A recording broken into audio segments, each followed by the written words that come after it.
What's up, ladies and gentlemen? We're getting this party started. We are getting this party started. What a week last week. Oh my gosh.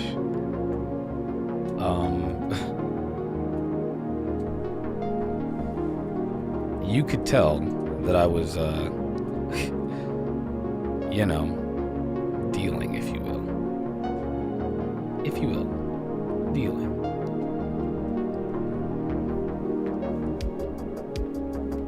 Getting everything set up here right now. Hang tight, y'all. Fixing my glasses. Oh gosh. There we go. Yeah.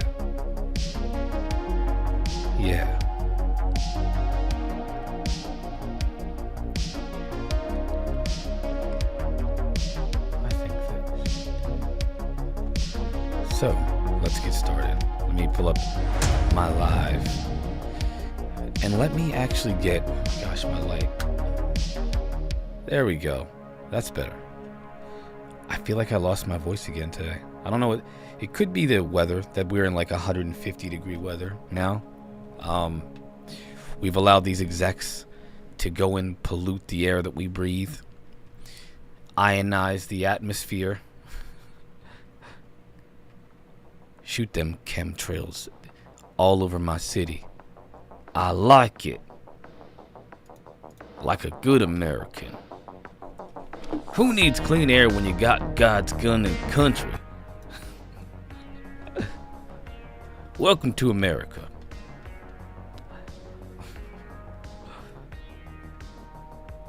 I don't need no clean air. That clean air's for sissies. Put me in a coal mine. Like a real American guy. I want to be in a coal mine. What is this alternative energy crap you're talking about? Don't need that. Give me that good old smog. Yeah, I like it. I like smog. Makes you tough. Like an American. What's up, Darren 1320? Keeping it 100. Bryson, how you doing over there, fam? I see you watching. It is Monday. And Monday is fun day, isn't it? I think so. I cannot get... It's been so strange this last, week. This last week I've been ranting and raving at the mic. Told you, I'm like rapping at the mic. All week long last week I fought against half the UFO community. I lost some people. I lost some followers because this is so funny. Because I stood up to John Greenwald. And a lot of people apparently like John Greenwald in the UFO community. Oh my gosh, what's happening? We're going to do some gaming today. And we're going to chat. Because I'm going to play a video here in a little bit. We're going to look back at some Bob Lazar. And then we're going to chat some more. There's quite a bit to talk about.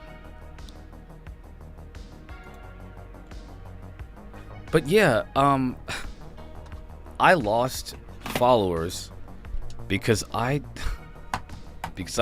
called out John Greenwald. I cannot believe it. I'm actually glad that whoever they are, I'm glad they don't follow me anymore, because I don't think I would want people who like John Greenwald, after all of the crap that John Greenwald has put the UFO community through, after all of the, all of the ish, if you will, that he said about the process of disclosure, after all of the debunking that he's done since, I don't know, this year. I don't even remember when did he become a debunker. But either way, I know I don't want people who think that John Greenwald is the light of hope in this situation today. John Greenwald is literally trying to snuff the flame of disclosure out from right before our eyes. And the people in the UFO community are like, yay, he's doing a great job. Ladies and gentlemen, not my audience. I will not allow you. You're allowed to, but everybody else. You guys can do that, but nobody else can do that. I'm getting my Twitch set up on my Twitch chat set up on the other screen here.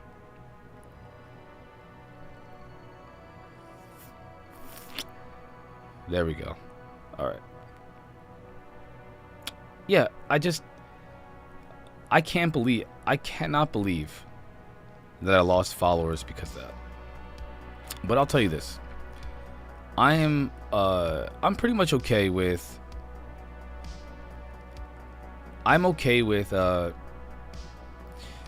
losing people that, again, are advocates for anti-disclosure John Greenwald.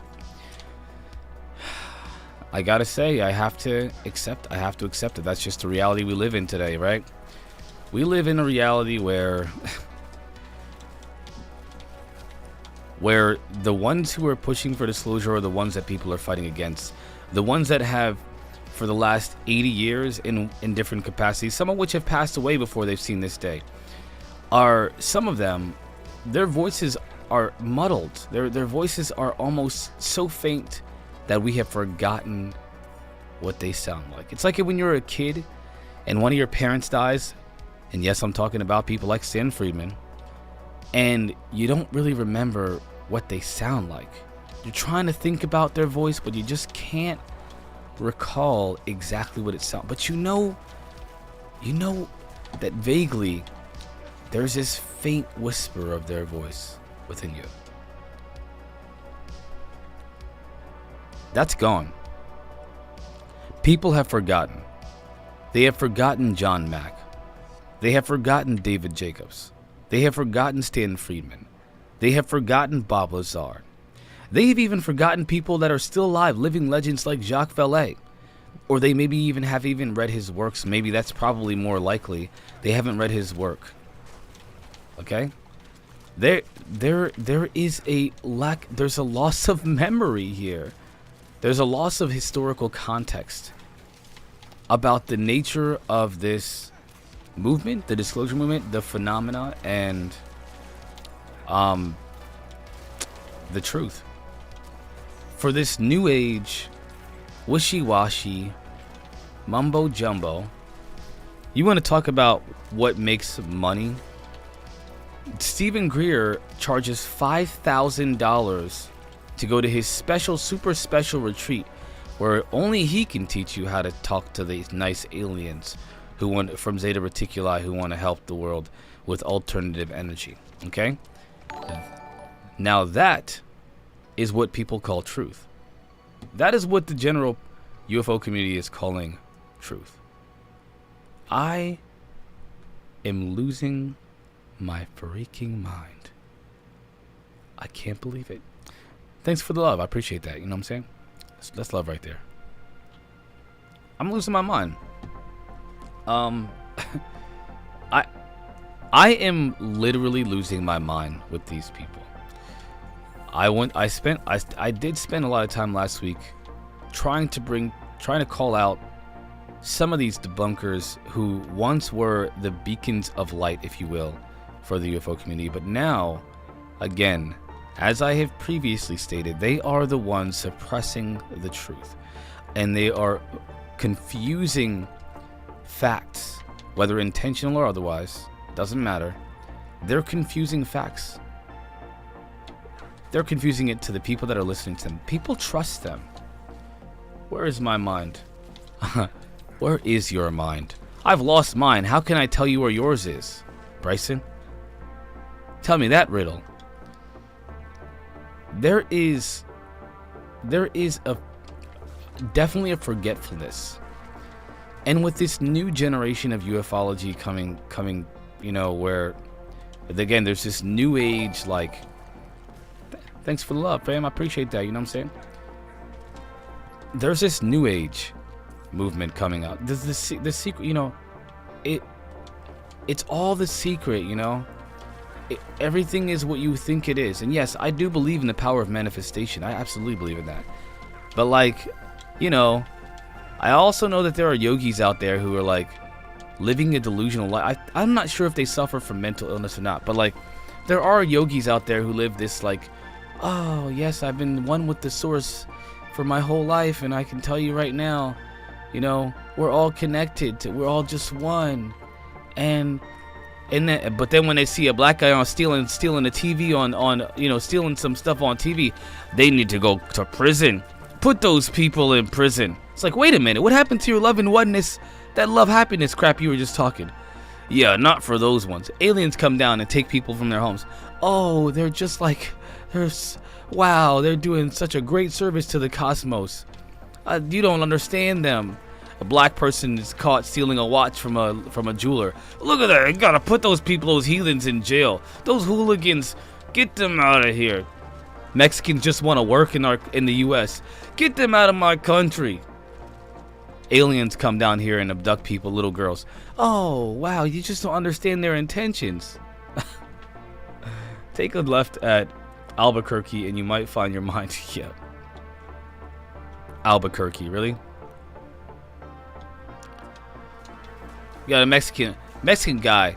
He gets a job working at a farm that no American wants to work at in the first place. Get that guy out of my country. What's he doing in here? Aliens come, gray aliens come down into your bedroom, scare the crap out of you, leave you with trauma. You just don't know what they're thinking. They're just different. Where's that oneness then? Huh? That's what I want to know. I'm calling it out. Where's the oneness? Where's the oneness in the love and acceptance for those people, for human beings? Where's the empathy for humans? Why do we have empathy for aliens or whatever they are, but we don't have empathy for humans, for our fellow human beings? We can't find it in our hearts to understand the struggle of another person that doesn't look like us, but we definitely can find it for a whole nother creature that that's called hypocrisy. Also insanity.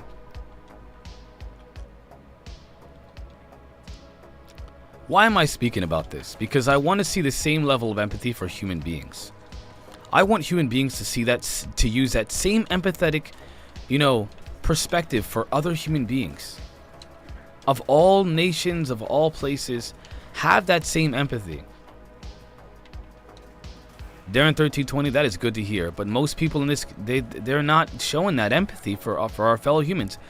We sit there and we say, oh, we're terrible because we have nuclear weapons. Guys, we live in fear. We live in fear. We're human. We're imperfect. We don't understand we don't even know what's going on half the time. I mean, look who's running the country, right? First we had this is my show, okay? First we had the Orange Fuhrer. Now we got Sleepy Joe Biden, whose son is snorting cocaine in the White House. Like, look what we have running things in this world. And you expect human beings to just pull it together? No, listen, we have to have more empathy for ourselves, for each other. I'm gonna call this out. We need to have empathy for each other.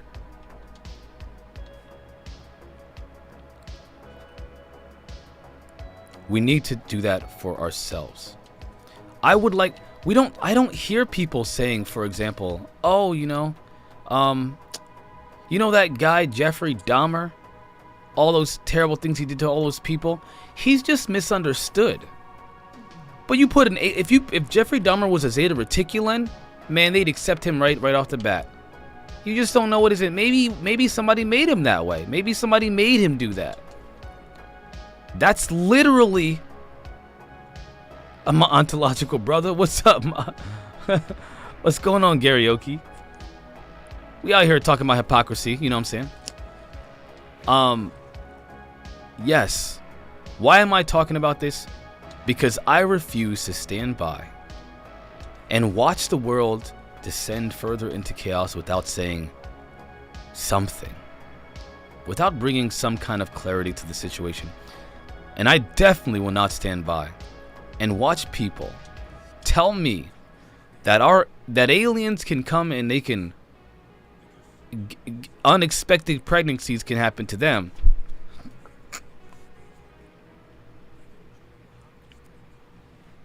But and they understand that. You know what? That's okay. Hey, listen, you know that Zeta Reticulan brethren who impregnated that 13-year-old little girl and took her baby after the first trimester and left her with nothing but trauma? You just don't understand where he's coming from. Black guy steals jewelry from a jeweler. That guy needs to go to prison. Look at him. Oh, I can't believe it. Put him in jail for his whole life. That's the second time he stole from the same jeweler.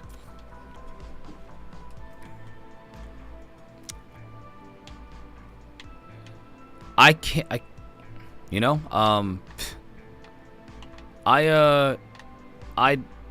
calling out the hypocrisy because I know for a fact that the same people advocating for understanding and empathy for aliens do not have the same understanding and empathy for human beings. They don't have it. They do not have it. And I think that hypocrisy is going to lead to further dissension into chaos. And I think that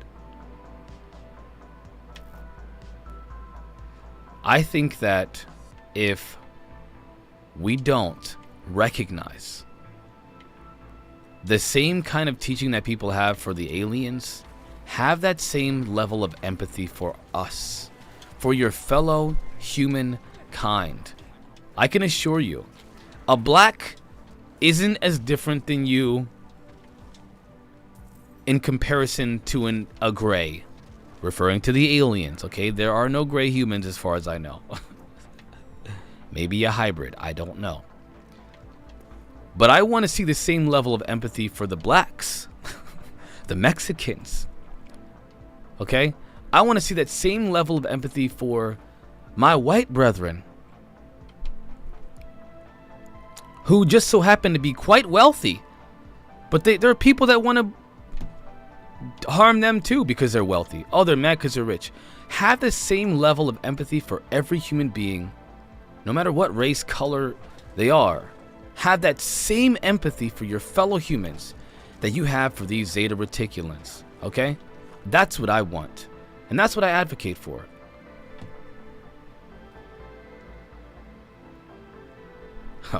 Well, I think I advocate for empathy, but I call out hypocrisy. In this moment, I call out hypocrisy, okay? I will not allow it to go unchallenged, not in my presence. Guys, come on. It is my duty to be able to handle those situations. It's no big deal. Listen, I've dealt with, trust me it's no big deal, guys. Trust me. It's all good. It's all gravy. It's all gravy. It's all gravy. I don't want to, I'm not going to comment on that for obvious reasons. Thank you I appreciate the support, y'all.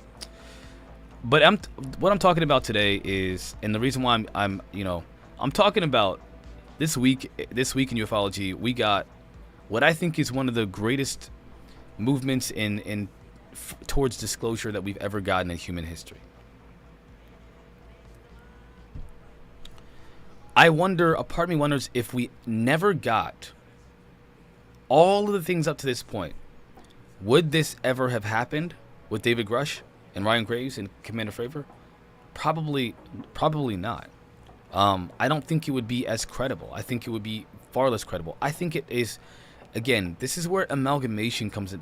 There's just a mountain of data, evidence, whistleblowers, testimony, talking about this phenomena for decades.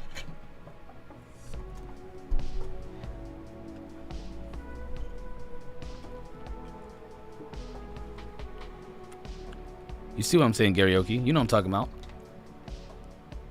And now we got Grush and people in the community are like, they're listen, advocate for your fellow humanity, okay? For your fellow human beings. Advocate for them, for us. For us.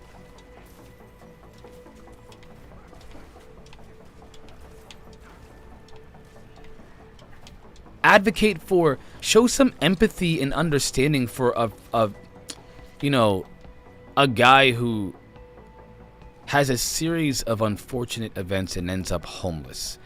I cannot mother freaking believe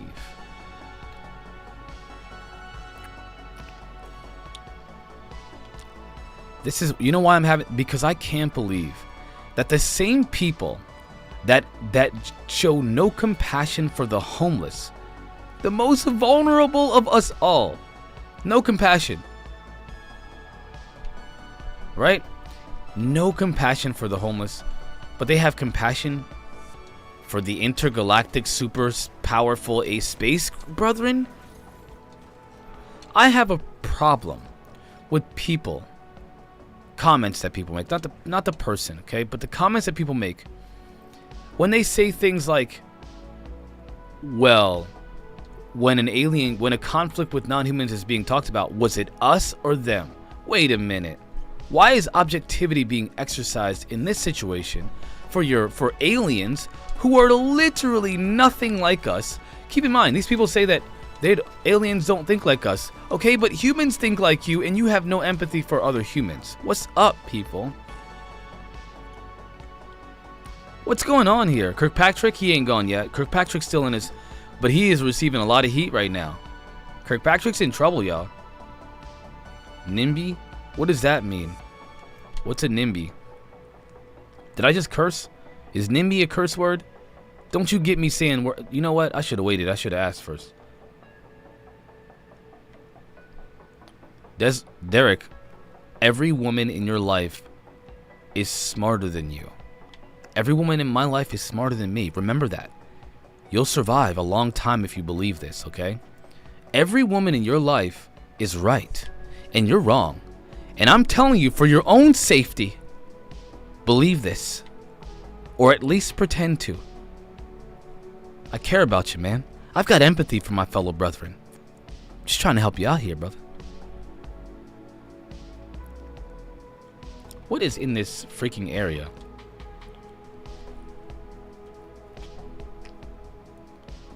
You guys want to see a really cool game?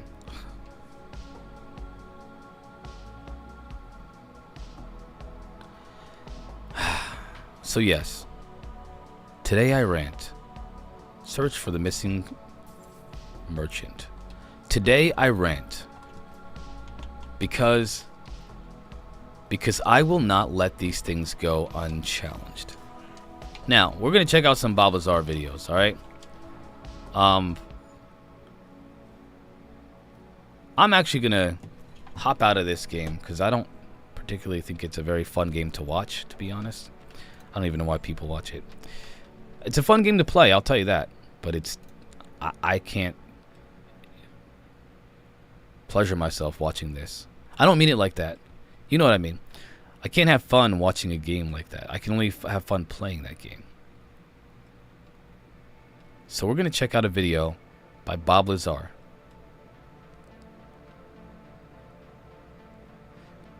Dude, that would be awesome. You like Metal Gear Solid? You ever play the new ones? Oh my gosh, they're good. But yeah. I am going to play Shoot 'em Up, though. We're going to check. Again, we got to look back. I want you all to see and hear. I'm not going to let you forget. We've been here before. And if the UFO community continues to do what they're doing with David Grush, they're going to suppress this truth just like what happened with Bob Lazar.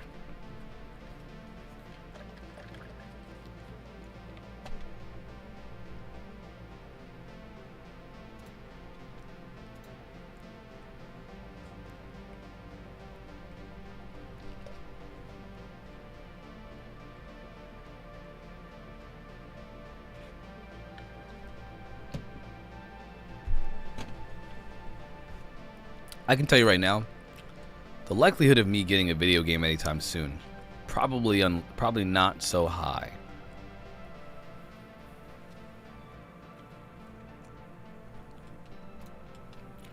I'm gonna go with not so high right now. Person who objects to the sitting of something perceived as unpleasant or hazardous in the area where they live, especially while raising so much objections to similar developments elsewhere.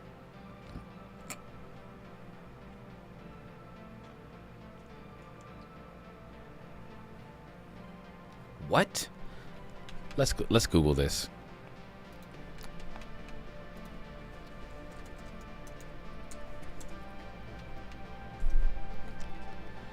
To the sitting. Not in my backyard. Oh my gosh.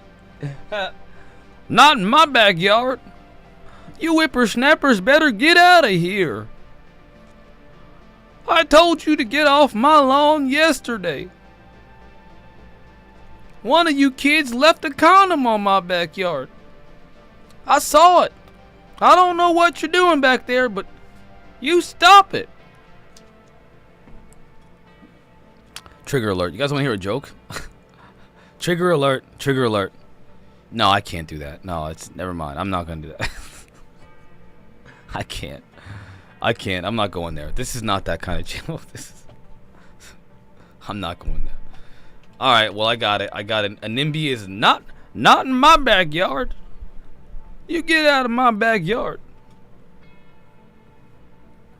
Stop leaving them rubber stretchy things in my backyard full of cream stuff. Tired of it. Oh my gosh.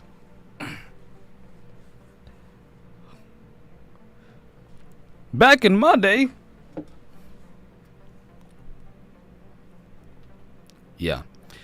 My gosh. Yeah, I gotta be real, guys and gals and demigods and non-binaries. There's a really cool documentary that we can't watch probably because I think it's probably would get copyright or something. But it's about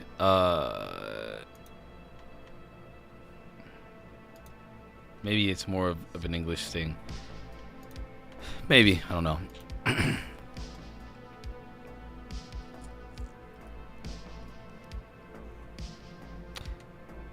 Anyway, it's about the Collins Elite. I'm not sure how familiar you guys are with the Collins Elite. Are you familiar with the Collins chat? Let me know if you know what the Collins Elite are.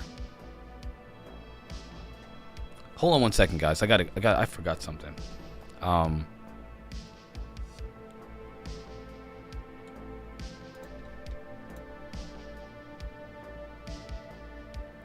One second, ladies and gentlemen.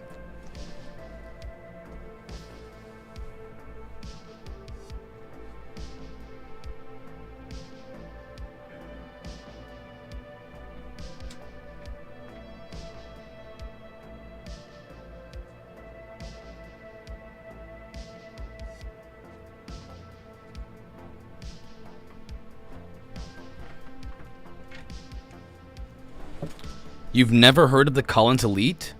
We're watching it anyway. I'm about to risk it all so that you can see what I want you guys and gals to see something, okay? We're gonna take a trip down the dark side. Do I have any snowflakes in the audience? Just tell me now. Tell me now. Are there any snowflakes in the audience? Is there anybody in the audience who's not afraid to say the N-word but is afraid to go down the dark side? I'm just kidding. I'm just kidding, guys. Am I kidding? I'm just kidding. But am I really?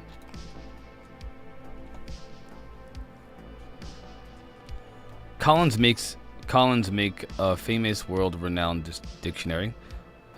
It thinks the saying has something connected with it. We'll check it out. I want you to see. Now I want you to see. Check it out. I knew this wouldn't work. I can never get this freaking thing to work. Never. It's alright. It's alright. We'll figure it out some other time. We're gonna check it out, ladies and gentlemen. One sec, I'm setting everything up. I'm setting it up for you. What the freak?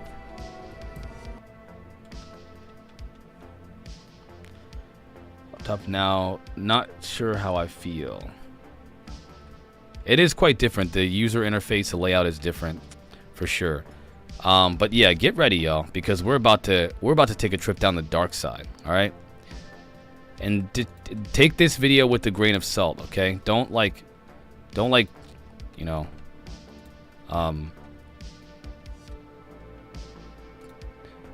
we got to be adults about this. We've got to be adults about this. All right.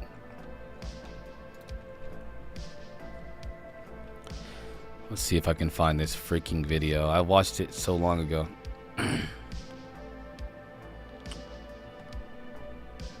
This is quite dark. This is very dark, actually. It's really interesting.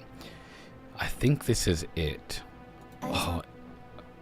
Have fun, clap my hands, turn around now and dance, dance, dance. I just want to have fun, turn around now, turn around now. Yeah, no.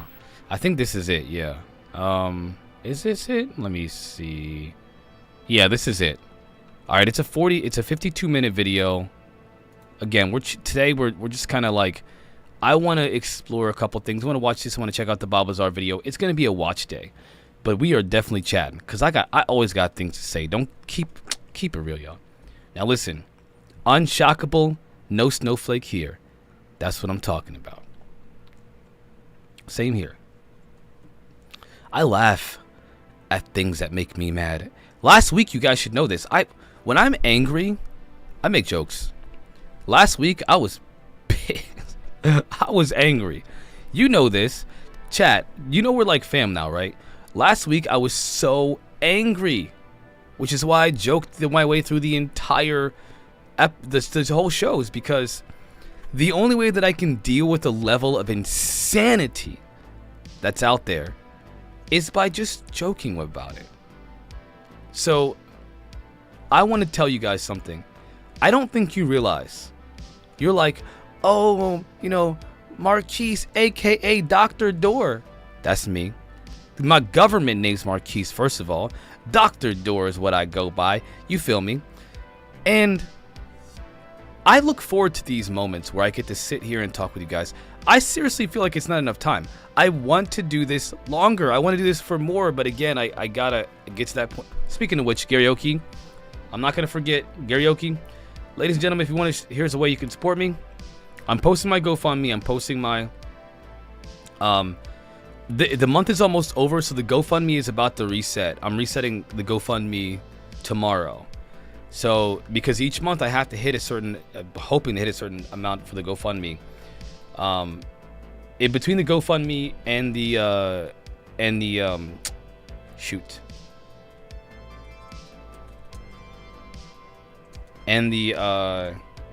Patreon, I have to hit a certain amount every month just to survive, ladies and gentlemen. I got a big family. Just to survive, to do this for 4 to 6 hours a day, I gotta hit that GoFundMe. The goal for the GoFundMe. That's literally, literally setting a goal so like people don't go over the goal. Like the point is to get there, get to the goal and not to go beyond it. You know, like I could set the goal to like $4,000 like some people out there. Man, my goal is so low, it's not even funny. You guys don't, trust me, that to live off of this much is not, it's very difficult. And this is literally what I'm, you know, this is my gig here, guys. This is it. So, my GoFundMe, my Patreon is in the chat. If you would like to support, please do. I encourage you to do so. It's what gives me the ability to do these shows in the first place. And in the future, if we keep hitting my goal, we'll do it again. I want to move from 4 to 6 hours a day so we can watch videos, talk about things. I can react to them, play some video games, and we can just chat, y'all. Twitch is not lucrative. I literally demonetized my channel because of how not lucrative Twitch is. And YouTube, I'm not going to grow on YouTube. Like, people have offered me support and they can't support me because I'm on YouTube and I don't have enough followers to get to that the super chats. But even if I got super chats, they take 30% of my super chats. No. I'm not even interested in monetizing on YouTube or on Twitch anymore. What I want is I want people to know that they're like what they're actually supporting me for. Like the GoFundMe is to let you know where I'm at, what people are how much I'm being supported every month. So you guys can see that on my GoFundMe. You can see how much people have contributed to me through my GoFundMe. So, you know, if you're like, okay, he's hit his goal, you don't need, like, that's it. I'm just saying that's what I need. That's all I need. Just hit that goal for the month. Whereas with Super Chats, people just throw money at people on YouTube. I don't want that. I want there to be, like, actual goals every month to just keep this going, okay? And I want you all to see, for transparency's sake, what it is that you guys are supporting and how you're supporting me. I want you to be able to see that. I think that's important. For me, I'd love to know, like, okay, these YouTubers out there, how much are you actually giving them every month? Like, how much is, I never know. So for me, it's like, this is what you're supporting and contributing to my GoFundMe, to my efforts here. And you get to see that and be a part of that. That I think is important to me. And yes, the subs on Twitch is $5. I get $2.50 of that. They take 50% of it. No freaking way. I would have had like $50 in Twitch revenue in my first month. They took 50% of that. I made $25 and I streamed for 100 hours this month. Over 100 hours. Let me actually check that real quick. Let me bring up the video first, and we're gonna watch it, and then I want to show you guys. Just like I literally made $25, and I worked. Yo, I spent over 100 hours on Twitch, and I made $25. All because of you guys, mostly Darren. Darren, you were gifting subs like crazy. Yeah, there's a reason why I demonetized my channel. There's a reason why I demonetized it. It wasn't worth it. Let me go ahead and I streamed for. Okay. So in this month, in the month of July, I streamed for 92 hours. 92 hours. Sorry, 92 hours and 94 minutes. I streamed for 27 days. Talk about dedication, y'all. I streamed for 27 days. Like I'm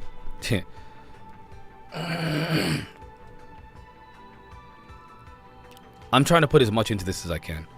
And then I'm gonna look at the revenue here. I don't even care because honestly, guys, like I said, I think transparency is important for me. I want you guys to know. I want you guys to be part of this journey. My content, everything that I'm doing here. I want you to know and to be a part of it and to understand where we are, because this is us. To be honest with you, yeah, I'm up here talking, but like without you, I'd be talking to myself.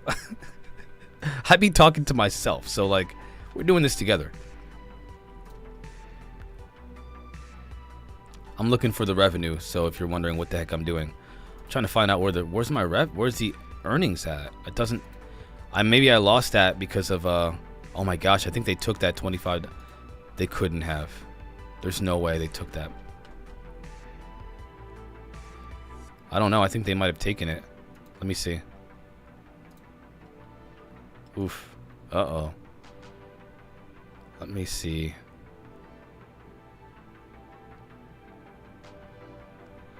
Yo, I share viewers with Hassan Abi. Who is watching Hassan? Who is watching Hassan? If you're in my audience and you're from the Hassan Abi show, tell Hassan I said, what's up? What the freak, man? I can't find I think they took my my monetization altogether. I think they took all of it.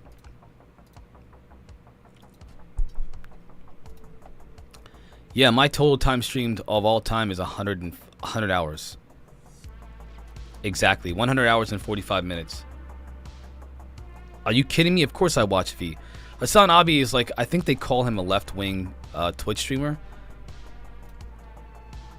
but he's just funny.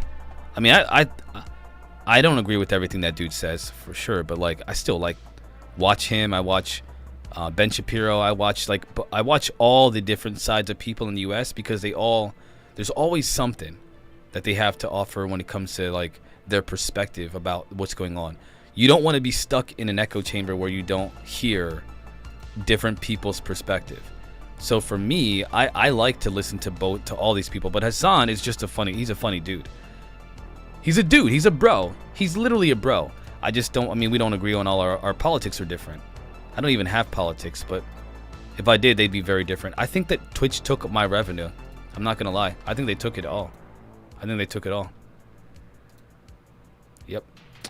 I am not gonna lie. I think that Twitch took all my revenue.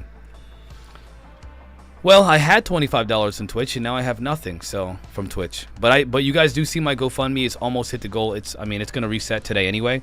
Today's the last day for this month's GoFundMe, but tomorrow I started the GoFundMe for next month. So, hey, listen, we're gonna start fresh. We're gonna try this again, and you've supported me so far. So I look forward to your help in the future. Now I'm gonna minimize this screen capture because I am gonna game in the background. I want you all to see.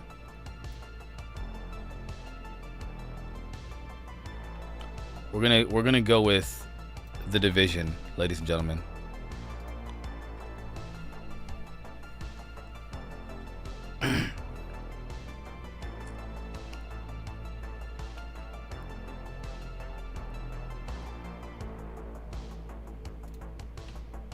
All right.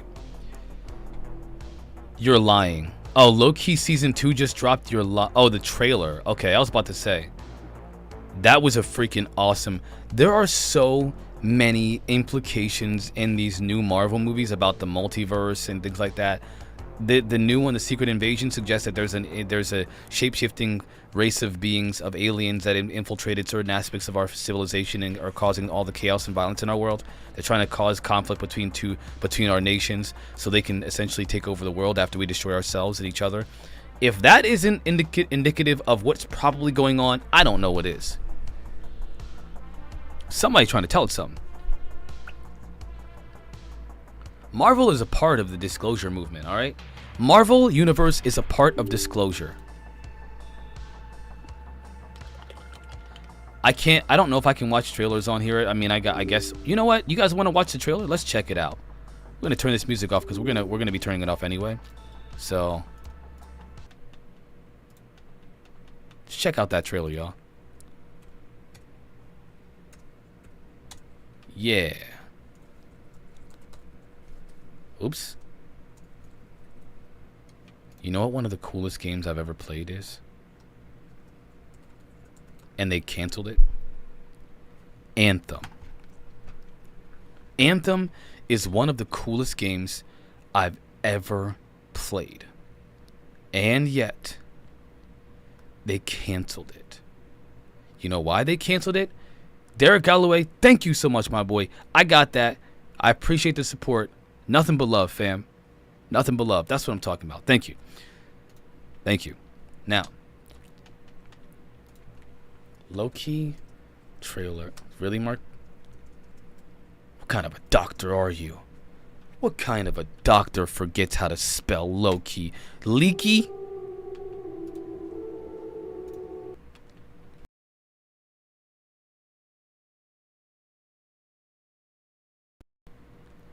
Let's maximize this now, since we're waiting for things to start anyway. Let's check it out, y'all.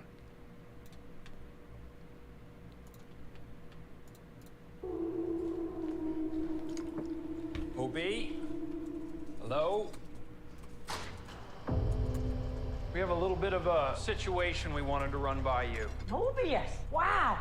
Great to see you again! What the freak? That's what's been happening. Wow! Time slipping. Wait, you know that? Yeah. You've seen that? Yeah. Can you fix that? No. It's impossible to time slip in the TVA. I know, but we just saw it happen. Yeah. I've been pulled through time between the past and the present. Hello? If what I saw is true, there's nothing to stand between this world and utter destruction. Only one way to find out. Little good old-fashioned legwork. Listen, we have different styles. You're a man of action, which is fine. I take a more slow, deliberate, cerebral approach. It's really goodbye.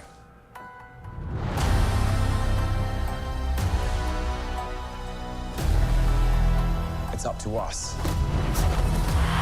to save this place. Is this cracked? You okay? Whatever we do, we're playing God. We are gods.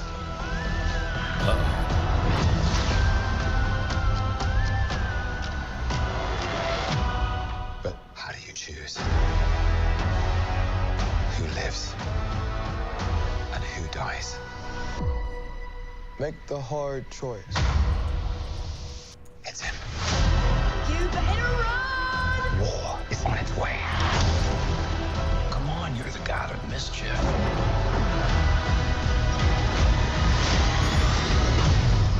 Always have been.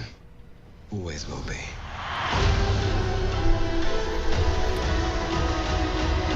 A little over the top, don't you think? I thought it was spot on.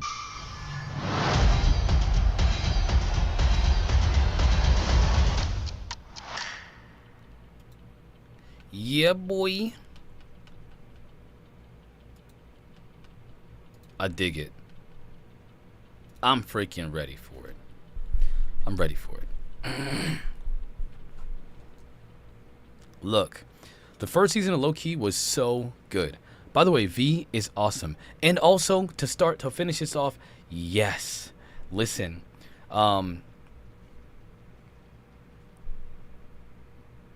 that was the dude from Everything Everywhere All at Once, which was also a great movie in the beginning. That was the dude. Yeah, you're right. That was him. That was definitely him. So, what's that noise? Oh, that's the division in the background.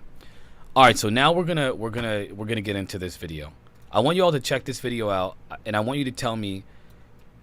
I want you to check it out. I want you guys to seriously pay attention to this video because, I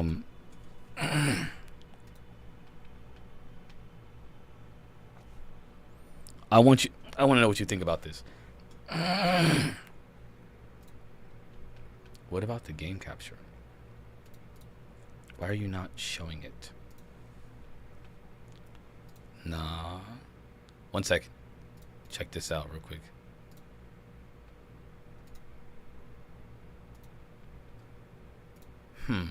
Interesting. Search. There we go. I think this is... We got it. There we go. I want you to check this out, ladies and gentlemen.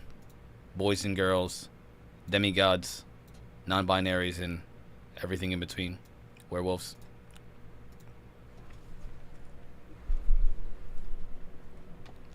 I'm serious. Please, please, please check this out. And I am gonna be giving some obvious commentary from time to time, but I want you to check this out. Let's get started. They were 9-10 feet tall entities, and they told him that they were preparing for an intergalactic war with God, and that they were going to win. What happened was they opened up this portal, they created a rift, and entities began to come through. Not just this Whore of Babylon being birthed, but other entities. The federal government at the highest levels have known that these are not space aliens, that these are entities coming from another dimension.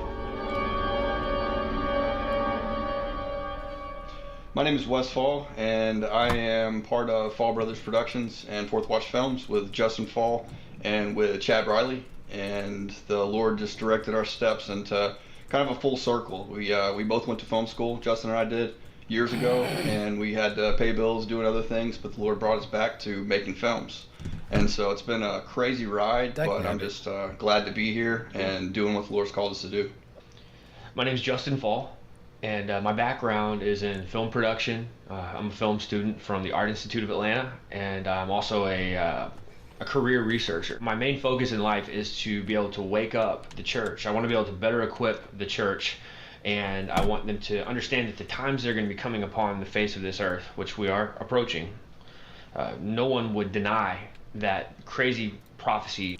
All right, real quick, you guys, listen. You got to be able to see past the religiosity here, okay? You have to see past it, because this is what I think about these kinds of conversations. Yes, this guy comes from a Christian perspective, but there is some serious details in this conversation, okay? We don't, and I'm gonna say this. I gotta say this before I finish this video. Whether they're demons or angels or whatever, it's not about what he puts on the phenomena, what he places in terms of labels on the phenomena. Is the information that he's presenting even remotely close to the truth? And I'm telling you guys, there's truth in here, okay? You have to look past the religiosity. And if anybody in the chat comes in, like a new person, and they say, hey, what's this Christian? Just remind them, look past the religiosity, listen to the data. If I'm a UFologist and I say there are 13 different UFO sightings in this region of the space, and they performing this characteristics, and they do this, and then 16 beings come out and they have big heads and black eyes, and then I say, and that's why I know they're demons from the Bible. Wait a minute. Everything up to that point, you can't dispute that, right? It's data. You don't want don't throw the baby out with the bathwater. You got to be able to look past the religiosity. That's where I wanted to say real quick before we finish this video. These are being fulfilled right now. Things that 100 years ago, the average Christian would not have understood the scripture the way that they would today. Also, based on the unfolding of events that we're seeing. And so as a career researcher, my ministry is all about equipping the saints for the last days, equipping the tribulation. Also, real quick, this is why the Pentagon is terrified. They think it's demons, right? This is what was said by Alexander. They think they're demons. Why do they think that? You're about to find out, and I'm telling you guys and gals and demigods, I am so excited to share this with you. I'm so excited because I'm telling you, there's truth in here. Seriously, listen, there's truth in here. Just see it. Tribulation saints, even if you want to use that language, but also to join the conversation of the world. I think that Christians need to be able to join the conversation about the paranormal, about the crazy topics. We need to join that conversation and give a biblical answer that will cause the world to want to draw near unto Christ. We looked at this alien question. You can go back to even the past election in 2016. Hillary was talking about how if she won, she was going to...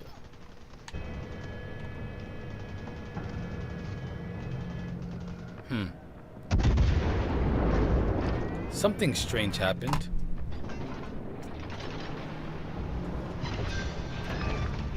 Hold on. I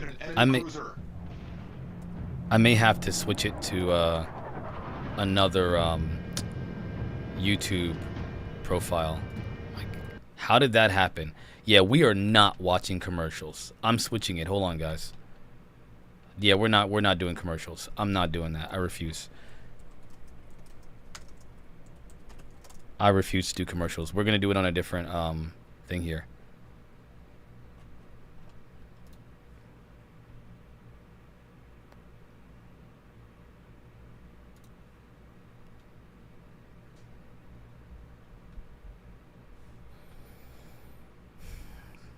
I'm gonna have to contain myself because I'm freaking pumped to talk about this freaking video.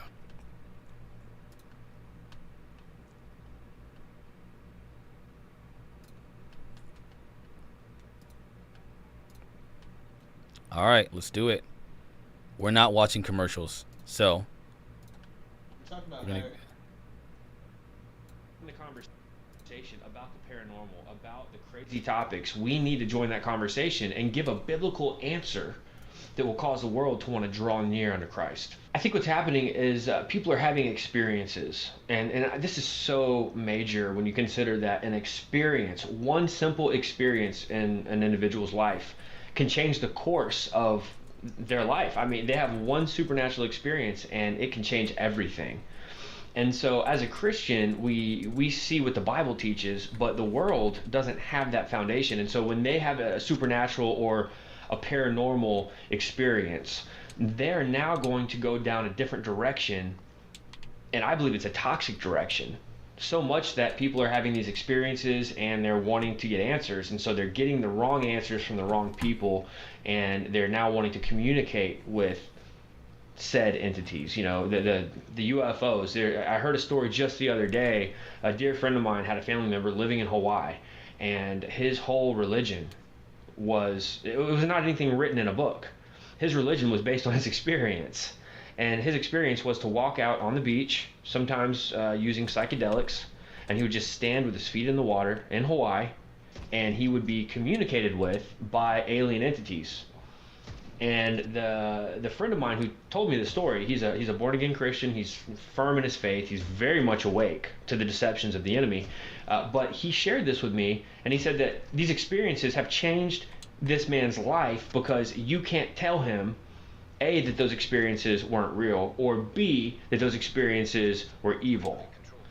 This is what's happening in the church today with the hyper-charismatic movement.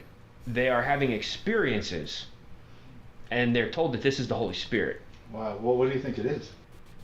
I believe that we are entertaining all types of spirits around us. If you could just see into the spirit realm, even in the most public place, at the shopping mall, at the restaurant, if you could just peer behind the veil, I personally believe you would see all types of spirits, and they're all operating, differently.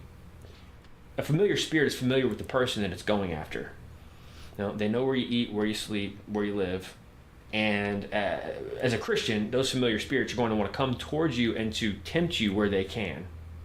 I made a statement on the... Again, he'll get to the good stuff. Get past the religiosity, please. I just had to say that again. The SGT report recently that spiritual warfare is changing. It looks different now than it might have looked 50 years ago. Absolutely. And it even changes in my life. From my first year of being a Christian, the attacks were different. They looked different. The demons were hitting me in a different place than they're trying to hit me now, having been walking with the Lord since I was 21. I'm almost 37 now. And so the attacks are different. They look different. They feel different. And they are, I don't want to use New Age language, but it's almost like they're on a different frequency.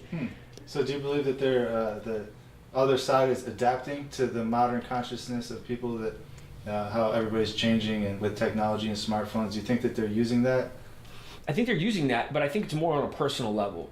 So for instance, the things that you were weaker with as a baby Christian, it was easier to get tempted to give into this sin or that sin as a baby Christian. I might have to skip this part. There's so much good stuff in here. If it keeps talking about this, I'm going to skip it, and then we'll get to the meat of this conversation. But as you grow, the Bible talks about this process called sanctification. And the sanctification process, you get stronger, and it's not anything you're doing. It's actually the work of God. It's His sovereign work in your life to sanctify you.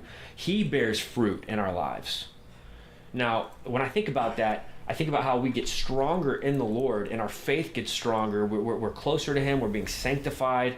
And so the things that used to trip us up in the past, we are no longer getting tripped up by. And so the enemy has to change his tactics, because he knows that he's not going to get me with the same temptations that I had as a baby Christian. So he now tries to hit me in a different place. Wow. Is this kind of why you decided to make the film Higher Entities? Higher Entities, it's a film that deals with a very much political, paranormal conspiracy. Yes and no. I mean, we made Higher Entities for a lot of different reasons. The timing of Higher Entities could not have been better, because we're dealing with a film that it digs deep into these areas of government alien entity connections. Now, why is that important? Because we're living in a time where we understand that the Antichrist is coming on the face of the earth. There will be an Antichrist. And we know that he has fallen angels that are going to be working with him. He's going to have a demonic army. He's going to have all types of lying signs and wonders. The Bible talks about these lying signs and wonders. And if it were possible, the elect would be deceived by his cunning. So it's very interesting that we see this. Now, granted, I want to make a very quick statement here, if I can. A lot of people misuse that passage about the elect being deceived.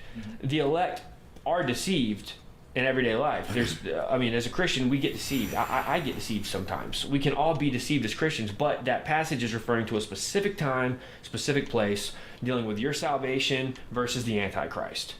Now, when you consider that passage, if it were possible, that's how deceptive the Antichrist is going to be. He's going to be so deceptive that if it were possible, the elect would be deceived. Now, that's dealing with their salvation. At that time, the true elect of God who are filled with the Holy Spirit will not be deceived by him to the degree of their salvation. Now, they might be deceived by the Antichrist politically, following after whatever it is he's pushing and selling, but there will come a time where their salvation is on the line, and no, they will not be deceived according to Scripture. So do you see this as like the end times event? Aliens coming down, declaring to be saviors of humanity, saying there's a cataclysm coming and we can save you, but you have to take the mark of the beast or something like that? I believe the aliens in the last days, which we don't really believe them to be space aliens, and we'll get into that here in a few minutes, but I believe that the alien entities, the higher entities, they will likely use some type of a cataclysmic event, something major, whether it's real. Listen to me, guys. Aside from the religiosity, mark my words. Mark my words. This is a concern. This is a concern. Or synthetic. We know about Project Bluebeam. We know about technology where they can project an image in the sky. They can simulate a false rapture, and the news could be used. My team that I work with, Wes Fall, Chad Riley, Fourth Watch Films, Fall Brothers Productions, we don't believe in a pre-trib rapture. And I want to lay this out there very clearly. The deception surrounding a pre-trib rapture, I believe, will be used in this alien deception. They can synthesize a fake rapture. The news could promote it. Nobody could disprove it because all the channels of media are going to be promoting this idea, and they're going to have crisis actors, they're going to have footage, they're going to have possibly CG being mixed in with real video. We don't know how that's going to go down, but there could be a fake rapture event where they stage it so that people who are not firmly rooted in Christ, maybe people who have heard the gospel, they've received the gospel, they think they're saved, but they're not really saved. There's no fruit in their life, there's no root that's taking place. Those people will fall away thinking that they've missed the rapture. That's scary stuff, man. Is that maybe what Jesus was talking about when he said, many will come to me on that day saying, Lord, Lord, and I'll say, back away from me, I never knew you? No, Jesus said that there's coming a time where they're going to say to him, Lord, Lord, I did all this good stuff in your name. The thing that gets my attention there is that he mentioned some specifics, like casting out demons in your name. I mean, there's a major denomination right now that they make their big deal on casting out demons. There's a couple of them, actually. There's going to be people that think they're operating in spiritual gifts, yet Jesus is going to say, I never knew you. But what we're talking about with this alien idea, the aliens are going to be giving different types of experiences to people. This is what people have to understand. The experiences have to be tested with Scripture. Because otherwise we're going to accept them because they're supernatural experiences, whether it's a supernatural healing, whether it's some type of a prophetic event where they speak a word of knowledge or they know something about your history, whatever it may be. The aliens could have a cure for cancer. The aliens. These higher entities are coming from a different place than us. They're not earthborn. The only ones that could be earthborn would be the demons, which came through the line of the Nephilim. And obviously that's a little bit of a different scenario. It ties in together. But with higher entities, we're dealing with, there is a group that we track in this film called the Collins Elite. Okay. And the idea was trying to answer the question, were there events in history where the American government was working with entities? That was kind of the beginning of this research. And if so, what happened? Can we validate this? What came of that? But also, were there factions in the government who stood up against these things? That was the premise of this film. And we started off by talking about a group known as the Collins Elite. Okay. Now, let's just go back in time. There was an event that took place back in the late 40s known as the Babylon Working Ritual. Now, this was a ritual that was carried out by Jack Parsons, JPL. People will even to this day say that JPL stands for Jack Parsons Laboratories, but on paper it's Jet Propulsion Laboratories. JPL is major. It's a historic, so much surrounding this, so much history here. Jack Parsons was not professionally trained, yet he was tapping into high technology and building rockets. How do you do that without any type of formal training? There were no rocket programs in America before Jack Parsons. This is paramount to understand. This guy was tapping into, theosophy, Thelema, the religion of Aleister Crowley. He was a disciple of This is where listen to me. You have to listen to the Garioki. I see your comment. You got to hear what he says about Aleister Crowley and the demon worship in. You guys want to get into some crazy stuff? We're going to get into some stuff here. Aleister Crowley, and he was working with L. Ron Hubbard, who was the founder of Scientology. Interestingly, not only did L. Ron Hubbard start Scientology, but he was a science fiction writer. The movie Battlefield Earth with John Travolta, well, that was written by L. Ron Hubbard. Interestingly also, John Travolta is a Scientologist. Trigger alert, there is extreme violence in this video game. If you are sensitive to violence in any way, do not watch this video game. Right? Now, and gore. I mention this because this is a man who writes science fiction, yet he started a religion based on science fiction. There has to be something in there where he's getting these clues and these ideas. He's getting these from another realm. So do you believe that the Babylon working ritual made contact with the other side, and then the people involved with the ritual received special knowledge that would go on to create rocketry and stuff like that, high technology that they would never have without? Absolutely. Babylon working was successful according to Jack Parsons.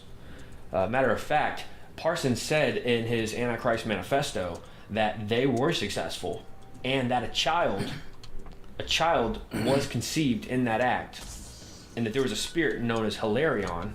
The Whore of Babylon was what they were trying to bring about. They believed what we believe, in that America was the final Babylon.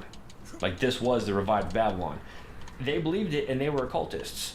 We're Christians, and we believe it. There's evidence to back this up. But yes, let's backtrack just for a second.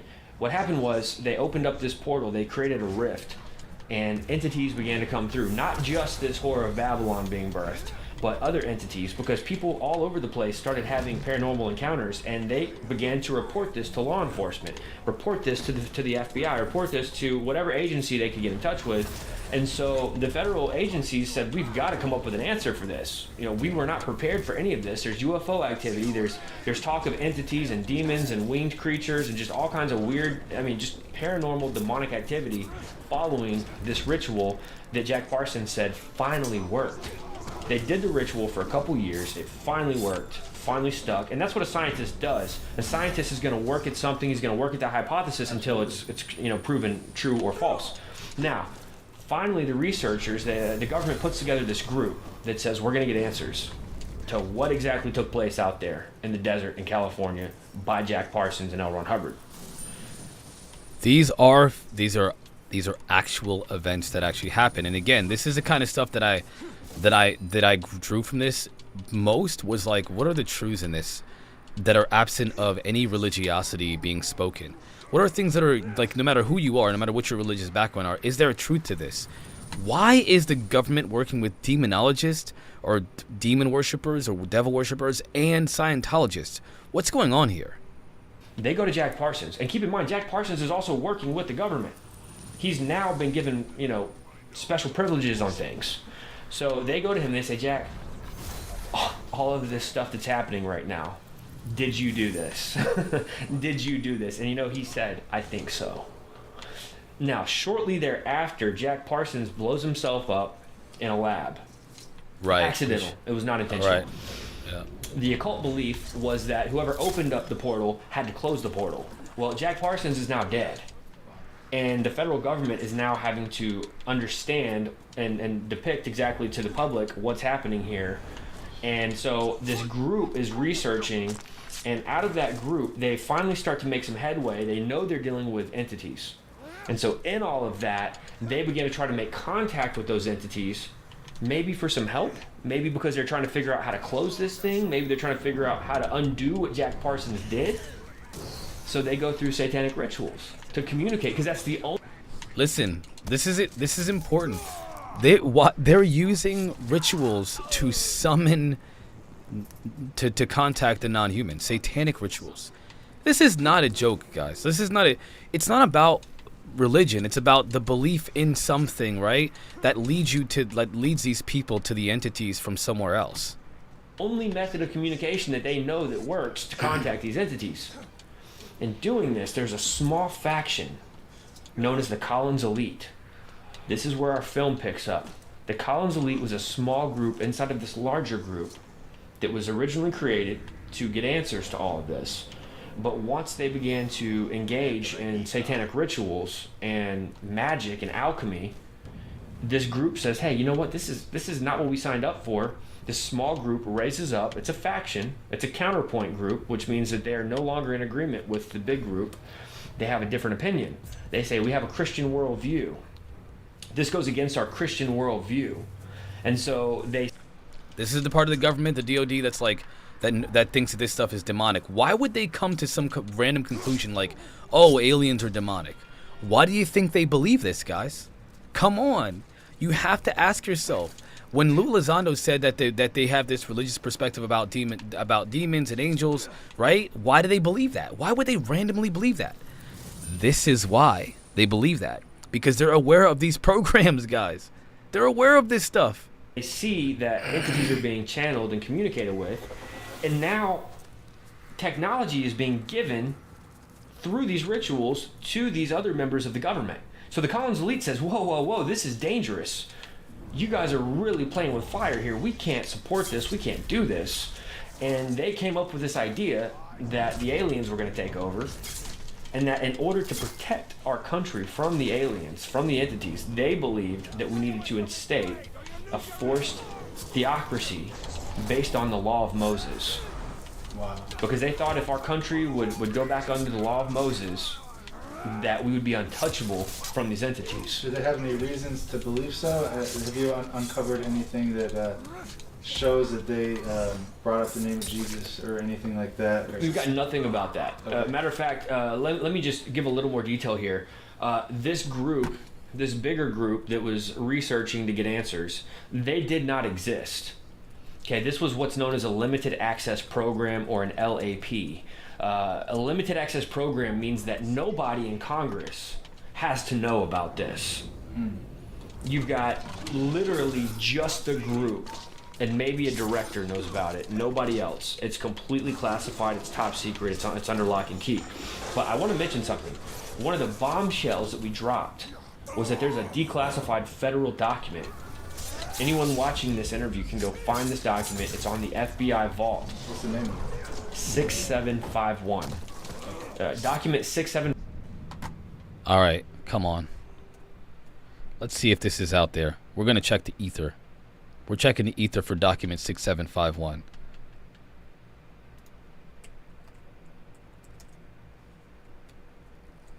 Oops. Wow, Mark.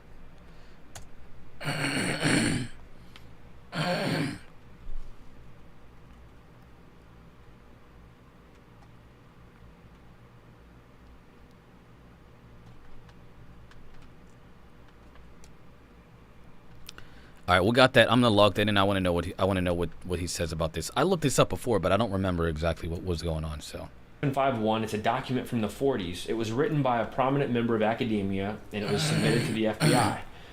In this document, they make a case that entities are not space aliens, but that they're interdimensional or extra-dimensional entities that are crossing. You mean like what David Grush said? This video is not new. This is not a new video, which means they've known about this stuff way before David Grush came out and said, we don't think that they're aliens. We think that they may be from another dimension.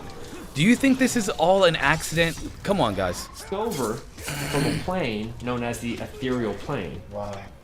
Now, we know, as researchers of the New Age movement, we know that is where the ascended masters are supposedly said to be on a high level. This ethereal plane is very popular. When you talk to people who astral project, people who channel, people who remote view, people who want to tap in or go on a trip, an ayahuasca trip, a DMT trip. This is where they claim to go. Now, the federal government had this document in the 40s, and language was used in this document that came right out of the playbook of Theosophy.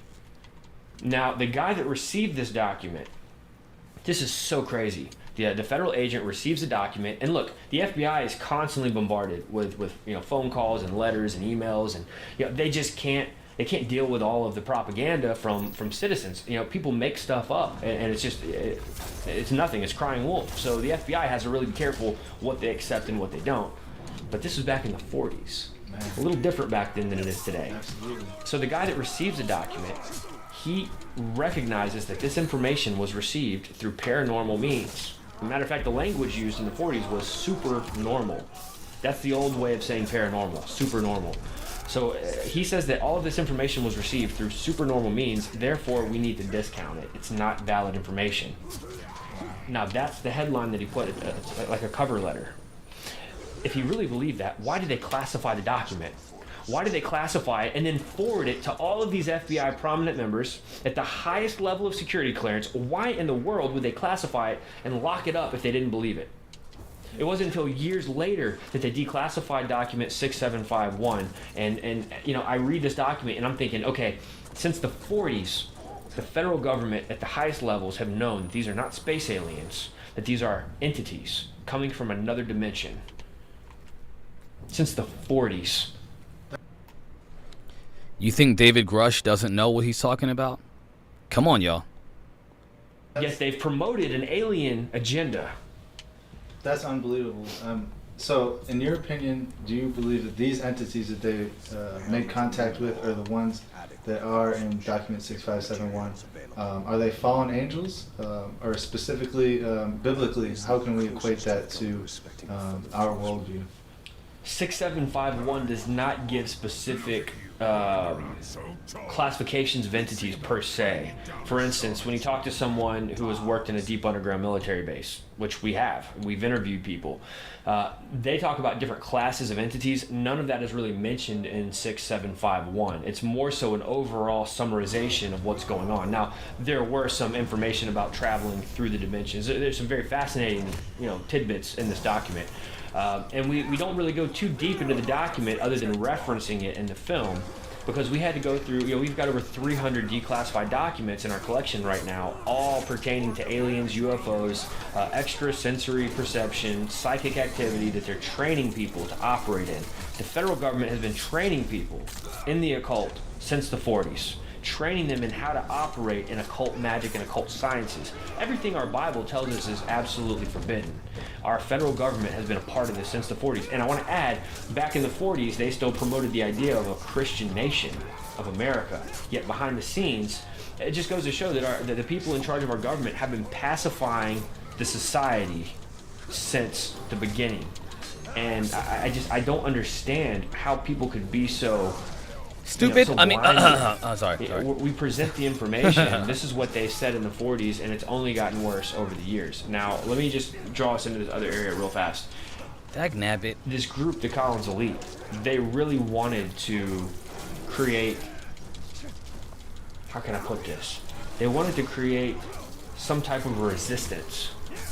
Non-aggressive, of course. Non-aggressive resistance. That's what I understand that from my studies. That's what I believe. They wanted a non-aggressive resistance to what was taking place, because they saw that when a man or a group of men began to communicate with these entities, the hunger for power gets greater and greater and greater, and then you're no longer trying to get answers. You're now wanting to ask them to give you blessings. You're now getting technology and information from these entities, and you're utilizing it in the way that you structure your government moving forward. That's what's scary about. Okay, so real quick, the Armenian says not all non-Christian entities are evil or demons. Maybe to hardcore, strict Christians they are. But then again, anything outside of their scope is of the devil. I mean, you're right. To your point, the Armenian, there's a lot of variations within the Christian ideology as well. But let me just tell you something. Regardless of what the religiosity of this is, these are facts. Like, I'm going to show you something else here in a minute. Tom DeLonge said, and this is somebody who's on the inside, guys. He's talked to these people who know, who believe the things that you were hearing right here. You guys are getting details that people have rejected because they don't want to believe it, because they can't look past the religiosity to see the facts and the details of these kinds of conversations. You don't have to believe in the religious aspect to know that there's truth here. Now, there is this point here that's made by Tom DeLonge. Whatever you believe in, Krishna, Buddha, whatever. It's not about what you believe in. It's about the energy and the belief, the power you put into that belief.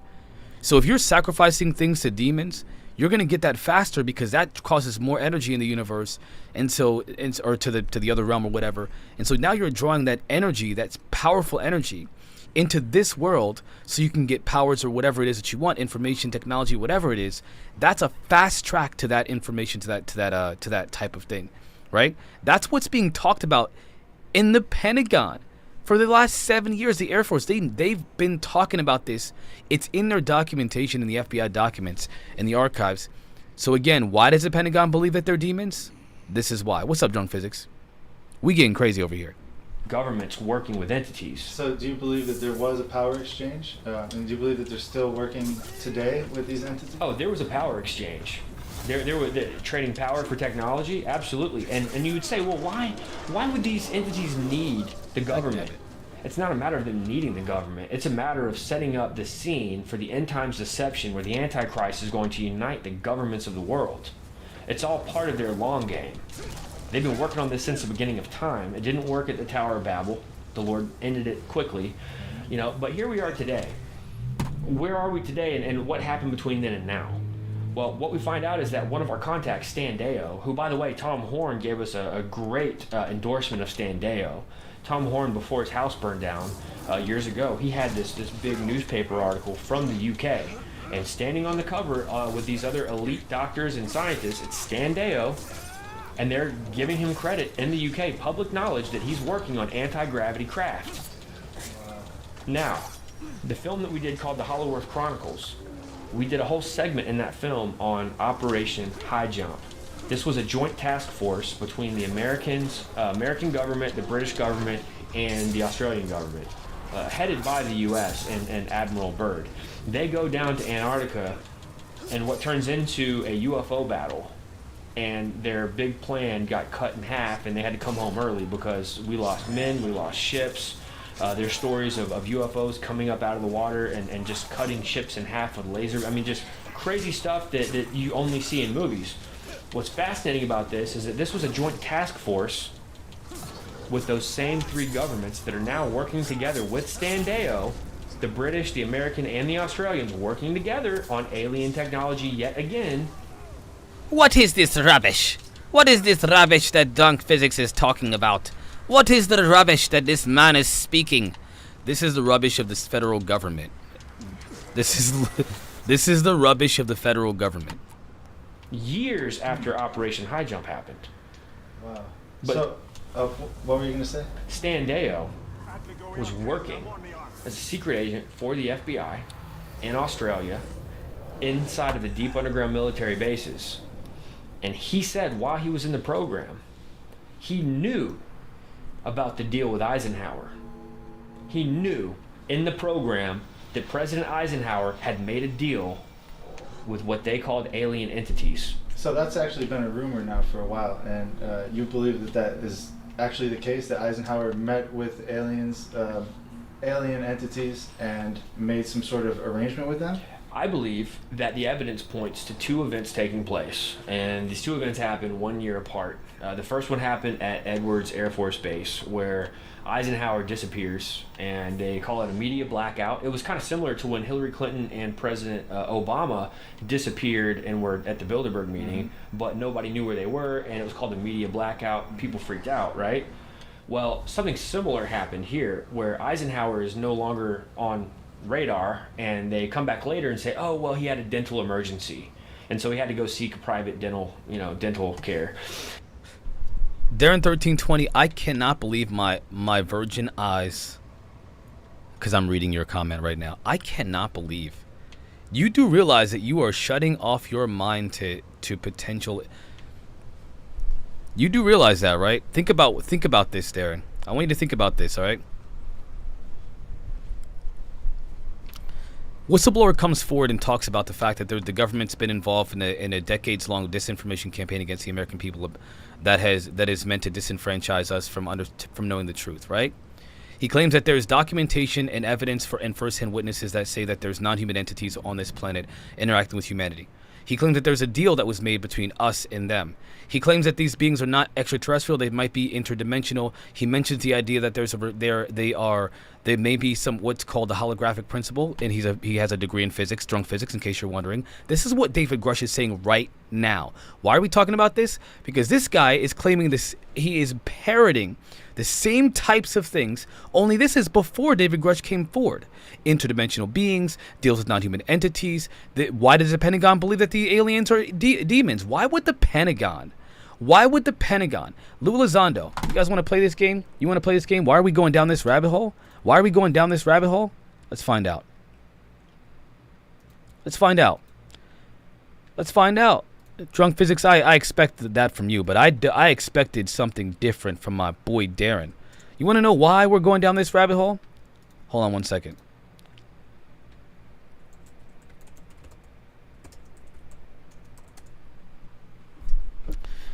Interdimensional beings. UFO hearing sparks holographic theory. Why are we going down this rabbit hole? Because David Grush said that they may be interdimensional beings using what's called the holographic principle, where they're projecting their physical manifestation, a shadow, if you will, of them from another dimension. If anybody knows drunk physics, it would be the guy with the physics degree working on this information from the inside, not a guy from the outside talking to people like me who doesn't have access to this data.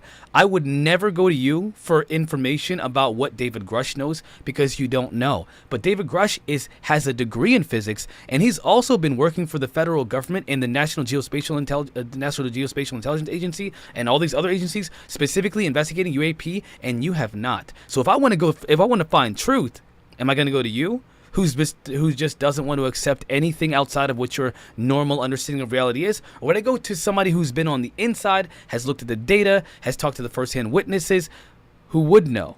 That's what I'm talking about, my guy. That's why why even listen to David Grush in the first place? And again, why listen to this guy? Because they're talking about some of the similar. These theories are very, very similar. If not anything, they're almost the same. Why did Lou Elizondo say?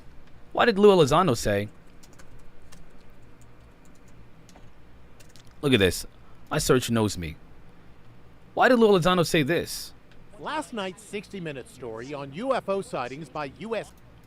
60 Minutes. The government is that UFOs, unidentified flying objects, are real. I'm not telling you that. The United States government is telling you that. I don't believe him because I haven't seen it. Go ahead, Drunk Physics. Get out of here with that. Extraordinary things, and furthermore, it's backed up by electro-optical data such as gun camera footage. And I don't believe it because I haven't seen it myself. There's no data. Further backed up by radar. So in essence, you have three distinct pieces, or if you will, collection sources that are all providing the same information at the same time. I don't believe it. It's not real. We're gonna do this. We can do this all day long, baby. What's up? What's going on? What's up? Hold up. What's up? Now we're gonna get to the demonic aspect of it, where he says that they could be demons. Okay, let's get to that real quick. As soon as I can find the right clip. So tell me, what's more real then? Is the physical world more real? So tell me, what's more real then? Is the physicle world more? Dagnabbit, where am I gonna find this? We're not watching an entire. Lou has no idea yet. He's the reason why we're this far today. Drunk Physics, you're a Mick West in this conversation. I gotta focus on the facts of the matter here.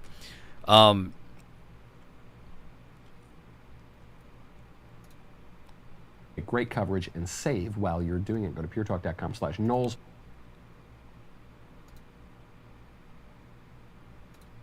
This is a person I respected tremendously, very, very senior person. He's told me, he said, Lou, I want you to stop doing this. I said, okay, sir, I certainly can, but may I ask why? And he says, well, we already know what it is. Now, okay, let me ask you something. This is him talking to an official in the Pentagon, high ranking, somebody that he knows. He's looking into UAPs, and this is what this gentleman tells him. I want you to stop looking at it because we know what it is. Why do you think he knows what it is? Why are we watching the video that we just watched? Why are we watching that video? This is why. At that moment, I honestly thought maybe it was our own technology. I was running up against some super uber secret sap, and they were telling me to stop. And I said, okay, sir, so it's ours? And he said no. that's not what I'm saying. And he said, he asked me point blank, have you read your Bible lately? And I wasn't quite sure where he was going with that. And I said, well, sir, I think I know what it says. Where are you going with this? And he said, well, then you would know that these things are demonic. And why are we watching this video? Why are we watching this video? Why? Because there are people in the Pentagon who this guy talked about 2 years ago. 2 years ago. This dude said that they've been working with Aleister Crowley. Who's Aleister Crowley? Well, let's find out.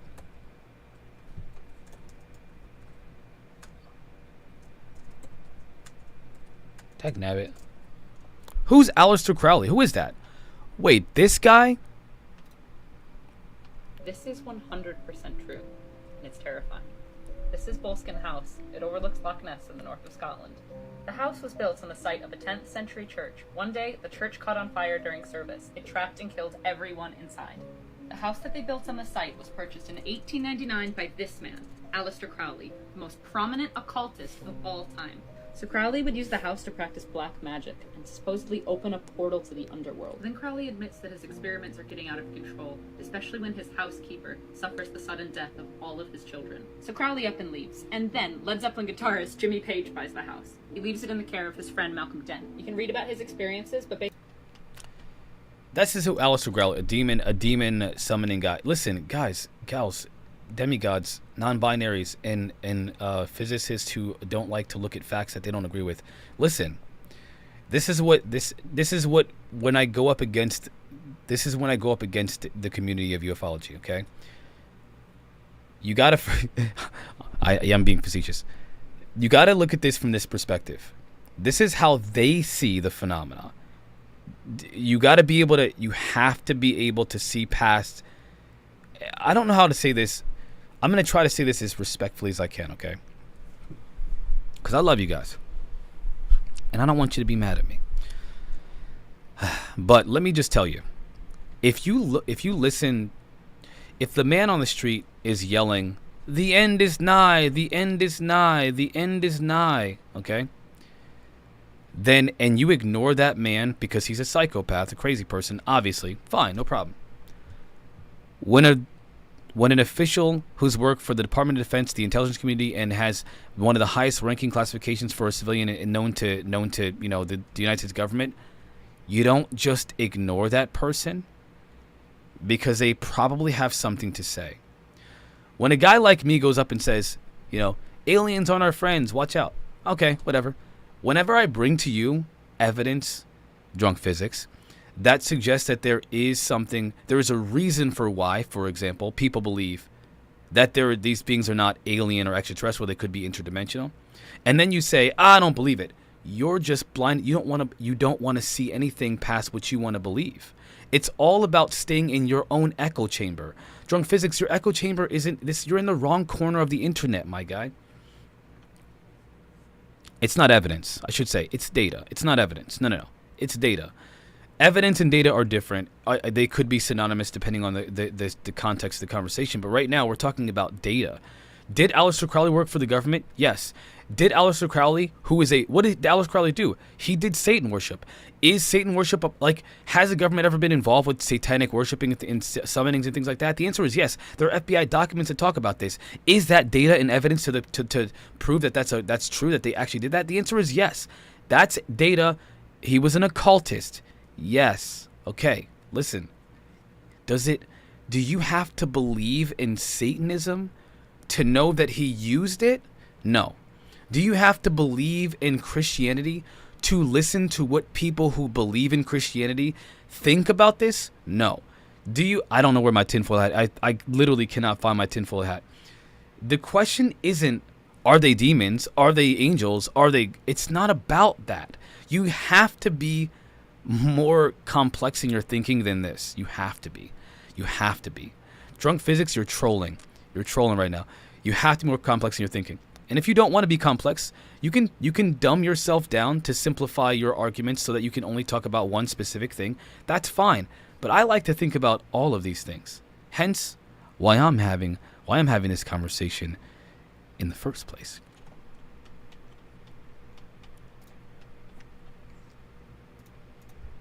Now, that happened, and then a year later we have the love Holloman Air it. Force Base event. Now the thing about the Holloman event was that people were there who witnessed it.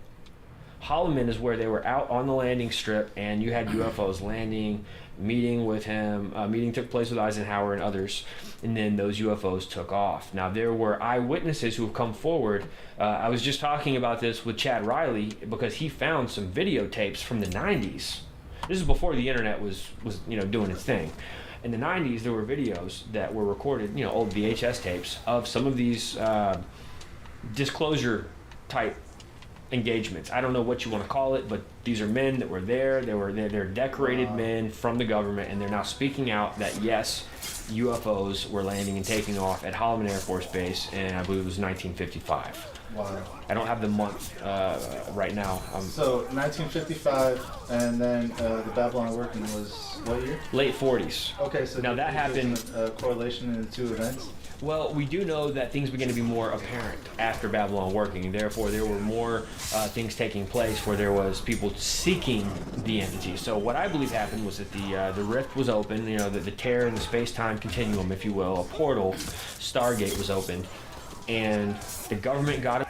By the way, I don't think this guy, I don't agree with his conclusions about what's going on at all. I don't think there's any, he's putting a lot of religious perspective to this whole topic.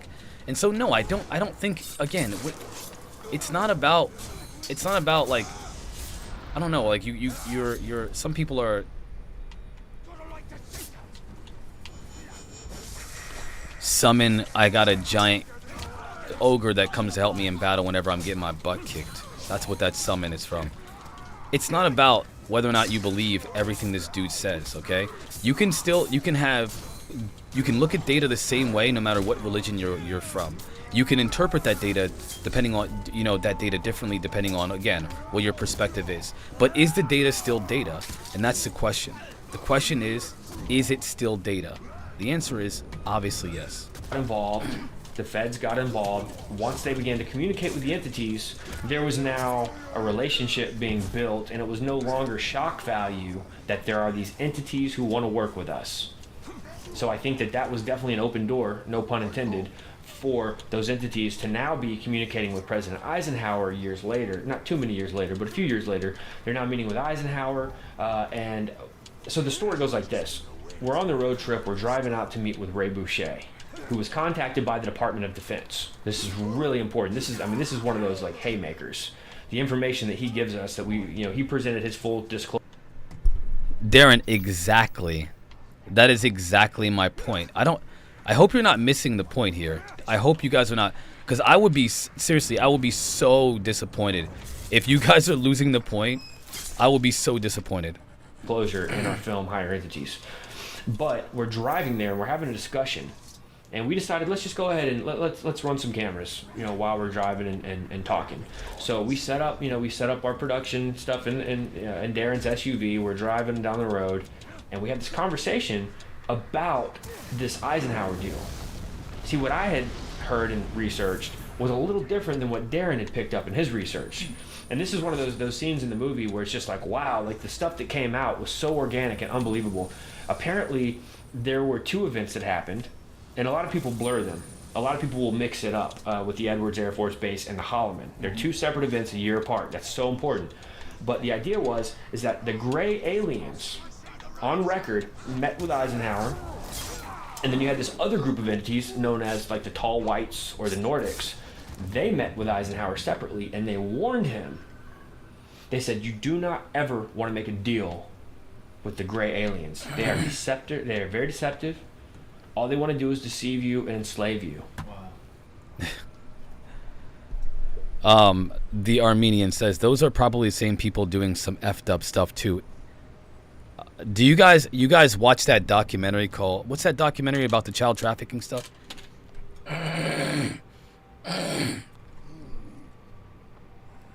Sound of Freedom or some crap like that? These are the same people doing some effed up stuff. The Armenian. You guys are willing to go down different rabbit holes, right? Like, keep in mind, this is what I'm talking about right here. I will not stand for it. Listen, if you're willing to watch The Sound of Freedom, and look at that ambiguous data, that is obviously true. I mean, again, there is a massive trafficking issue that literally involves people that are politicians. All right, we know this. Epstein Island.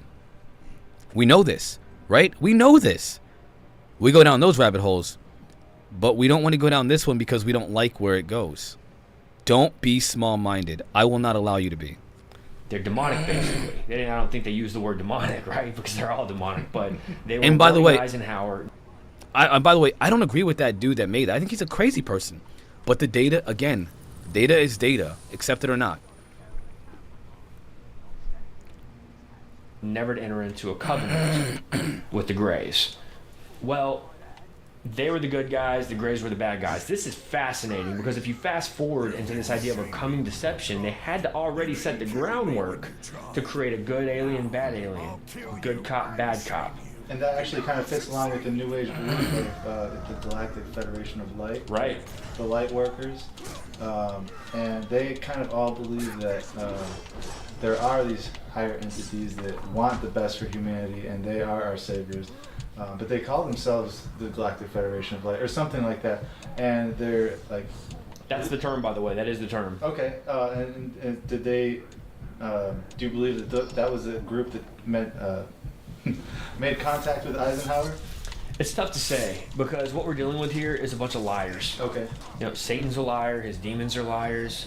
That's why... Okay, you gotta be able to see my gosh. This is the point right here. Do you need to believe in...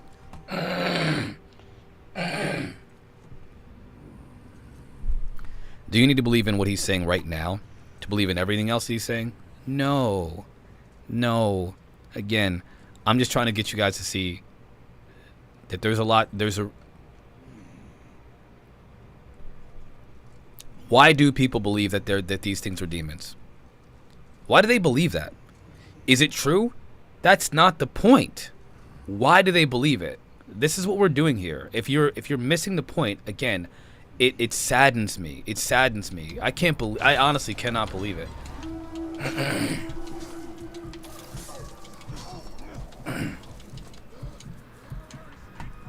Why when someone starts playing with a Ouija board, their grandmother starts talking to them. Well, it's not your grandmother, bro. Yeah. That's a demon. Yeah. That's an entity who wants to deceive you. They want to steal, to kill, and to destroy. That's biblical. And we're also told as Christians we got to be vigilant and we got to be sober-minded because Satan is our adversary. And the word Satan, the name Satan isn't really a name. We have this misconception that Satan, the devil, the red pitchfork, and in reality, Ha-Satan is the enemy, the adversary.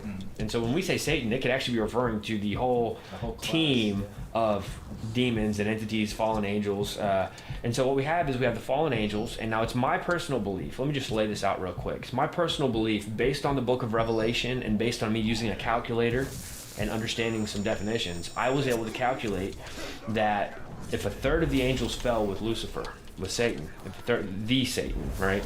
If a third of them fell with him, and that's also based on another passage of a third of the stars getting knocked down to earth. If that passage means what we think it means, and if we understand it correctly, a third of the angels fell with Satan. And you can do your math and figure out that equals somewhere between 30 to 50 plus million fallen angels. These are calculations that I think are not... I mean, how do you make that kind of calculation? This is what I mean. Like, I don't agree with everything at all, but you got to be able to see past all this stuff, guys. You have to. On the surface of the earth. Now, out of that, some of them were put in chains. The Bible tells us this because the ones that committed sexual sin, the Genesis 6, they have been locked up in chains. We can read about this in Jude. But the ones that are not locked in chains, just think about it, 30 to 50 plus million fallen angels on the face of the earth. Like, that's... I made the comment recently in an interview I did that is more than the population of the largest state in America. So wow, so we are dealing with a large group of entities who... We don't know these. This is the part where I think criticism needs to be applied. We don't know that. Nobody knows. It's not about demons, angels, and stuff like that. What I mean is we do not know how many of these beings are... I mean, who knows that? That's not a you're just like, this is where the another issue is. It's where like they're giving these numbers and calculations. We can try to summarize, or we can try to speculate on how many beings are on this planet, how many beings are out there, which ones are here, which ones. That's something that we can't do because nobody knows. Have the capabilities not only to deceive mankind, but to kind of guide them in the direction that they want to go. I mean, it seems like, from everything you just said, it seems like that they are setting up for the final great deception. So let's track back to the Collins elite a little bit. So what happened to them? Did they, I mean, they obviously saw something was going wrong, right? So did they disappear? Are they still around, do you think? But we have to remember that the original group that they were a part of was an LAP, Limited Access Program, and so that means that they don't exist. So what happened was, by the time we got involved in the research, and my research for the Collins elite only goes back about 3 or 4 years. So like I'm not Mr. I wasn't around back in the 40s, when all this was getting started. But what we did was we wanted to really, in order to validate the Collins elite's existence, we also needed to find out, were there other groups like this through the years? Because if it's going on here, it's probably going on over here and over here, right? You want to be able to confirm with more witnesses than just an eyewitness of one group.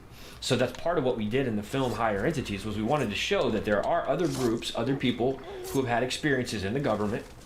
And by the way, Tom Horn, his brother-in-law, was murdered. He worked at Los Alamos. This was the first time he ever told the story publicly. He never spoke this story publicly. Matter of fact, he told his sister that he would not disclose the full story while she was still alive. Yet here he is. He worked it out to tell us the story in our film. His brother-in-law worked for Los Alamos, and interestingly, he married Tom's sister, who had alien encounters from the time she was about 13 years old, as soon as she started entering into puberty. And there's something about a child entering into puberty that's attractive to the demonic world. I don't understand that 100%, but you know what I find interesting about this kind of, I mean, again, I don't, there's no like direct correlation between this and the Catholic Church, but I do find it interesting that the Catholic Church has some of the biggest sexual misconduct allegations of any religious institution out there. I also find it interesting that there's this massive trafficking issue that's happening all over the world, but especially in the U.S., and that like people just accept it as a normal thing, and a lot of these people that are committing these acts are doing it against children. I don't know, man. I mean, we're drawing loose connections here when it comes to that kind of stuff, but I do find it notable that it's a lot of child specifically trafficking stuff. Regardless, not only did she suffer alien visitations and paralysis as a child, her daughter, the next generation, when she entered into that age of puberty, she began to get attacked. And then her husband, this is where it gets crazy, he comes home one day. They start drinking, knocking back a few. One thing leads to another, which I found out a lot of times when people start drinking, they're able to pull things out of the recesses that they would never talk about. So many stories of alien abductions and demonic activity people are willing to talk about after they have a few drinks. Things that are in those deep recesses come out.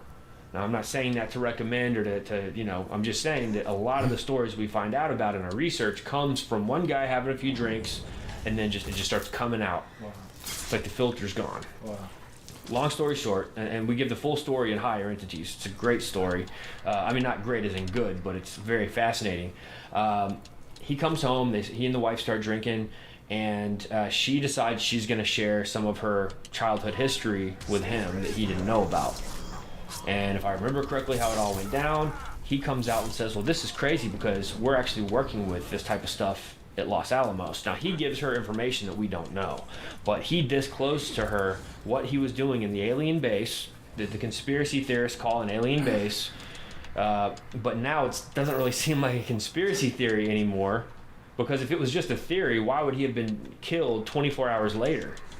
24 hours after he shares what they were doing at Los Alamos, he disappears, no body found, nothing. They say that they've never seen him back in the offices, So she reaches out and she's like, where's my husband never came home from work.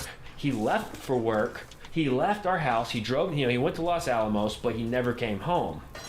Well, she now wants to get her benefits just to help pay for, for all the expenses that he was bringing in money. he's no longer there and he's been working hard. You know, there's pension and guarantees that she's supposed to get.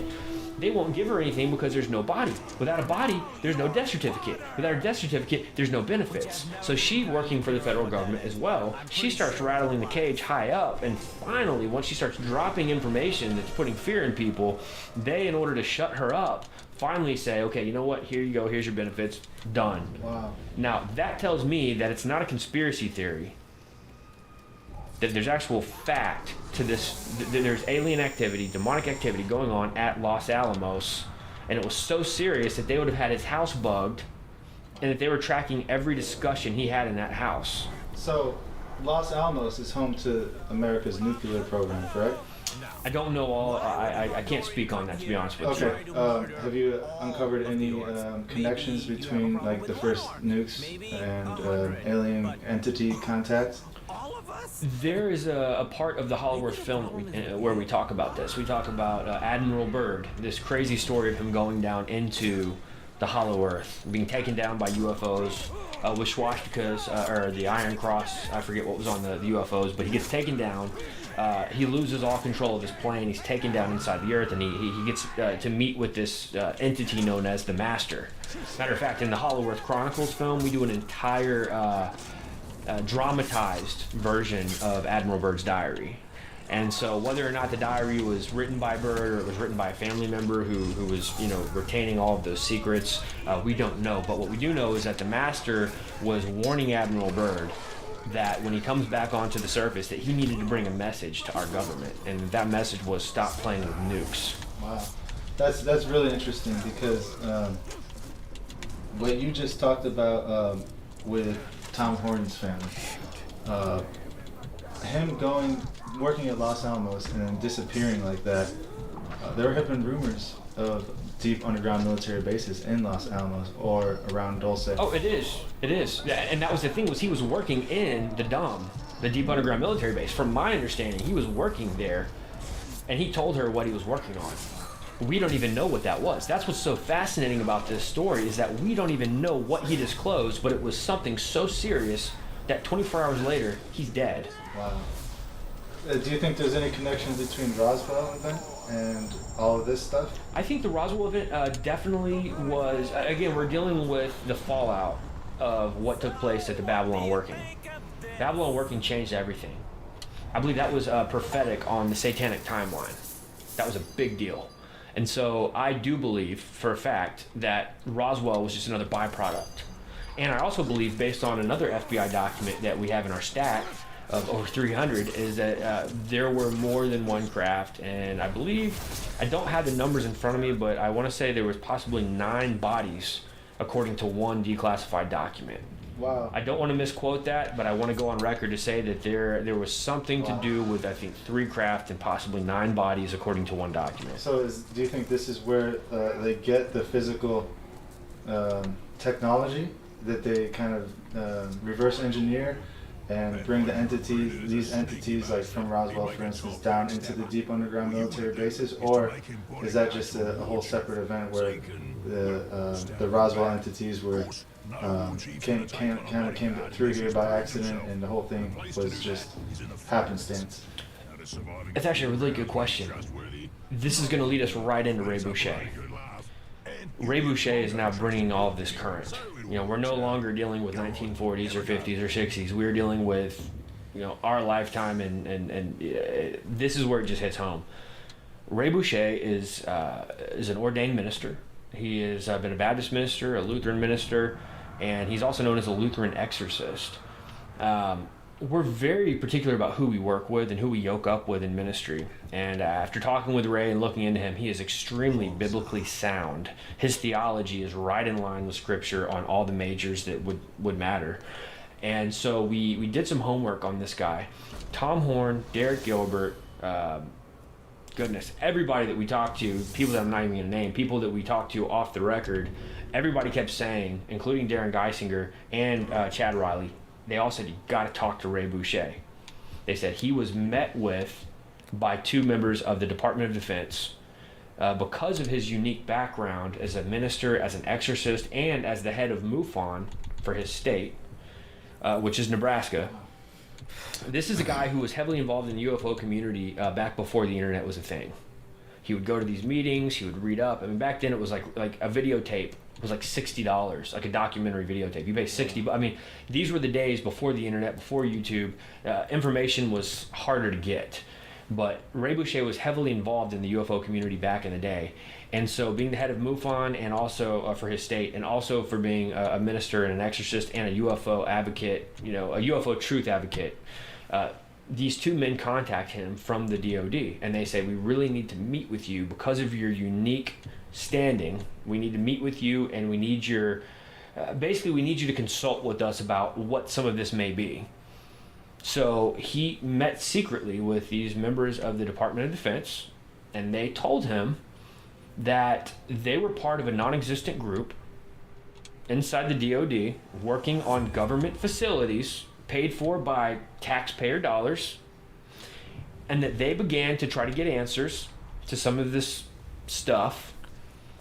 Okay, a lot of this is so loose at this point, I don't even know. I mean, this is where things kind of get out, in my opinion, way off the rail.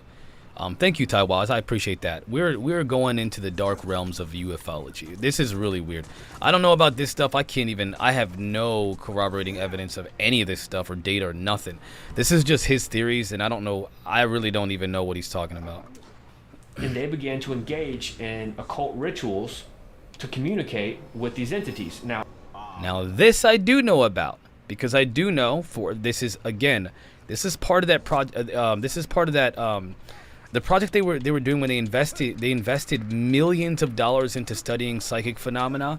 They also studied demonology, including occult practices, and of course, this idea of using summonings and seances in order to contact other beings. I'm talking about the government. This is part of the government's efforts to investigate the phenomena. This is why this part here is why the Pentagon believes that they are demonic. It's not about whether they are or not. Why do they believe it? Again, I can't believe I have to state this, but I know that some people have a hard time with the logical processes, so I'm trying to break that down for some of y'all. Now, let me explain this. You know I'm talking about you, drunk physics. If you don't feel like this is just a real... If I don't like it, it's all rubbish, and I can't understand it. It's all rubbish. Occurrence of the Collins elite. Harry Potter, would you like a spotted tea? I mean, this is recent. This is happening in the modern time period. He says that their bigger group was engaging in what he called satanic rituals, and he even said that the DOD contacts hinted at human sacrifice being done on the taxpayer dollar behind closed doors on government facilities. He said they started off with, we just want to get answers. And he says, and that turned into a we can do better mentality. We can do more than this. We can go above and beyond. This is the same story you see when you're watching movies about famous drug dealers. Oh, we can do better mentality. Starts off, they're just selling a little dope. And before you know it, they're a kingpin, and they just want more and more and more. It's not that they need it anymore, but it's that we can do better mentality. We can't leave well enough alone, to quote Karate Kid. We cannot leave well enough alone, and we can do better, and we're going to do better, and we're going to get more technology, we're going to get more information, we're going to get more power, and we're going to rise up by the power of the entities. And so Ray Boucher explained to them that yes, this stuff was extremely demonic. That yes, y'all had a good idea. Basically, your instincts were correct. This is demonic and you don't need to be doing it. They knew that was the case, but they needed someone they could talk to, such as Ray Boucher with his unique background. And so he was able to meet with them, and I believe they met twice. They had some phone conversations. But the thing is Ray wouldn't meet with us originally. He didn't want to talk to anybody. He's a very friendly guy. He was willing to just be cordial and hello, nice to meet you. But when we told him we wanted him on camera and that we wanted to meet with him, it was like, well, I could probably work with you guys at some point. He says, but I'm really busy. It's kind of like the nice way of saying, sorry, can't help you. We continued to try to reach out to him. We began our investigation. We talked with Tom Horn and Derek Gilbert and these others. Derek Gilbert told us to go listen to an interview he did with a podcast. You guys want to hear something crazy? Listen to this. According to Richard Spence's extensive research into the subject of Aleister Crowley's connection to government intelligence agencies, Crowley worked as a double agent during World War I for the British government. In his 1929 book Confessions and Elsewhere, Crowley made vague references to his intelligence work, notably his 1914 to 1919 mission in the U.S. There have been claims his public role as anti-British propagandist masked secret service on behalf of His Majesty. It was also determined that Aleister Crowley was an employee of the British government, but at present in the country on official business, of which the British Council, New York City, has fully recognized.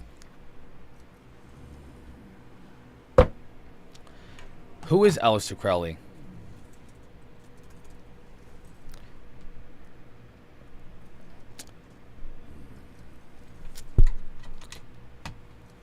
Dr. Future, I think, was the name of the show. Aleister Crowley was a British occultist, writer, and mountaineer who founded the religion of Thelema and practiced magic. He was born in 1875 into a wealthy family and attended Cambridge. He was a member of several esoteric orders and claimed to be the prophet of a new era. He was also known for his drug use, sexual exploits, and controversial writings.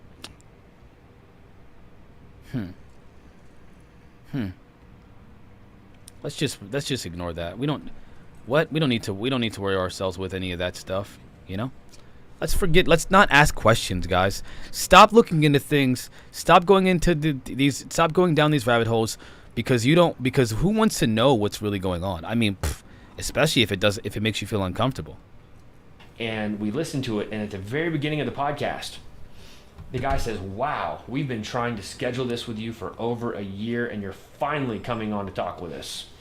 So I imagine Ray Boucher is extremely careful. He's very standoffish. He wants to protect his family. He doesn't want to get involved in something he shouldn't be. And so I just kind of wrote it off that he's not going to meet with us. And we're probably going to have to just go ahead and end this project early. He finally comes through and says, "Okay, I'll do it.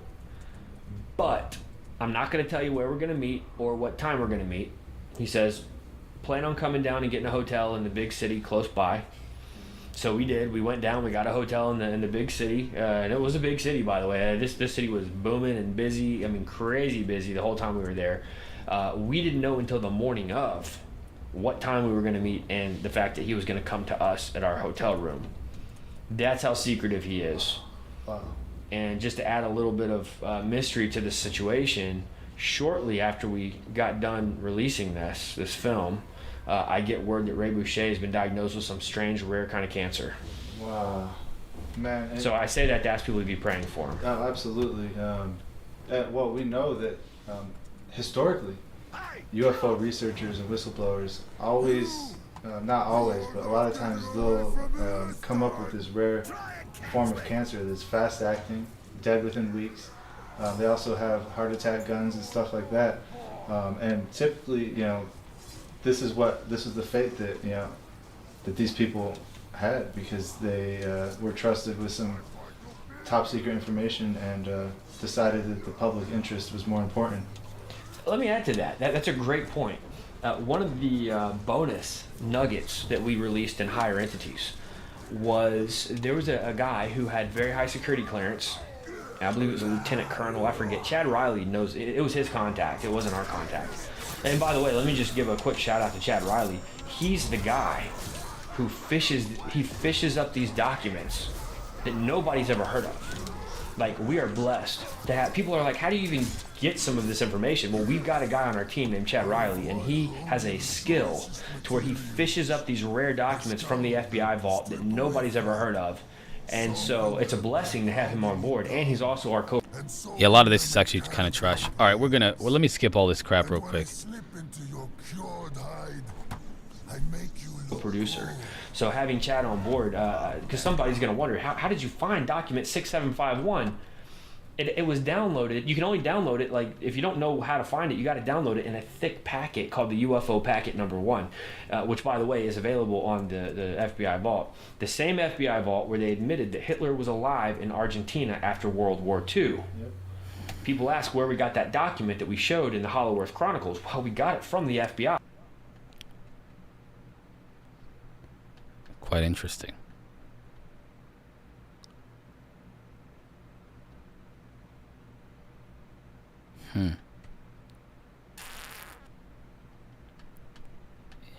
Interesting. Yeah, a lot of the rest of this it doesn't seem like it's getting anywhere. Let me skip. There was another aspect of this that was more interesting, but this part here just seems like a bunch of random stuff. While I was doing an interview with Gon Shimura on Change His 7.5 Nug, we're dealing with this idea of government agencies doing anything it takes to keep you from getting the Easter egg. Mm-hmm. That's what it is. They're trying to hide their Easter eggs. And so what happened here was Chad's contact, his name is Greg Renrich. He has the above top secret clearance, areas such as Groom Lake, Area 51, a list. Chad breaks down the whole list and higher entities. Yeah, I think he's there's a lot of unfounded claims at this point. The only reason I wanted to watch the beginning of this is because the beginning was full of, there was a lot of religiosity, but behind that religiosity was some information about that gives you an understanding of why the why the Pentagon believes in their head, because they've mentioned this before, by the way, in case you all are wondering. But some of you some of you believe this is all rubbish. We don't investigate any of these claims. Who cares about what the Pentagon thinks? Well, the Pentagon, and let me tell you right now, the Pentagon has some things to say about the UFO phenomenon, and they believe that there's demons and that they're interdimensional beings. Why do they believe that? If I'm drunk physics, I would never look into these claims. I would never wonder why, because it's all rubbish. I want to know why. Again, there's a reason why I'm up here. I want to know why the Pentagon believes that UFOs are demonic. Why would they believe something like that? It just sounds ridiculous. It does sound ridiculous. But if you don't ask why, you'll never find any amount of... Like, I can't with people who exclude, like, questions and inference and data because they just don't like it. It's literally how you can stay ignorant. It's how you maintain ignorance, is by not looking at data. I don't want to look at it. I don't want to see it. I don't want to see it because if I see it, it might be that Jedi mind trick that somebody told me that I do sometimes. Jedi mind trick. If giving information is a Jedi mind trick, my friend, that is just somebody trying to wake you up and raise you out of your ignorance. You have to ask yourself, why? Why would the Pentagon say that? Why would members of the Pentagon, I should say, according to Elizondo and others, think that these beings are demonic? Why do they believe that? Is it just because they read the Bible and they say, oh, look, lights in the sky, it must be demons? You really think they're that simple and stupid? You really believe that in your head? You really believe in your head that the Pentagon believes that just because they're religious? They have to have a reason. You can't look at science and say, oh, it's demonic because I don't like it. No. Why do they believe that? Well, let's look into it. When you do a little bit of research, just a little bit, you find out that our government has been involved with the occult. There are FBI documents that talk about this explicitly. They funded millions of dollars looking into the occult, whether it be poltergeist, Skinwalker Ranch, these idea of interdimensional beings contacting the dead. Why would the government look into this? Well, they did. They spent millions of dollars looking into it. Well, do you ever wonder what happened to that research? It got stopped. Why? Because they realized this information, they're dabbling into things that they probably shouldn't be. But then what happens? Well, they start contacting people like Aleister Crowley. To get Aleister Crowley into the government, working on these secret projects, they talk to Ingo Swann. He does remote viewing. They put money into remote viewing. Again, why do you not ask yourself, why do they think these things? They know they have been interacting with these beings. They have, the government, through these means, through these occult practices. And that's why they've attached their religious perspective to these beings. They attach their religious perspective because of those studies. Don't you want to know? Does anybody want to know? Does anybody ever think why? Why does the Pentagon think that UFOs are demonic? Why? Well, this is a reason why. Well, who else is saying this? Well, let's put it this way.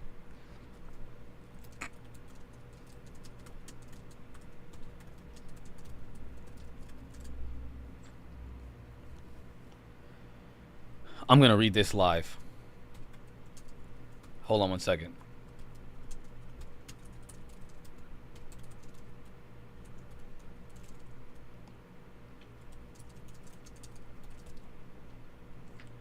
One second. I just got an article from someone here about alien abductions. Oh, the other thing is, like, is there any validity whatsoever to the idea? Okay, maybe I'll. Okay.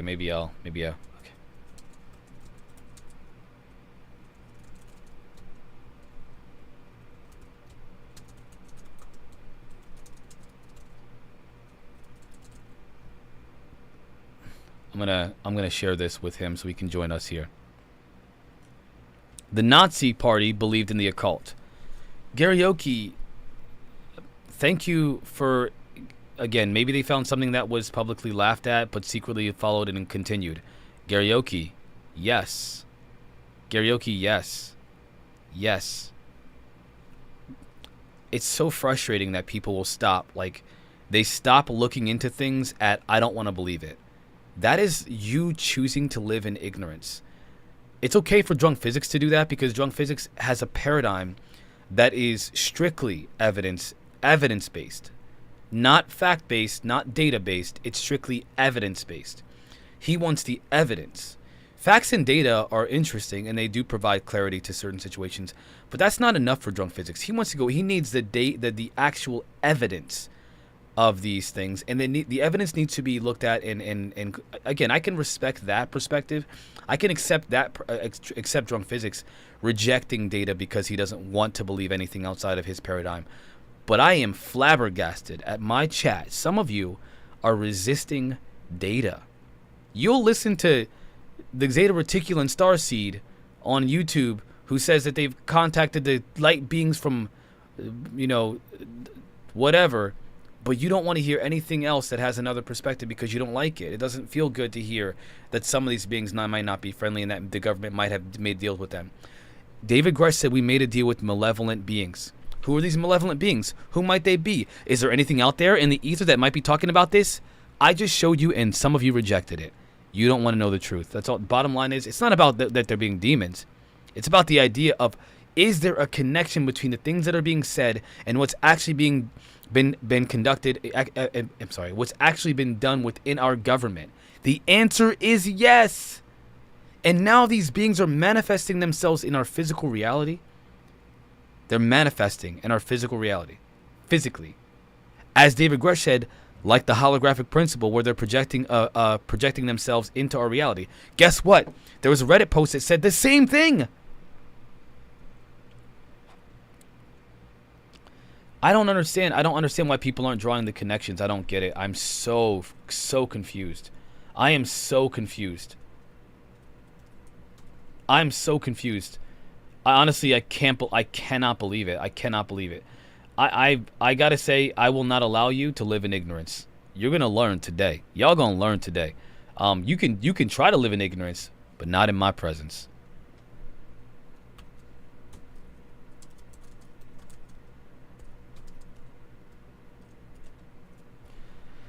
Not in my backyard.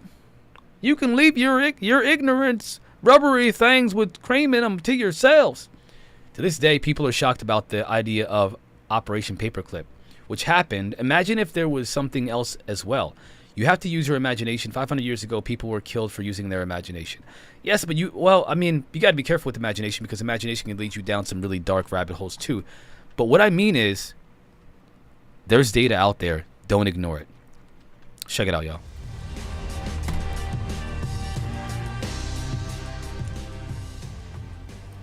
Three witnesses scheduled to testify at last week's UFO hearing dropped out at the last minute after receiving calls from the Pentagon. That's according to Congressman Tim Burchett. Here he is on News Nation last night. We thought there was going to be about half a dozen witnesses, so 6 witnesses. We ended up seeing the 3 witnesses. Was there a plan to have more? Absolutely. And we had one tell us that he'd received a call from, I guess, maybe the Pentagon, and he decided he or she decided that maybe it wasn't best that they were on there. We had somebody who was an affiliation with NASA, and NASA will say, well, they didn't work for NASA. This is news to us, but it was one of their quasi something, I don't know. But anyway, and they turned us, or they backed out at the end, and then we had one more, I think, that. Do you guys? Okay, so I don't want to confuse my imagination with fact. I just want the facts. Darren 1320, this is one of the very first times I'm calling you out, my brother. You rejected the facts of this conversation because you didn't like the narrative about. And again, I get it. The religious. I specifically said you have to look past the religiosity. And I know that's hard sometimes. I know it's hard. Trust me, I get it. But in that religiosity, there were kernels of truth. You have to be able to see past everything else that you don't like to see the truth in an argument, or else you'll never learn the truth. You'll never learn the full truth. You'll always be stuck in an echo chamber. Rejecting data because you don't like it is how you stay stuck ignorant in an echo chamber. I'm not going to do that. I will not allow that here. I want you all to be informed, even with the craziest, fringiest stuff. You want to talk about werewolves and Dogman, but you don't want to talk about this because it's uncomfortable. Not you, Darren. I'm just generally speaking. You get a free pass because I like you.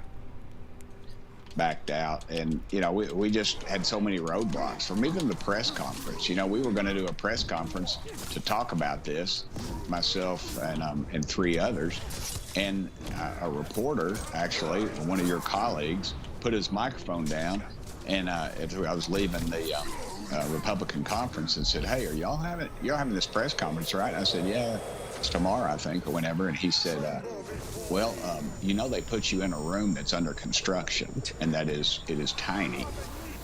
So 2 things I want to say here about this video that we're watching. This is Tim Burchett talking about even News Nation. Think about this. Even News Nation, I think they're just using this as an opportunity to gain viewers. News Nation is using it. Even News Nation. Because look what he just said. Tim Burchett said they tried to stick him in a room, a small tiny room after post hearing with construction going on. Disrespectful. Dismiss the whole thing, right? After they put this on full blast for the whole time. Now they're going to play this game.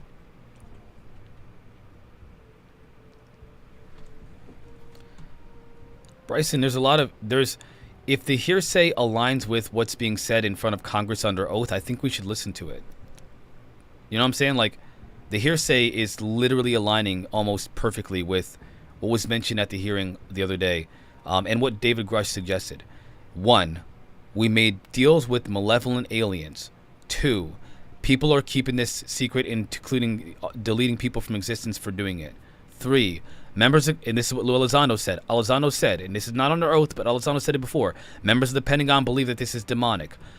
I mean, you're gonna ignore that?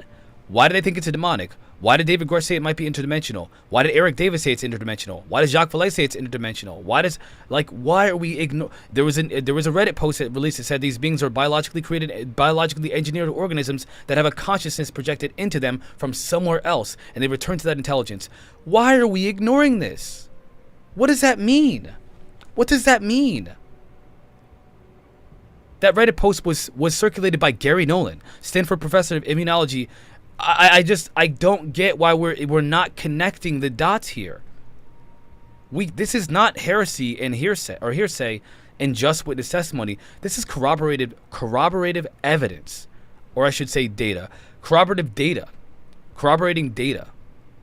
This is all connected. They're not physical. At least the intelligence itself is not physical. The source intelligence is not from this dimension.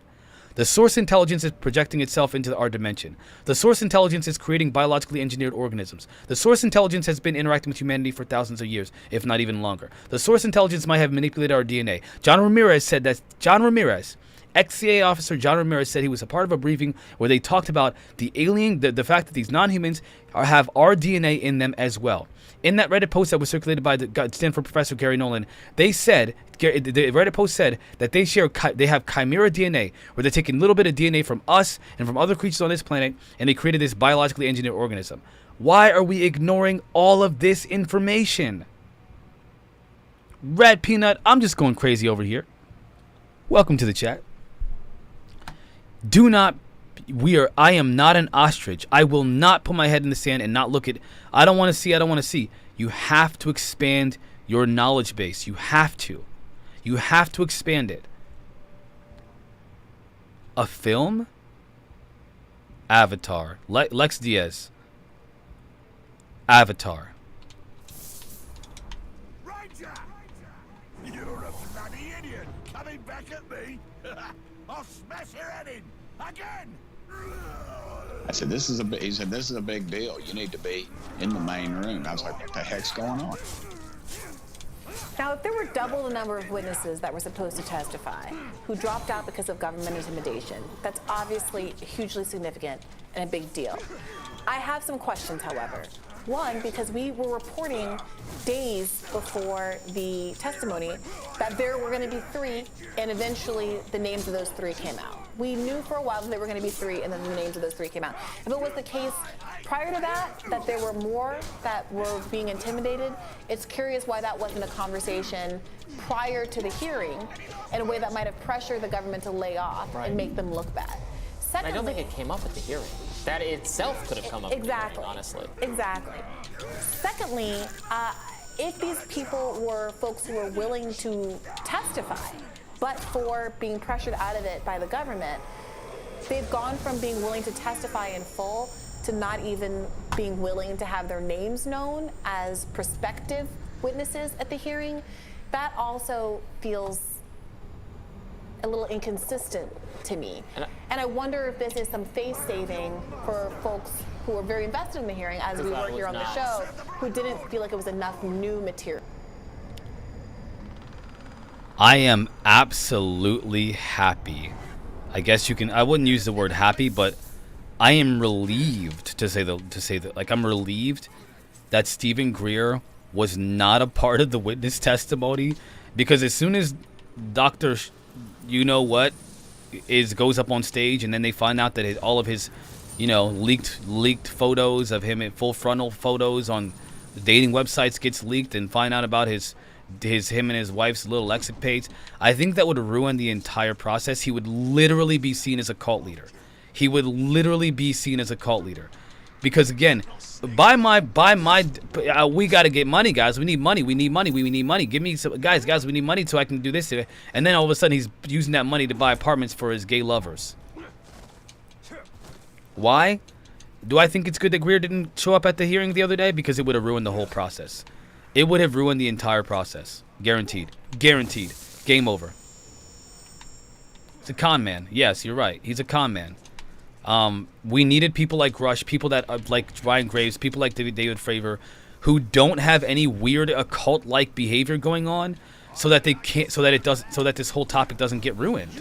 This needs to be taken seriously. We can't have people like him muddying this whole thing up with their sexual escapades, if you will.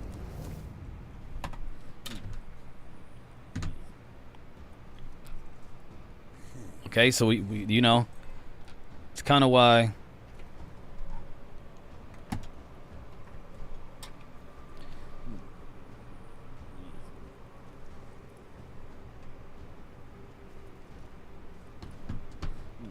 that's my perspective.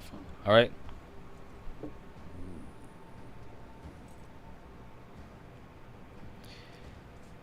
It was not. It was a lot of the same material, and it was a lot of, we know. Obviously, this guy doesn't know what he's talking about. It was not a lot of the same material. It's not true.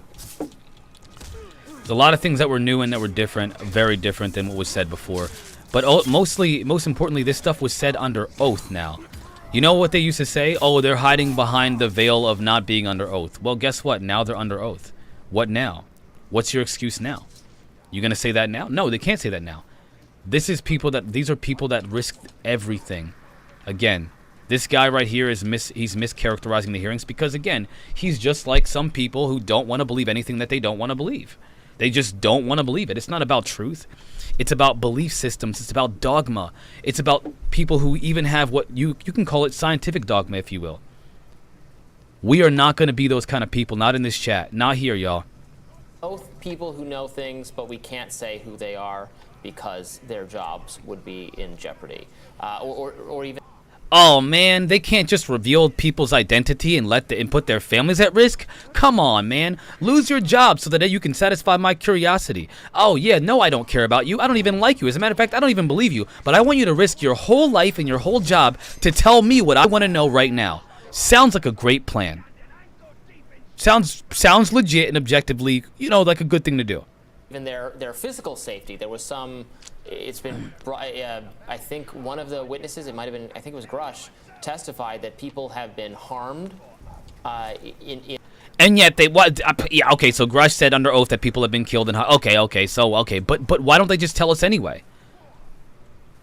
In the course of covering up the evidence of UFOs. That was said. So people fearing not just for their jobs, but for their lives. But what I want to know, it's a little bit like the pressure campaign from the federal government on speech, on social media, COVID speech, Hunter Biden stuff, etc. Like, okay, well, then who is the person who calls you or emails you and says, we the Pentagon or we the NASA don't want you to testify? Who is that person? He's obviously using a little bit of like sarcasm in his tone, which means he doesn't believe at all what's going on. He doesn't believe Grush. He doesn't believe Graves. He thinks that, oh well, if they are, then tell us who they are. They literally told you exactly why they can't just tell you who they are. You have to be a complete idiot to have this take, who did not do your research, who did not pay attention to the hearings, who did not pay attention to the testimony. You have to be a complete and utter idiot. You have to be. You have to be. That person isn't entitled to secrecy. I want them known. I want to know who is doing the silencing. Yes. Oh, I want you to risk your life and tell me who's telling you that they'll kill you right now. Tell me who's gonna. I want you to tell me, knowing that this will get you killed. I want you to risk your life and tell me who the people are that want to kill you for telling me who the people are that want to kill you. My name is whoever this freaking reporter journalist is. What an idiot. Who is getting in the way of getting this real information? Let's out them. Yes. If we can't out you, the person who has the information, let's out the person who's silencing you. Can we do that? Yes. Can we do that discreetly in a way that doesn't reflect back on you? Can we do that? Yes, he's doing that discreetly. He's provided that information to the IG. He's provided that piece of information to people in SCIFs and in classified settings. What are you talking? Have you done your research? Are you a journalist or are you a mouthpiece for the Pentagon? I mean, who is this guy? Yes. Let's know who's in that position. Who's the czar of silence? And if someone has been physically injured as a consequence, that was the allegation that was made. Who did the injuring? Yeah. what organization? What department First, I thought they meant the that? aliens did the injuring, but I think it's the government now. I mean, if it's the aliens that are doing. I think it was the aliens, but I don't know. Basically, I just want to know who the people are that are threatening this guy, and I want to tell him that. Listen to this Jersey girl, all right? This Valley girl, all right? This is not the kind of Valley girl the cool chick who's like real cool. She's down to earth. This is a different kind of Valley girl, okay? This is the annoying one that used to always like mock everybody in class. And I just want to know why everybody is making fun. I don't know why there's so much in it, and I don't know. Would you please read the news? Would you at least watch the hearing and listen to what was said? Would you two dummies? You got the jock here, the jock, and this jock is not like the jock, like the cool jock. He's just a jock, right? Why don't they just tell us? And then I haven't done my research. My name is journalist, and my name is other journalist. Doing the injuring, then certainly out them because they are owed no protection. We need to bring a workplace, an OSHA-related lawsuit for the government employees injured. These people have just risked their life. I know, it's so funny. They risked their life. It's so funny that they risked their life. It's so funny that people want to kill them. In the course of your duties, you may be entitled. Darren 1320, you calm down. You calm down. You calm down. Oh my gosh.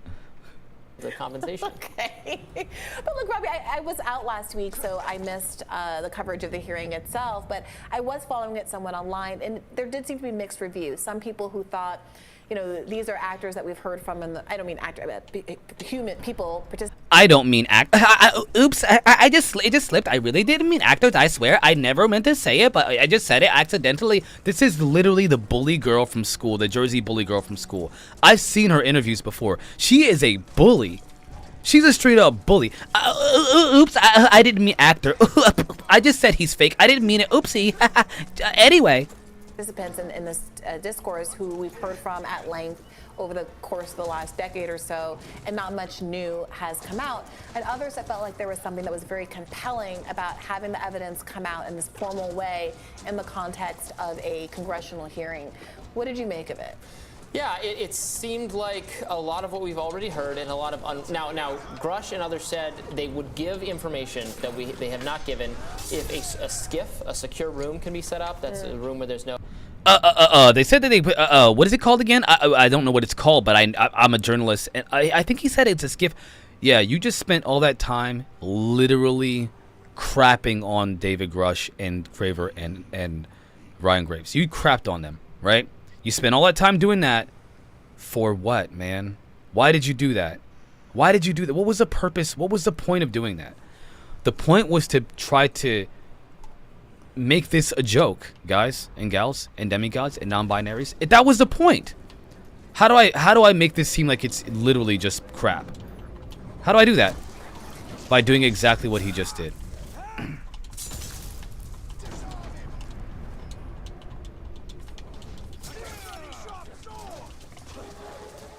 I can't with these people, guys. No cameras or phones, it's not recorded, so that they can legally give the sensitive information they have. There's some talk of making that happen. That all sounds great, but the problem with that is then it'll be shielded from public view. Then it'll be on people like Tim Burchett and others to use that information, to get that information and then use that to further this investigation. And I feel like without the public's knowledge and then the subsequent public, the pressure that comes from the public when we're in the loop, there will just be Tim Burchett and co will be hitting roadblocks. Yeah. Well, they'll be hitting this wall of silence everywhere they turn. Yeah, I have, again, I have this kind of like logical side of my. There is nothing logical about these two and their train of thought at all. I cannot believe I just heard these two people use the most illogical argument about why what they heard was essentially irrelevant and it wasn't worth the time of day of members of Congress, and essentially that we shouldn't listen to them because it's not new information, we've heard it for the last decade, and then sit there and because they haven't even read or listened to or seen the hearings, and yet somehow these two are considered educated journalists. What is this? What is this? My brain that is raising red flags in the same way that it's kind of raising these red flags as we get. Those red flags are imaginary. You need to seek medical attention immediately. You're hallucinating. Consecutive rounds of inquiry into even the Biden crime family without a smoking gun. If there is information. He provided the smoking gun to members of Congress in classified setting, and he also provided it to the Inspector General, the acting Inspector General, and the previous Inspector General as well. And so whatever you're talking about right now is literally just uninformed perspective. Please do your job. Please do your job and investigate this topic. Information that has not been investigated, then Do I need to say it? Do I need to say it? And this has not been investigated. It's just been investigated by the Inspector General, but other than that, it hasn't been. And also, it has members of Congress involved. But other than that, it's not been investigated, and it also has been investigated by people within the Pentagon. But it also has not been. But also, they paid for a program called ATIP and OSAP and Arrow. But this is just unfounded information. But it's also got people like Ryan Graves and David Fravor. But it just hasn't been investigated. And also that. This woman has not done her job. Neither one of these people, this dude, this chick, they've not done their job. I don't care if there's not a smoking gun. Obviously, if you're keeping me from finding the smoking gun, you should continue doing investigations. But if the investigations have gone forward and there still doesn't seem to be a there, at a certain point it loses steam. And here, again, if the people with the knowledge are both saying how important it is for this stuff to come out and also ultimately unwilling to say publicly what needs to be said to light a fire under. If you're not going to tell me what I want to know, then this is just rubbish. This is rubbish. to Drunk Physics' point. If you're not going to tell me what I want to know, then I don't want to hear it. Basically, even if it's true and you're telling members of Congress behind closed doors because you don't want to die, I don't care. You just have to tell me about all this stuff. The agencies that have knowledge of this. What are the protections that need to take place, be put into law, be put into, to allow the people who are unwilling to come forward, the 3 potential witnesses who didn't speak? What assurances do they need that they'll be okay to speak? That's what needs to get worked out. Is it, again, for job security, you'll be a very wealthy and successful and famous person if you're the person who actually delivers the evidence of the aliens. Absolutely. First of all, now if you feel. Did you guys hear that? You think I'm gonna let that slide? You think I'm gonna let that slide? Oh yeah, they're just trying to make money. They're just trying to make money. If you release this information, you're gonna be wealthy. You're gonna make money because I know that's what you really want. This is all about money. Oh my gosh, somebody please help me. Fear for your life. Okay. Oh my gosh. What kind of security can you get? What kind of arrangements can be made? Those are the conversations that need to happen now. Also, is the anonymity helping you? If you, there's a. Is it really helping you that you're not? Is the anonymity really helping you? Maybe you should reveal the secrets and also risk your life even more. Don't you just think you should just tell it? Yes, I know you said they're gonna kill you, but don't you think you should tell it anyway? Because I just want to know. I'm a reporter. A sort of protection that comes with coming out publicly in a mass. What do they do? Kill all of you? At a certain point, that is its own red flag. This is literally the equivalent of Operation Get Behind the Darky.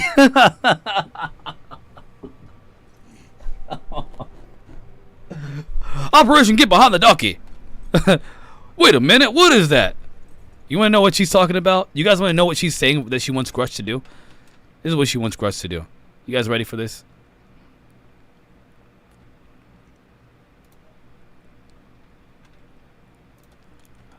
It's time for Operation Get Behind the Darky. If you don't know what Operation Get Behind the Darky is, I'm about to show you right now what she's advocating for. Operation Get Behind the Darky.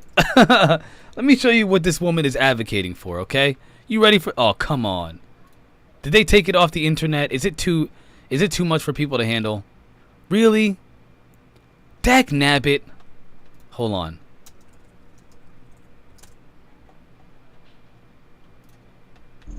Our sources have told us that the Canadians are preparing for our invasion, so we must use caution. Each battalion has a specific code name and mission. Battalion 5, raise your hands. You will be the all-important first attack wave, which we will call Operation Human Shield. Hey, wait a minute. Now keep in mind, Operation Human Shield will suffer heavy losses. Battalion 14? Right, you are Operation Get Behind the Darkies. You are Battalion 5. And try not to get killed, for God's sake. Are there any questions, men? Yes, Soldier. Have you ever heard of the Emancipation Proclamation? I don't listen to hip-hop. After that... That's Operation Get Behind the Darky. This is what she's advocating for. She wants David Grush and Ryan Graves to implement Operation Get Behind the Darky. She wants them to be the dark. That's what she's asking for. Human Shield up front and Operation Get Behind the Darkies. Remember, Human Shield, protect our tanks and planes too. Look at that. This is what she's advocating for. Why don't they just do the Operation Get Behind the Darky? I mean, if you really have this information, why don't you just do the Operation Get Behind the Darky? Yeah. This is what she's advocating for. Freaking people, man. Yeah. Right? And I don't want to take that too far because there was a time in American history where they really did kill everybody. I mean, you had this mass assassinations, whether it's the Kennedys, MLK, Malcolm X. Okay, yeah, so people did die and stuff, but you know what? They should still. Okay. I don't want to cheapen what actually happened when people did die, but I think they should do the Operation Get Behind the Darky anyway because I want to know. Fred Hampton, you did have assassinations become very, very common as movement leaders were having successes in changing the terrain of American politics and the social contract. So, I don't want to be cavalier with somebody else's life, but I'm going to be cavalier with somebody else's life. again, if you were at a point where you were about to testify, that means somebody knows who you were. There's testimony that has been written out, practice sessions that have been done, phone call records to you between you and the senators who are going to, the representatives that were really going to interrogate you. And the evidence is there. You are known. So you're known to everyone who can basically cause you harm, but not to the broader public who would defend you and then look very skeptically if anything were to happen to you. So what is going on? If David Grush broke his security oath and NDAs and everything and did it illegally like she's suggesting, like this alleged journalist and her partner are suggesting, then he would be murdered and everyone would forget about him and literally say, you know, remember that guy David Grush? Do you guys remember that guy, that one guy, Phil Schneider? Remember that one guy? Remember that one guy who tried to tell the whole world about and testified under oath? Yeah, he's dead now. Yeah, the UFO thing must be fake then. That's exactly what they would do. That's exactly what they would do. This is what drives me crazy. Gets me all fired up. On here. Yeah.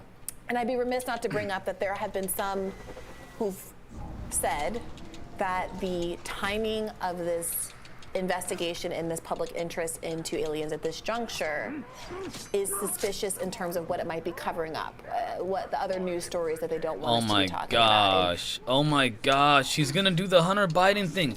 Hunter Biden likes to have lots of orgies with women and do drugs. Welcome to corporate America. You literally understand that Donald Trump was a freaking pimp. I don't even ask. I just grab him by the... And when you're famous, they let you do it. Grab him by the... He was a pimp. No shame. I'm just saying, like, who cares? Who cares? He liked to touch women. Now, on the other hand, he needs to touch it. He needs to get permission first. But still... He's a dude. He likes girls. Hunter Biden likes girls. He likes to snort cocaine off their... You know what I'm going to say. You think that aliens are a distraction from cocaine snorting politicians? Come on, man. Get out of here with that. That's a stupid argument. Yeah, she's turning it political. She's being ridiculous. These people have lost all credibility and completely lost credibility. I did see a number of people pointing to the fact that all of the campaign finance charges against Sam Bankman-Fried were dropped on the same day that this UFO news was all coming out on the internet. And, you know, is there a bipartisan vested interest in letting a huge Republican and... Do you guys really believe that Tim Burchett is a part of a cover-up for Hunter Biden? If anybody in the chat believes that, I want you to leave right now. Get out of my chat. If you think that Tim Burchett is literally doing this because he wants to hide what Hunter Biden's doing, get out of my chat. I can't have you in here. I can't have you in the chat. I can't. I cannot deal with it. This is the first time I'm ever going to say this, because I know y'all are not like this, by the way. But if in your brain you believe that Hunter Biden is being protected by Tim Burchett, I got a blurry Bigfoot photo I want to share with you. All right, it's only $3,000 for the photo. And Democratic donor like Sam Bankman-Fried. Remember, he donated unprecedented amounts, or this, you know, singularly high amounts, I should say, to the Democratic Party. They've dropped some of the charges. They've not dropped all the of the campaign finance charges. But this is the. Oh, your boy's calling you out, lady. Your boy's calling you out. This is the same chick that said that she believes that Star Wars is probably real. These are the charges that implicate the donors. I actually believe that Star Wars is real, but these guys that are bringing evidence to the Inspector General and have provided all the witnesses and names of people, including hostile witnesses, I just don't believe them. Oh, they testified under oath. Oh, so what? Star Wars is cool. I believe that. I think that's more plausible than what's being happening right now with all the evidence and the witness testimony under oath. I just think that Star Wars is more plausible. Oh my gosh. Right, these are the charges that implicate the party apparatus. So Sam Bankman-Fried gave to the Democrats. His number two at the company gave similar amounts to Republicans. This is someone who... I can't do this anymore. We're done with this video. We're done with this. This is too much. This is too much trauma. I'm gonna need some therapy after this. I'll be fine, yo. This is just too much. This is too much stupid in one video. This is way too much stupid. She's too pretty for that. What are you doing? Come on. What are you doing, man? You got a handsome co-host, a beautiful host, a handsome co-host, and they're up here spouting dumb, just spouting stupid. Wait, what? I gotta check that out. Onto the object within about a half mile of it. It rapidly accelerated in front of us and disappeared. Our wingmen, roughly 8,000 feet above us, lost contact also. We immediately turned back to see where the whitewater was at, and it was gone also. The Tic Tac object we engaged in 2004 was far superior to anything that we had on time, have today, or are looking to develop in the next 10 years.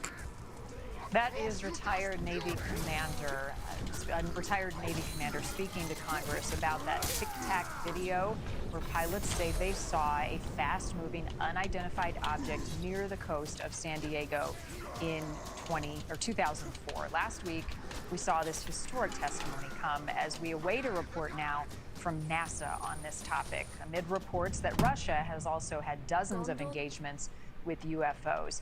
Here to talk. Okay, really important here. Russia is having these encounters with UFOs as well, and again, they're not all friendly. Doesn't mean they're evil. It doesn't mean they're demons. It doesn't mean they're angels. It doesn't mean that they're here to kill us all. But they're not all friendly. Brazil's been having the same issue when it comes to actual engagements with this phenomena. They're not capital A, capital L, capital L. That's all friendly. Okay? Why did I do that? Because some people have a very hard time with following logic and listening to, like, auditorily. I think that the logical processing for auditory information is difficult for them to process. So when I say they're not all friendly, they hear they're all evil and demons and they want to take our souls. They're not all friendly. Bryson, Garioki's asking you to hop on Twitch because he wants to chat with you. Now, like I was saying, this is important. George Knapp provided evidence that Russia has been having this issue and has been dealing with the UFO phenomenon for a time. They have a secret program too. They're keeping it secret from their people as well. It's not just a U.S. problem. It's a world problem. Everyone's like, why does this always happen in America? It doesn't. You're right, Rad Peanut.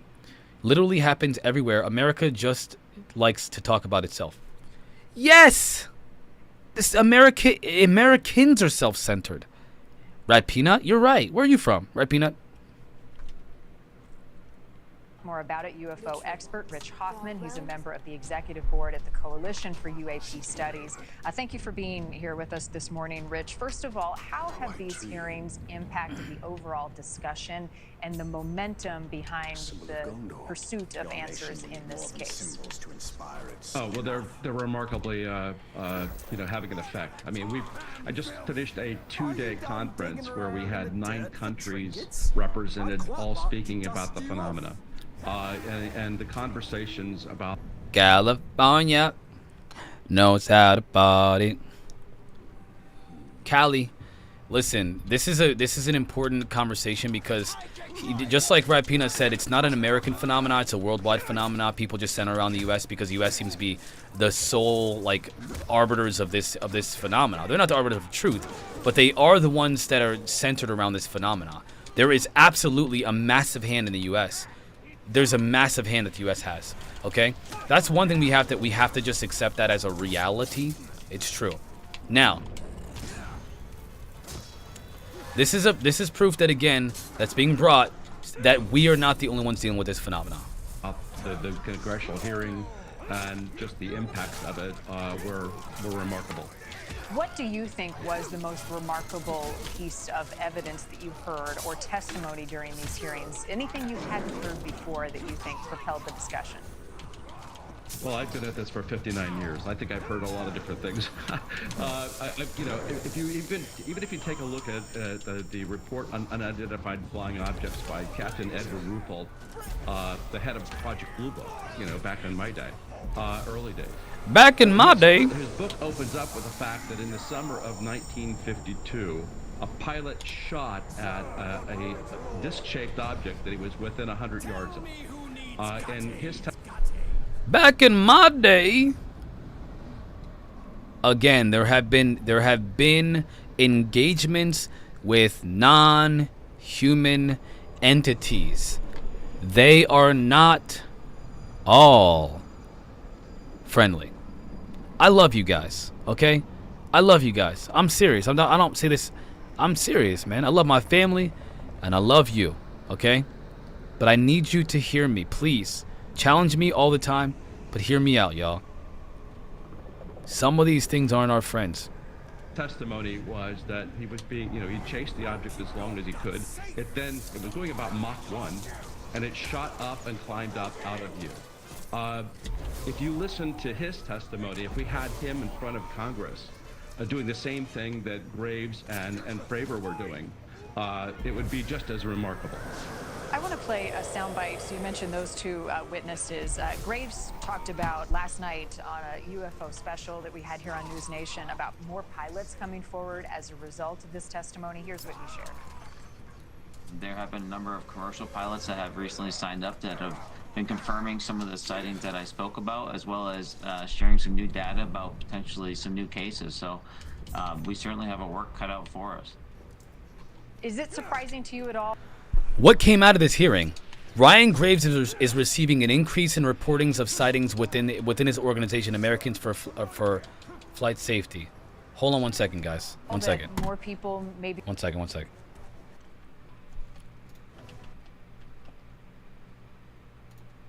I'm going to use the restroom. I'll be right back. I'll play this. I'll let this play, even though I shouldn't, but I'll let this play while I'm gone. We feel the stigma has gone away. Some, they're feeling more comfortable to report sightings that they may encounter. It really, it's still a challenge. The stigma is still out there, and there's still just as much pushback about reporting it. And there's a lot of personal reasons, you know, that people don't come forward. So consequently, we're getting little drips and drabs, but not the whole picture.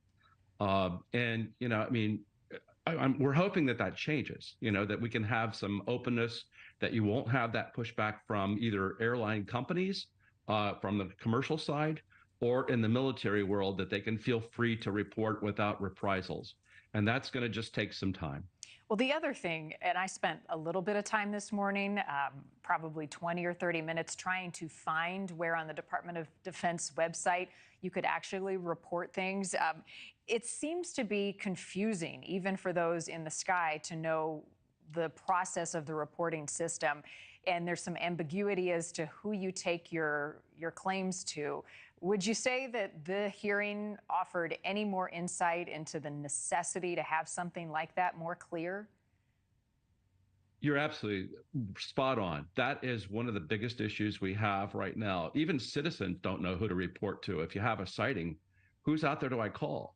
You know, back in the early days, it was Project Blue Book. Well, now it's like, well, allegedly, you're supposed to be reporting, you know, cases up to Arrow on the military side, right?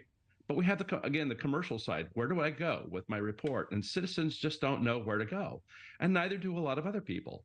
And so consequently, until we get the reporting process in place, and we get this stigma where you're afraid to report worked out, we're going to run into problems. The vast majority of cases are not reported at all, period. I mean, it's either because I'm afraid what my minister is going to say, or I'm afraid of what my family's going to say, and so people just don't talk about it. And I've had many people over my years of doing this investigations, that people have kept it quiet for as long as 48 years and not told anybody, not even anybody in their family. Thank you for watching. Go to newsnationnow.com to find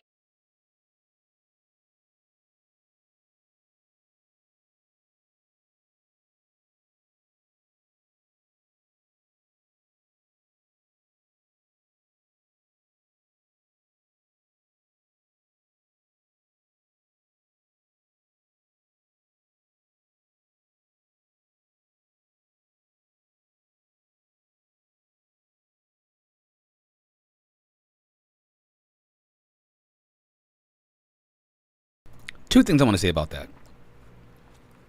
Hold up, y'all.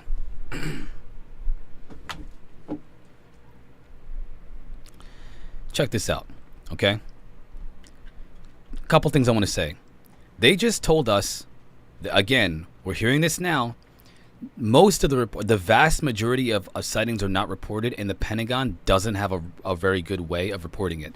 The Pentagon appointed Sean Kirkpatrick to direct AARO, which is the Ultimate Anomaly Resolution Office, in order to investigate this phenomena, including getting reports, creating a reporting process for people, as well as creating a safe place for whistleblowers to go to. And whistleblowers are think that Kirkpatrick is either compromised or that they can't trust him to go to report to them. Now, what are we doing here? We're calling it out. We're calling it out. Again, I'm not letting this slide. I will not let it slide. Kirkpatrick is in trouble because he wrote that letter. I'm deeply disappointed in it. I can't believe they said that about me. They hurt my feelings. My people this, my people that. Hold on one second. I suppose it's better that I don't have to hear Marquise read your comments since it's so small on my screen.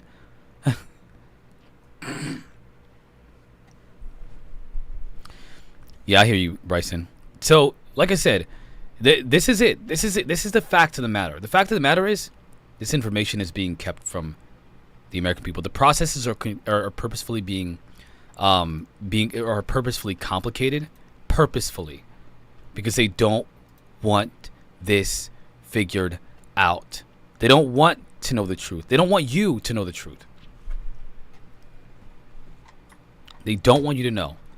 They want you to keep thinking that this is all fake, that there isn't a lot going on, there aren't that many people that are having these conversations, there aren't that many pilots that have sightings. That's what they want. That's what they want. They want you to be ignorant and uninformed and believe in stupid things. Like what we just heard from freaking The Hill, where they literally I almost had to go. I can't even say it. Let's just say there, I had to. I needed some happy moments. These people are driving me insane, yo. Thing I wondered about, Congressman, I interviewed you about a week before the hearings, and you said you thought there was going to be about half a dozen witnesses, so 6 witnesses. We ended up seeing the 3. We had a half dozen witnesses. Half of them saw how David Grush was feeling and said, "Screw that," and the other half. Was there a plan to have more? Absolutely, and we had one tell us that he'd received a call from, I guess, maybe the Pentagon and. Wait a minute. The Pentagon is literally scaring whistleblowers into telling the truth, but we trust Dr. Sean Kirkpatrick, who is appointed by the Pentagon to run the Department of AARO? Are we... Yo.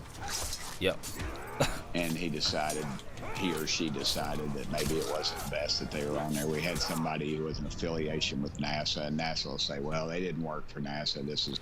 You want to know? So there was a person NASA appointed a person to head their unidentified aerial phenomena research, and he backed out of the hearing, testifying at the hearing. And you know what NASA did? Not our guy. Well, that wasn't us. It wasn't us. They literally appointed the guy to run their UAP program. It was NASA. It's like if Kirkpatrick, who runs AARO, funded by and started by the Department of Defense, said, I'm going to go, I can't go to the UAP hearing. And then the Department of Defense said, that's not our guy. It's literally the same thing. I will not let this go unsaid. I will not let this go unchallenged. These people are lying. NASA is lying. This is news to us, but it was one of their quasi something, I don't know. But anyway, and they turned us, or they backed out at the end, and then we had one more, I think, that backed out, and we just had so many roadblocks from even the press conference. We were going to do a press conference to talk about this, myself and 3 others, and a reporter, actually, one of your colleagues, put his microphone down, and I was Kiera, welcome to the show. It is a pleasure to see you in my chat. It warms my heart. It makes me feel fuzzy inside. I'm so happy to see you in the chat. Thank you for being here. Leaving the Republican conference and said, "Hey, are y'all having it?" Everybody, Kara's in the chat. You guys got us. Everybody, you got to say hi to Kara. Kara is a wonderful soul. We all know and love her. We know who she is. Say hi to Kara, please, because I am so pleased to see her in this chat. You're having this press conference, right? And I said, "Yeah, it's tomorrow, I think, or whenever." And he said, "Well, they put you in a room that's under construction, and it is tiny." I said, he said, "This is a big deal. You need to be in the main room." And I was like, "What the heck's going on?" So I got to check it, and sure enough, and staff members blocked, told us that David Grush wasn't reliable, and it's not their position to do that. See, that is the swamp. Now listen to this. This is interesting. Tim Burchett is claiming that members of Congress were, and we love you too, Kara. Members of Congress were telling Tim Burchett, his fellow Congress people, were saying, "Don't trust David Grush. He's not trustworthy." The man is testifying under oath to members of Congress. What are they doing? Whispering lies into Tim Burchett's ear. If you got somebody whispering in their ear, some contractor or some friend or somebody, in Congress is compromised because they went on a trip overseas and they let their guard down. This is part of the joke I made last night that really hurt someone's feelings. Somebody got really hurt by that. I made a joke about Donald Trump's PP tape and said, because that's what they do. They get you on. This is how blackmail works, right? Politicians will go overseas. They'll be welcomed by an overseas government, right? They'll say, "Oh, come to our hotel. It's fully paid for. Don't worry about it. We'll take care of you." They send them a bunch of showgirls, right? Some girls, some very attractive young women. They'll send to their bedroom or to their hotel room, and then they'll record the entire thing. And then when they leave that place, they say, "Listen, I know you're married. I know you have a wife, and I know you have a family. This is a video that we took of you last night of those girls. You better not say anything about that UAP hearing." And guess what? They're on board. Thank you, Kara. Hit that like button and subscribe, y'all. Ended up getting filmed doing something they shouldn't have been doing, and that's exactly what the Russians would do with these honeypots, and our own people would do it just as well. They're just as dirty, and so this whole thing just stinks from top to bottom, Brian. Every step of the way they have fought us. Well, I just want to ask you, I'm just curious, I just want to nail down what you said because I'm very interested. I mean, one of the witnesses that backed out at the last second, you said the Pentagon made a call. I mean, was that someone who was also a whistleblower, someone who had like firsthand knowledge of something? Yeah, we thought they did. We get these names, and I get names because I've been following this issue for years. I mean, maybe 40 years. I was a kid, 50 years, I guess. And so these names keep popping up, and you read about them, you research them. They're decorated veterans. And they want to talk, and they might want to talk. And then you get a hold of them, and they say, "In fact, yes, I do want to come talk." And then, lo and behold, they start backing out. And I'm told by reliable people I need to be careful, and I don't know what I'm doing, and other Congress members telling me that they actually had several congressmen, pretty reputable congressmen, tell me they've had sightings, and they've described some pretty interesting things that have happened to them, and but they wanted. I said, "You want to come talk about it?" And I said, "All right, listen. This is important. This conversation that we're having here is so important." Tim Burchett is saying that there are members of Congress that have come forward and talked to him about their experiences with UAP, UFOs, whatever, and that they won't come forward and talk about it because of the stigma. They watch what happens to David Grush, Ryan Graves, and David Fravor, and they're like, if they don't believe pilots that are involved with this phenomena directly and people that are in the intelligence community that have access to the data on this phenomena, then why in the world would I risk my career to come forward and talk about what I've seen when people are going to do the same thing they did to them, only I don't have the same credibility as these people? This is how you suppress the truth. This is the easy. Again, they don't have to do anything but let people eat themselves alive.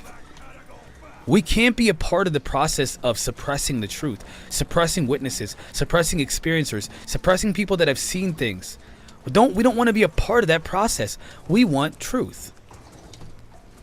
said, no, I want to be anonymous, but I want you to know that I'm not against you on this thing because I have seen something that was not, I could not describe. It is a fun Still an game. embarrassment factor, but it seems like that's changing. Yeah. Congressman That's Burchett. changing. Yeah. Go ahead. No, I was just going to say thank you so much for coming on tonight. Thank you for being so open with us throughout this entire process.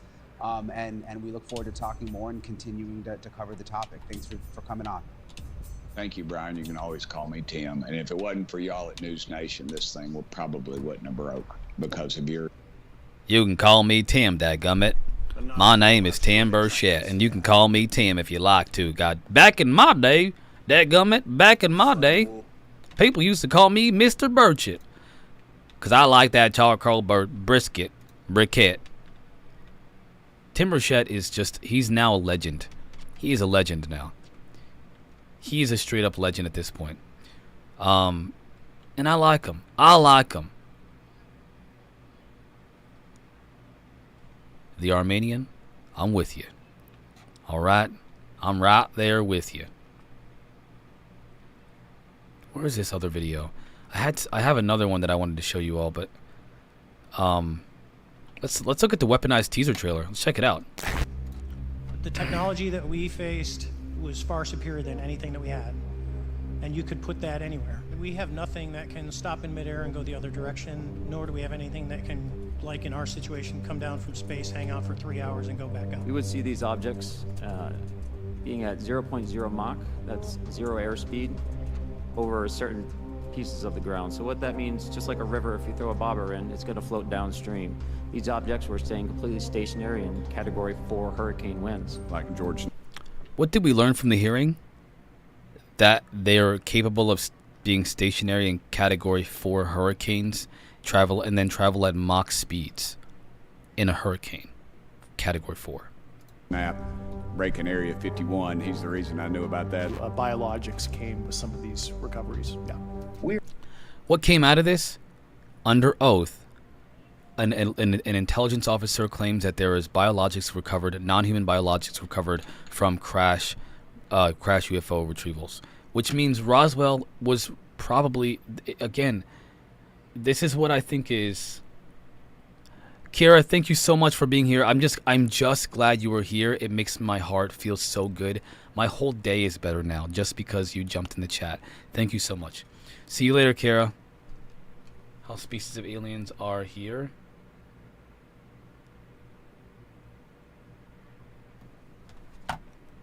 We're in a new age. I never thought I would see this, ever, in my life. Dave Grush will be remembered as, and still be remembered and still be honoured as a great American, a patriot, who played a huge role in bringing to light an absolute criminal scandal. This is a genie that cannot be put back in the bottle.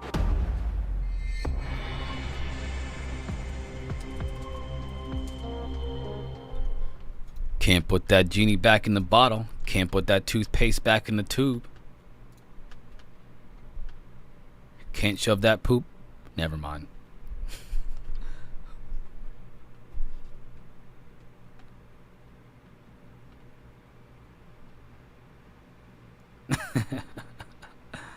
You heard that, huh? Where is that other video at? There's another video. Well, you know what? Let's keep our eye on cinema. I want to show one more news story before I get into some of the sightings that I've come across, and I want you all to go to check these out. Where is it? Let's just type in UAP, because that's what everybody's using now anyway.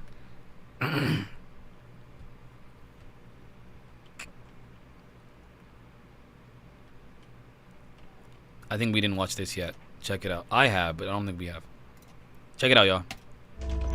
Welcome back to our special coverage of the UFO hearings. I want to bring back in our panel, Nick Pope worked for the British government investigating UFOs, and Ben Hansen is a former FBI agent, now also investigates UFO sightings. I want to ask you both. Nick, I want to start with you. It's interesting what Ross said that there are people behind the scenes, yes, sources, people who are saying like, no more, we need to shut this down. And you do have to kind of wonder, is there someone behind the scenes saying this isn't the right time for whatever reason? I mean, we've got a war going on, Russia, Ukraine, we've got a bad relationship right now with China. Is there someone saying like, now is not the time for this?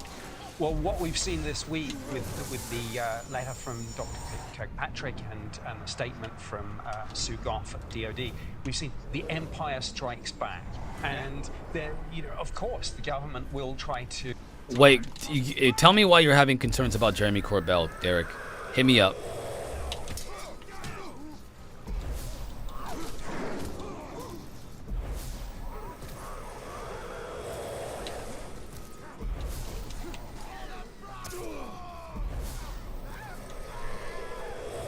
To control the narrative, and there's the struggle for narrative control going on right now. But you can't get the toothpaste back into the tube. And ultimately, there's a critical mass that has built up here. There's too much interest, too much at stake. I mean, there are allegations of what may well be criminal offenses. Certainly, Congress being misled. Congress is not going to let that drop. And we've got more things coming, of course. The NASA report is due next month. Coming up soon. Yeah, more hearings, of course, and then the National Defense Authorization Act 2024 is going to have even stronger UFO provisions, including eminent domain, so that the government can take back anything that has found its way into the private sector. Interesting. Ben, what do you think? I mean, is it possible there's someone behind the scenes saying, let's just drip a little bit out, see if people can process it, give it some time? Well, let's flip your question around a little bit, okay. Right? And you're saying, is it a good time? Is it the perfect time? I mean, we have so much going on in the country. If they slip something in there, what we call, the big D disclosure comes out, a lot of people...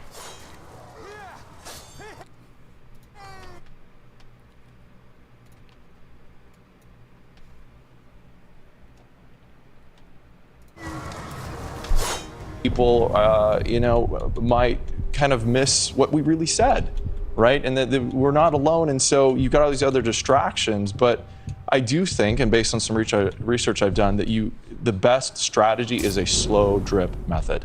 So as much as I hate it, as much as I want it out, it's all about the drip, y'all. It's all about the drip, okay? I'm just out right now. I think the rational thing to do is to slowly release this. So like Nick said, you can't put it back. It's already in the history books, but it might take long. But even that makes me uncomfortable. It makes me think of COVID, like when they hid stuff from us, and they didn't want to tell us everything. It's like, we're humans. We, don't hide stuff. But COVID is a perfect example. And the problem is there was horrible risk messaging in COVID. We were told completely opposite things on something we knew a lot about, the pandemic. We've been planning for pandemics. But look at this, we know so little about something such as this, and who are the experts.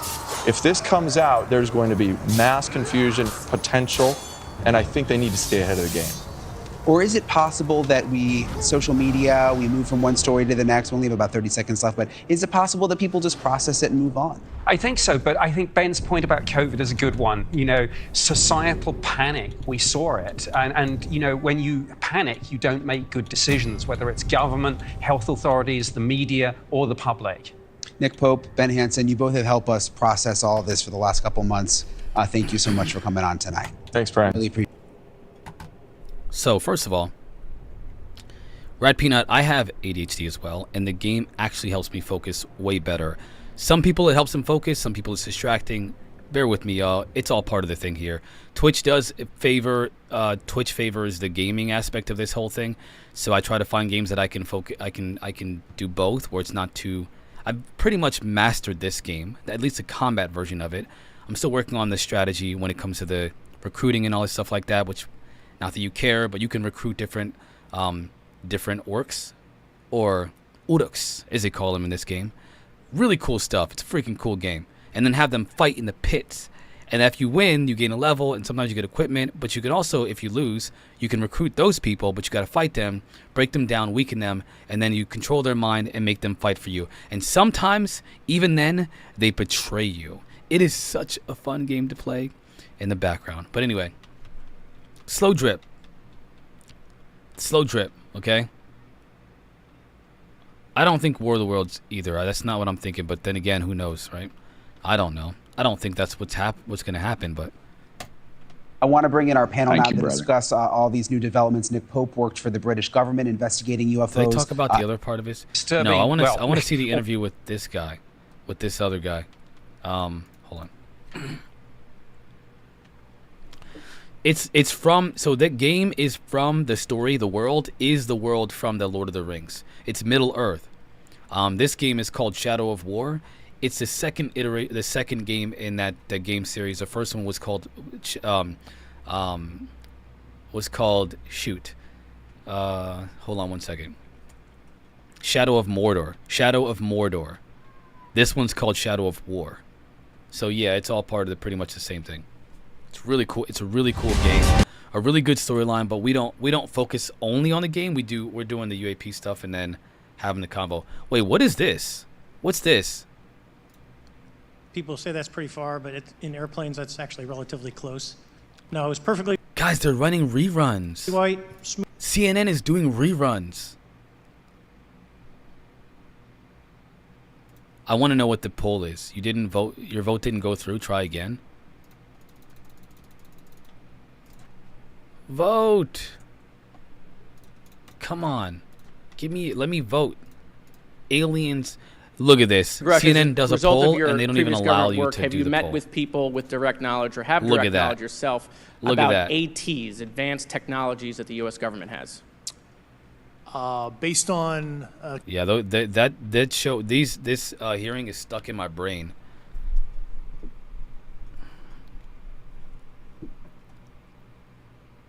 Stuck in my brain. Okay, ladies and gentlemen, in case you forgot, David Grush, he wasn't the only one. What do you expect from the CIA? Well, better than the rubbish. Better than the rubbish from earlier. I don't accept data. How dare you bring data into my consciousness? It's rubbish. Welcome back, Drunk Physics. Rubbish. I tell you, rubbish. Program. Whenever we hear that the aliens are not aliens or interdimensionals, here's Drunk Physics. It's rubbish. A physicist says they're interdimensional. I don't believe it. Why? Because it can't be true. Rubbish.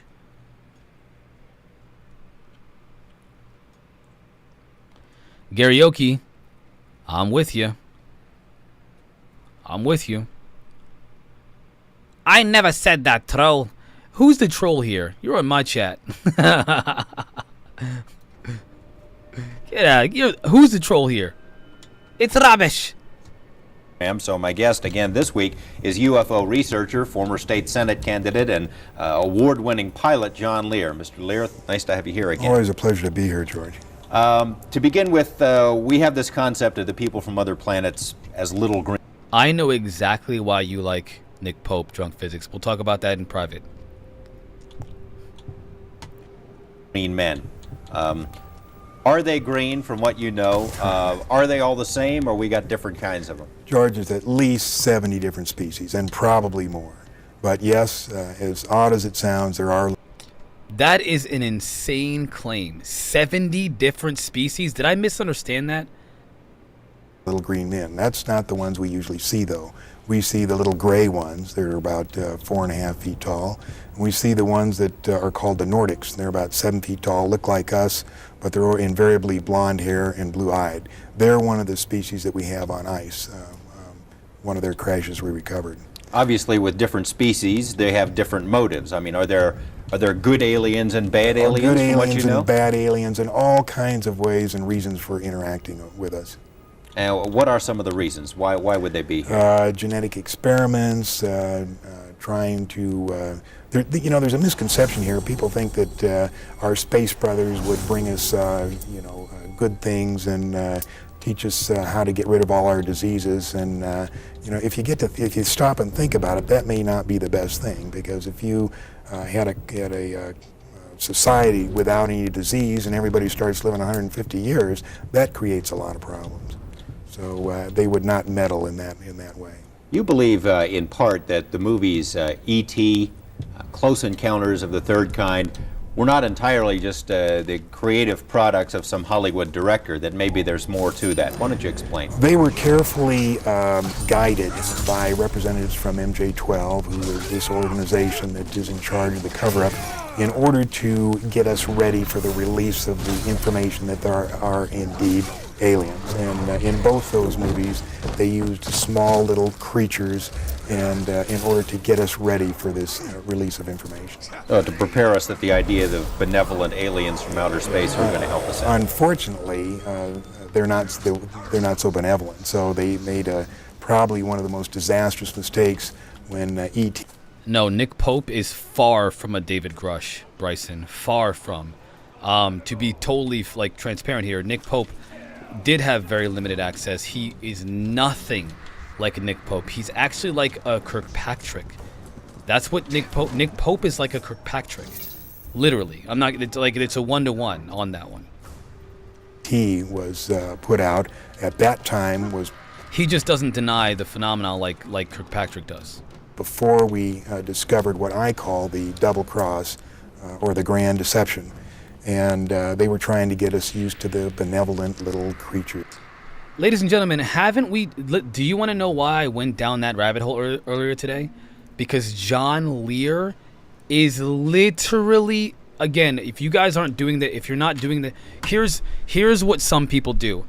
Okay, I'm not imitating drunk physics, I swear. Okay, I'm going to look at this data. Wait a minute, I don't like that word. It's rubbish. I like this word. It's familiar to me. I will continue to do my research with this information. I'm not imitating drunk physics, I swear. But that isn't the case. Why don't you take a couple of minutes? Now, you've done as much research on UFOs as just about anyone, I'd imagine, and if you haven't done it, you know people who have. Where did it all start, and how have we put this picture together of where they came from and why they're here? Well, the whole thing started in July 2nd, 1947. That was the first crash. First crash of an alien spaceship. Of an alien spaceship.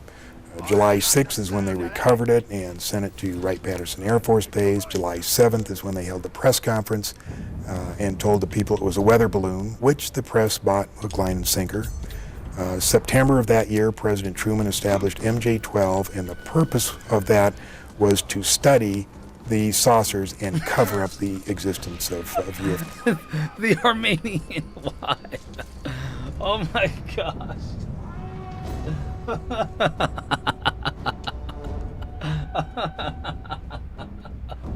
Oh my gosh.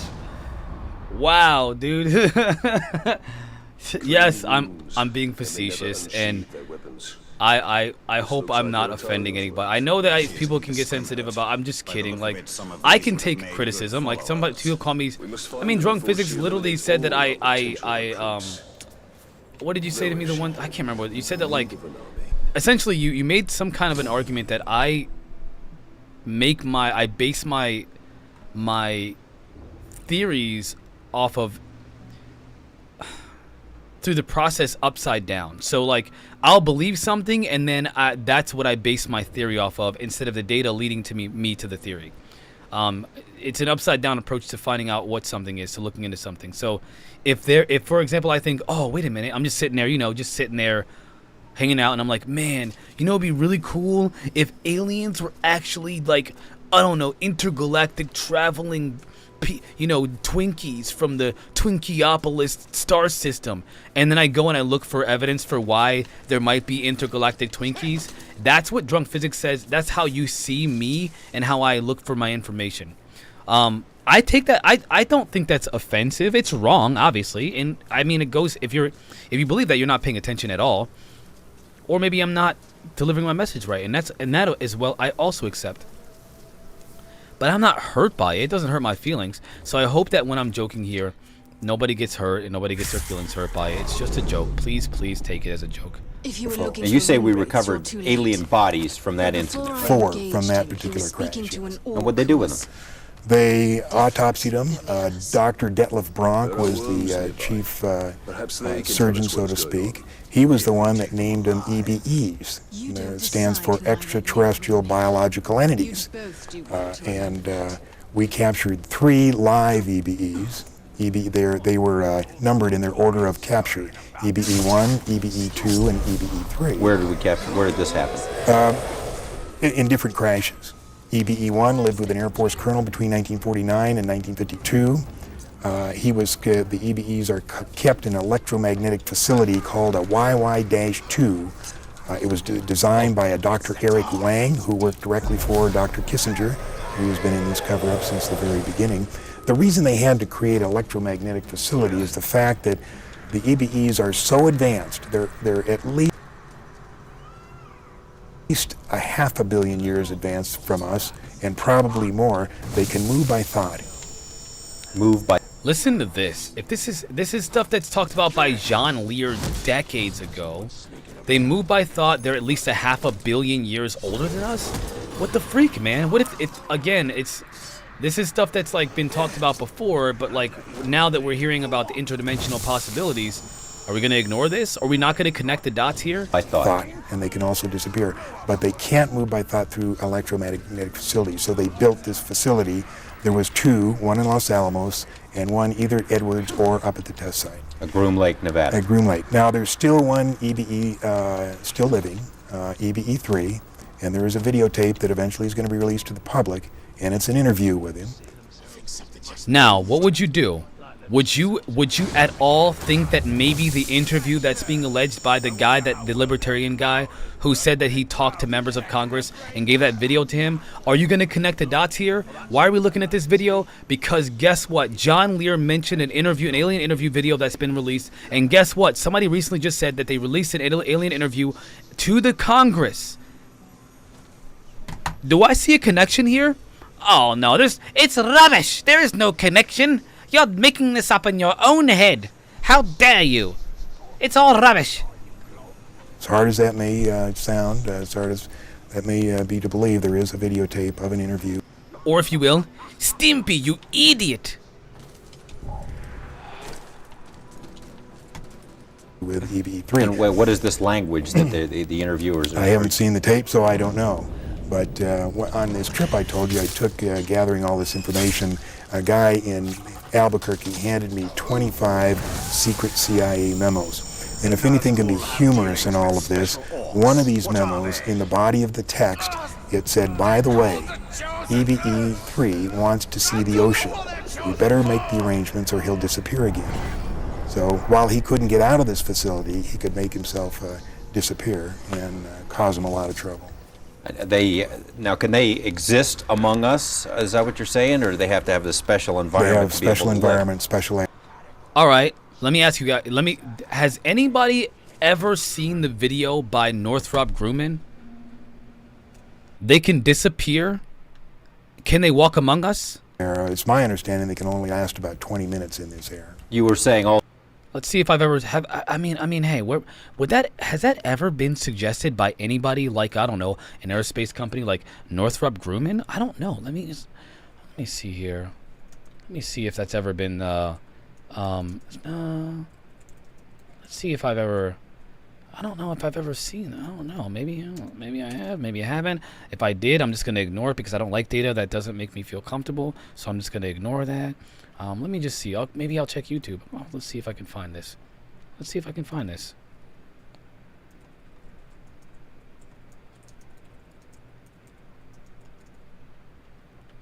We'll see. Do I have to freaking go onto the Facebook, the Book of the Face, to find this? Hold on, guys and gals. I'm gonna find this. Literally saw this video. Literally saw this video about Northrop Grumman posting a video about freaking aliens literally disappear, like walking among us, but they're not visible. They're not visible to the human eye. So let's see if let's just, hey, listen, if you're gonna play this game. If you're gonna play this game where you're like, I don't wanna cross-reference all of these mentions. Is there anything out there that I'm not gonna look at it? I'm not gonna look at it. Nope, not gonna look at it. I don't want to see it. I don't want to hear it. I don't believe in it because it doesn't make me feel comfortable. Let's see if I can find it.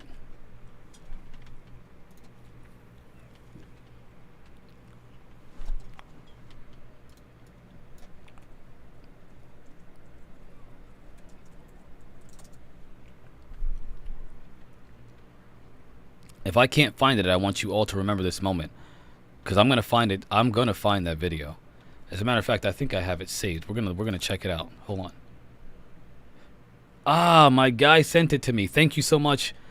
My guy sent it to me. I'm not gonna say who. I'm gonna pull it up. Thank you so much for that. You know who you are. I got it. I'm gonna pull it up right now. I can't believe you had that on hand. That is wild. You are on it. You are on it. This is Northrop Grumman. You are on it, man. Thank you. Check it out. I'm gonna maximize this so that there's no confusion here.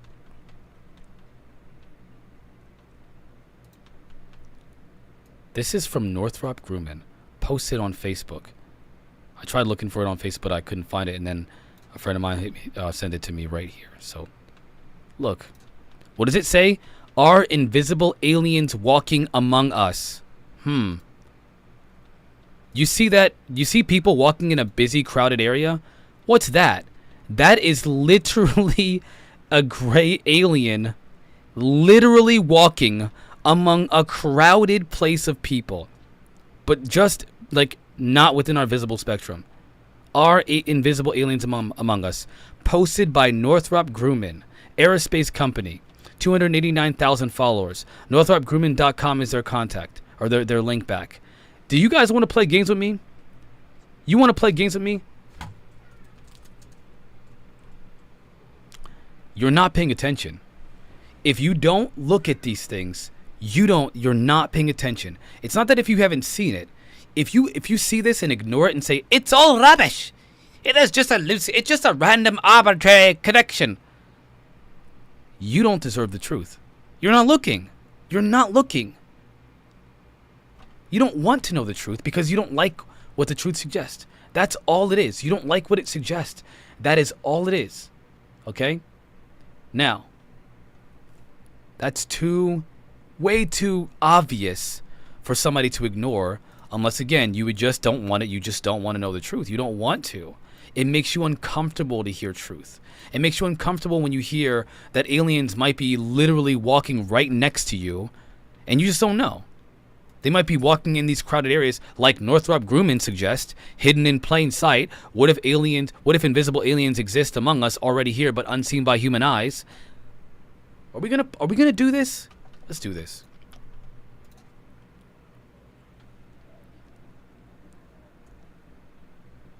Also, these gray ones are the ones that we see most of the time, and you said that that there are a lot of different motives for them being here. The gray ones, what kind of a deal we got going with them? Is that the bunch that you suggest we've made a deal with for military technology? Well, I think we made a deal with them, and their ultimate, what they want to do is regenerate their own race. Now, apparently, they've either had some kind of nuclear accident, or they're on the backside of a evolutionary genetic curve, and they're going downhill instead of uphill.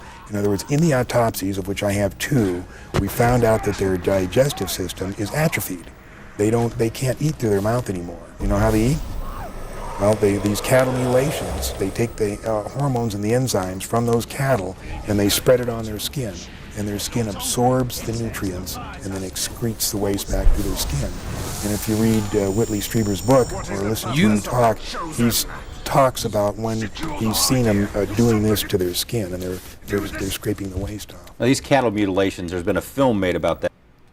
You mean just like the Reddit post that Gary Nolan, the Stanford professor of immunology, said people need to do to collaborate with other scientists from all different aspects of the scientific community in order to find out what the truth is in that Reddit post about these these biological or created organisms that excrete waste through their skin? You mean the same kind of phenomena that's being described in Whitley Strieber's books? Are you kidding me? Why are we not drawing this connection? That, and perhaps in a couple of minutes we can take a look at some excerpts of that. Yeah, Strange Harvest was a good one, but another thing that happened. We got an explanation for cattle mutilations that makes perfect sense and is consistent with what's being said. In that, again, why are we not paying attention to this? And here on March 4th, there was a documentary released on the best UFO photos that have been taken so far, including 1 minute and 38 seconds of videotape. Now, what happened is in November, this guy took these photos, took it into the TV station. They thought it was great, but nobody would believe it. So they spent 3 months checking the validity of the, authenticating the videotape and checking out the credibility of the witness. And when they had it all down, they put out this documentary, 30 minutes. I mean, it's ironclad. They're here. But do you think it got on the network? No, it was just showed locally in Pensacola. We have some of that, and perhaps when we come back, we can take a look at it. So stay with us for more of On the Record. Let's play part 2. We ain't gonna let this go, y'all. We're gonna look at this. I need you to see, because there's a narrative being pushed out there, and I told you, I'm trying to lead you just to the information, and you make your own decisions. But I can't imagine seeing this information and then thinking something contrary. I don't know. Welcome back to On the Record. My guest again this week is UFO researcher John Lear. John, you say this documentary was put together in Florida recently, and it's some pretty stunning stuff. Pensacola, Florida, and they've had all kinds of physicists and scientists look at the film. It's absolutely authentic. There is nothing fraudulent about it. And it's really interesting. I can't understand why the networks didn't pick it up, because each one is controlled by a member of MJ-12. That's quite a claim, but we're going to take a look at the film now and see if it's worth suppressing. So long as the Witch King has the Palantir, any towers the Chosen hold will be his prize. Then we disappoint. Things were very normal around the house. Just a normal evening. My wife says she's got to run to the store. Anyway, I'm sitting at my desk. Out the window, I noticed something, a glow. I got up and walked around outside and looked. It just didn't look like a helicopter or an airplane. I realized that it was not something normal. I thought of calling the police. And I said, well, I better take a picture first. I had no feelings I was going to be, hurt or anything. I took 4 shots and ran out of film, and again in my mind, take some more pictures. I ran back in, took the last package of Polaroid film out, opened up and crammed it in there, because the thing's flying around out there, get it quick. It either saw me or whatever, because it started coming. It altered its course. It started coming my direction. That was November 11th, 1987, about 6 o'clock in the evening. A Gulf Breeze resident who insists on remaining anonymous took these photographs. Charlie and Doris Summerby say they saw the same thing that night over East Bay. And suddenly, Dory said, look, what's that, Charlie? I'll be bad. There were portholes. We saw portholes of light coming out of the portholes. And over the next 3 months, many more pictures would be taken.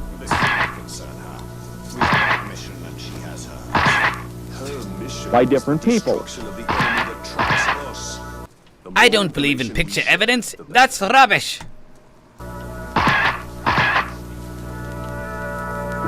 And videotapes, too. They could have been faked back then, too. You can tell it's all a scam. It's all CGI from the 1950s. It's rubbish. And I feel that there's absolutely no sign of a hoax, that the photographs are genuine, that the witnesses are telling the truth, and that this presents probably the best, without any doubt, the best photographic evidence in 40 years of UFO investigation.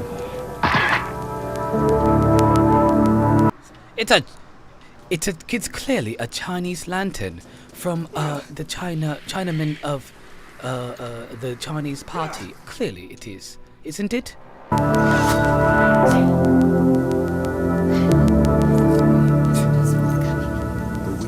As this series goes on, we see a lot more of that videotape evidence. Yeah, there's 1 minute and 38 seconds of it. It's pretty interesting stuff. We've never seen that before, have we? It's great. And on one morning, he goes out with his camera, and 3 of them show up, and he has a spectacular shot of 3 of them.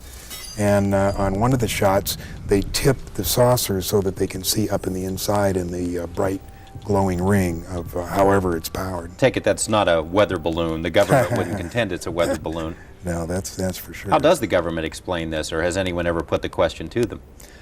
Nobody's put the question to them because they've still got their stock response is the Air Force quit investigating UFOs in 1969. What do you suppose that bunch wanted? They knew pictures. Keep in mind, the Air Force is behind all of this, the same Air Force that brigadier general from, I think it was Edmonds Air Force Base, denied the Congressman Tim Burchett and Luna, Representative Luna, but the evidence and the testimony from those witnesses, from those pilots, they denied them. The Air Force did that. The Air Force did that. Come on. Were being taken of them. Why were they hanging around there? It's got something to do with what's going on now, and I can't even fathom what's going on. But it shouldn't be too long before we find out. A lot of stuff has happened in the interim between July 1947 and that incident we just saw. You were going to bring us up. I was going to tell you that a lot of Air Force pilots and planes have been, the pilots have been killed and the planes destroyed. The first one was the Thomas Mantell crash, January 7th, 1948. He was in a P-51 and he was chasing a flying saucer, ordered to chase one, and he got up to it and said, "Oh my God, it's huge," and that's the last thing they heard of him. 1948.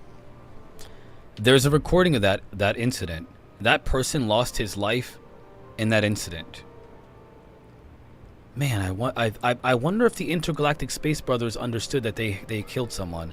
I wonder if they understood that by showing up in their super intergalactic after they traveled from another Zeta Reticulan star system, if our space brothers are like, "Huh, I never knew that if a human being saw my craft, they would freak out like that and they would end up dying. Oopsie, sorry." Just like whenever Travis Walton had said that a beam of light hit him and he thinks it was an accident. Oops, I'm just an intergalactic space brother that might be a 500 million years older than you stupid humans who's driving a spacecraft that can travel through space and time and can manipulate the space-time construct, but I just don't know how this light works. How does it work today? Oops, zapped a human, I'm gonna fix him now. It is called deception. Jacques Vallée talks about this in Passport to Begonia. He talks about this in Dimensions. It's literally deception. It's just a trick to make you think they don't know. Oh, they're just like they're just gathering plant specimens so they can figure out what's happening to our planet. They are not that dumb. We are for thinking that they're that dumb. It was the second crash of a flying saucer near Aztec, New Mexico. 1950 was the third crash near Laredo, Texas, about 30 miles inside the Mexican border. 1952, we had 2 weekends in a row where the UFOs flew over the Capitol, Washington, D.C., buzzed the White House. There was somebody that just mentioned this on the news today, within the last 24 hours, I should say. They mentioned that incident where they buzzed the White House just today. Despite pictures and radar confirmations of the objects, the Air Force said it was a temperature inversion. Now, did this ever make the newspaper? Yeah. Clearly it was a temperature inversion. Look at Mick West. It was probably just a temperature inversion, or maybe it was swamp gas, or maybe it was Venus, or maybe it was just a balloon in 1950. It made all the newspapers, but it's been... That the Pentagon didn't understand and scrambled a bunch of jets to go fight. They didn't know what it was, but it was actually just a balloon.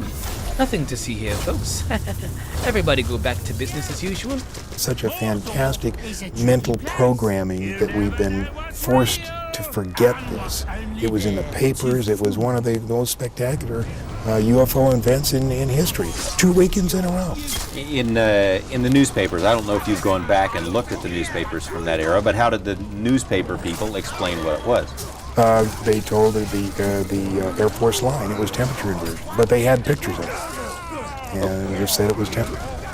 Clearly, you can take pictures of temperature inversion. Look at this one incident in 1952 where obviously aliens were there, but it was actually just temperature inversion. Guys, gals, demigods, please don't fall for this stupid. And what happened after that? What's next?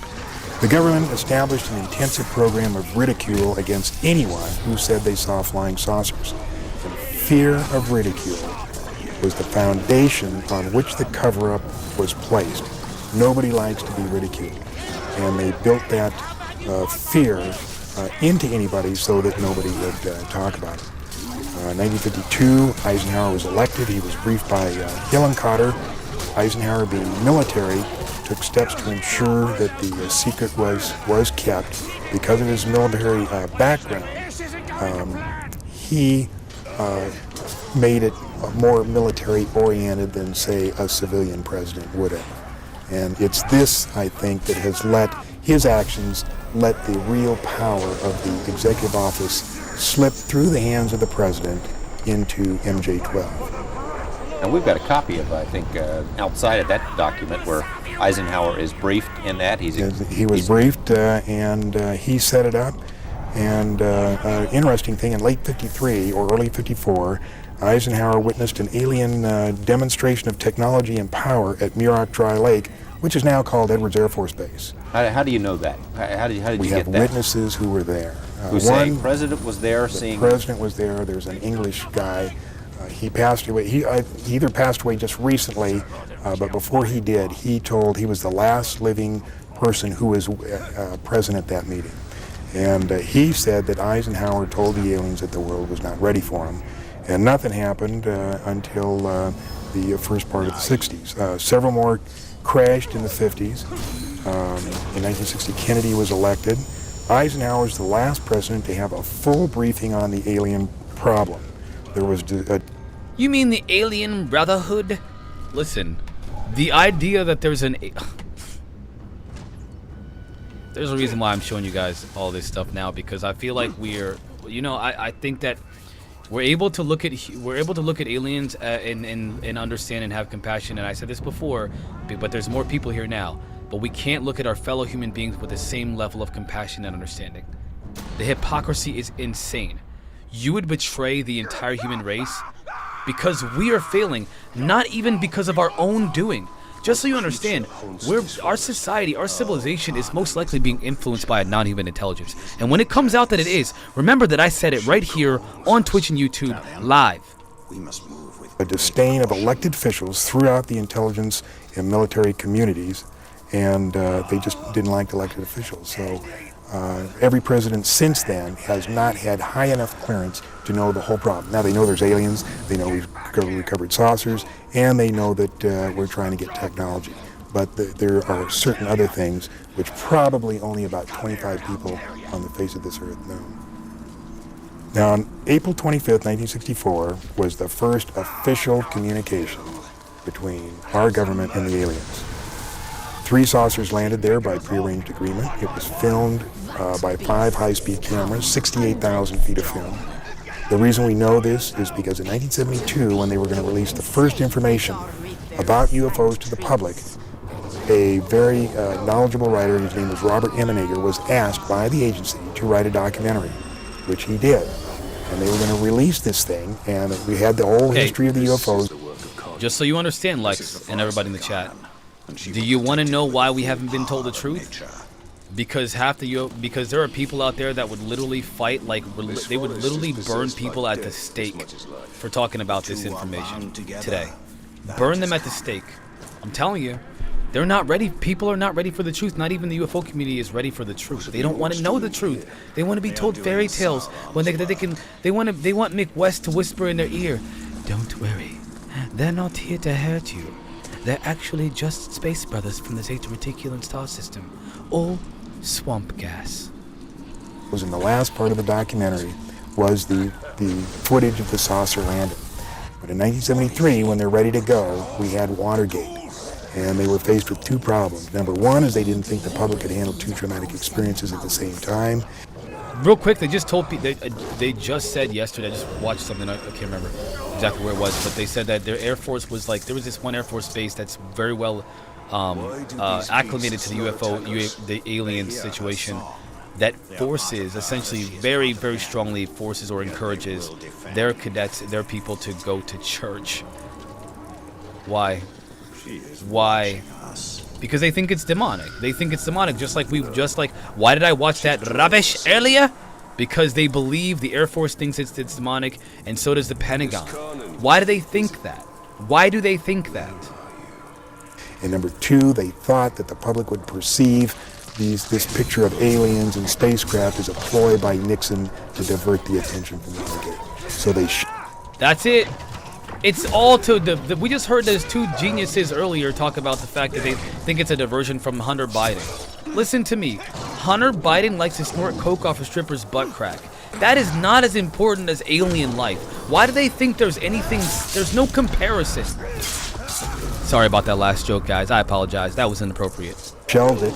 The documentary actually came out. It was narrated by Rod Serling, but instead of the real footage, they had drawings of these flying saucer landing, and they said, Rod Serling says, let's consider an event that could possibly happen in the future or may have already happened. But it did already happen, but what happened then? I'm jumping ahead of you here, and we can backtrack a second, but the next president after Nixon, President Carter, I remember him as a candidate saying that one of the things he'd like to do when he got into office was to get to the bottom of this UFO stuff, to look into the Project Blue Book files, and to let people know, basically to open it up and let people know if it was a hoax, it's a hoax, and if there's something more to it. But he never did that. No, he said when he was during his campaign, he said, if I become president, I'll make every piece of information this country has about UFO sightings available to the public and the... But Obama said that, Trump said that, and then they saw we went over the videos already, y'all. We saw Obama. If you haven't seen it, look it up. Obama UFOs or aliens. Obama's alien comments and Trump alien comments. Both of them said the exact same thing. And then they changed. When they found out, they admitted, can't tell you what I know about aliens. Both Trump and Obama said they cannot tell us what they know about aliens. Both of them. Both of them previously said they were going to find out the truth about Roswell and aliens. Then both of them said they can't tell us. They know. They know. Why are we not drawing these connections? And this is data. This is how you do. Again, we're literally casually doing research. Casually. I'm sitting here playing.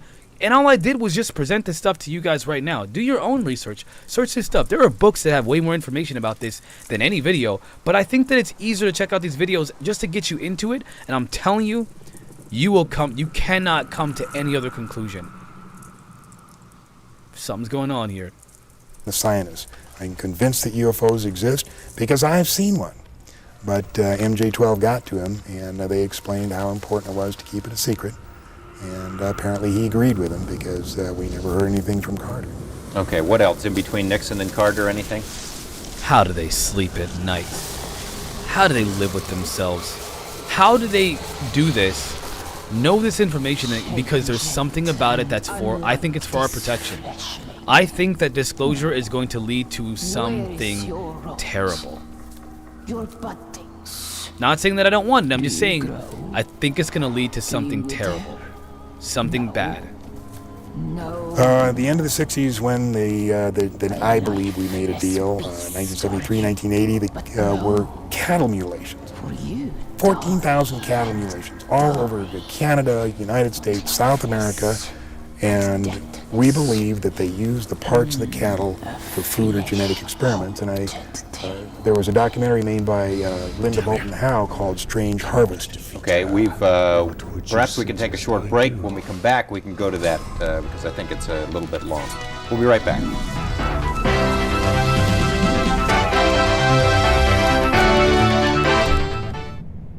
Man, that's some inspiring music, y'all. All right, listen, I'll do one more, okay? I'll do one more. But then I gotta go. I think this is the last one, though. But I'll do one more, and then I gotta go, guys, because I have children, and they're screaming downstairs right now. What's up, sophistries? Bro, there I am searching up-to-date content in UAP. Click on the UAP podcast, and I see your face. What's it's good to see. It's good to see you're looking into stuff. I'm doing this stuff every day. Monday through Friday, it's 4 hours a week. It's about to be 6 next month, hopefully. And then in Saturday, Sunday, it's 2 hours a week. It's good to see you. What's up? Now, look. Hold on, guys. Give me 1 second. I'll be right back to finish this video. There is a situation. Give me 1 sec, guys.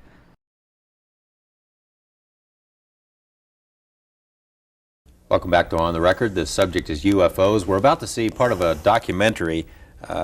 John, perhaps you could introduce it. It deals with the 14,000 cattle mutilations that happened. That's right, and we were particularly prevalent around Colorado, New Mexico, Arizona, and Utah. And it was a documentary made by Linda Moulton Howe for the CBS affiliate in Denver. And let's take a look at that now, a piece of it. Colorado are going to die each year from hard winters, disease, lightning strikes, predator attacks, and other natural causes. But in northeastern Colorado, another favorite spot for the mutilators, Tex Graves, former sheriff of Logan County, insists the 93 mutilated carcasses he investigated were not natural deaths. The very first one we had was southwest of Sterling. When we first looked at it, it was just unbelievable that you could take an animal and do this too without leaving some kind of track, some kind of evidence behind, such as cigarette butts, matches, handprints, footprints, but there was nothing. The animal looked almost horrible, and it was something that I didn't really want to believe then. And there was It was obviously swamp gas. I read a report by Mick West that says this is all swamp gas. Mick West.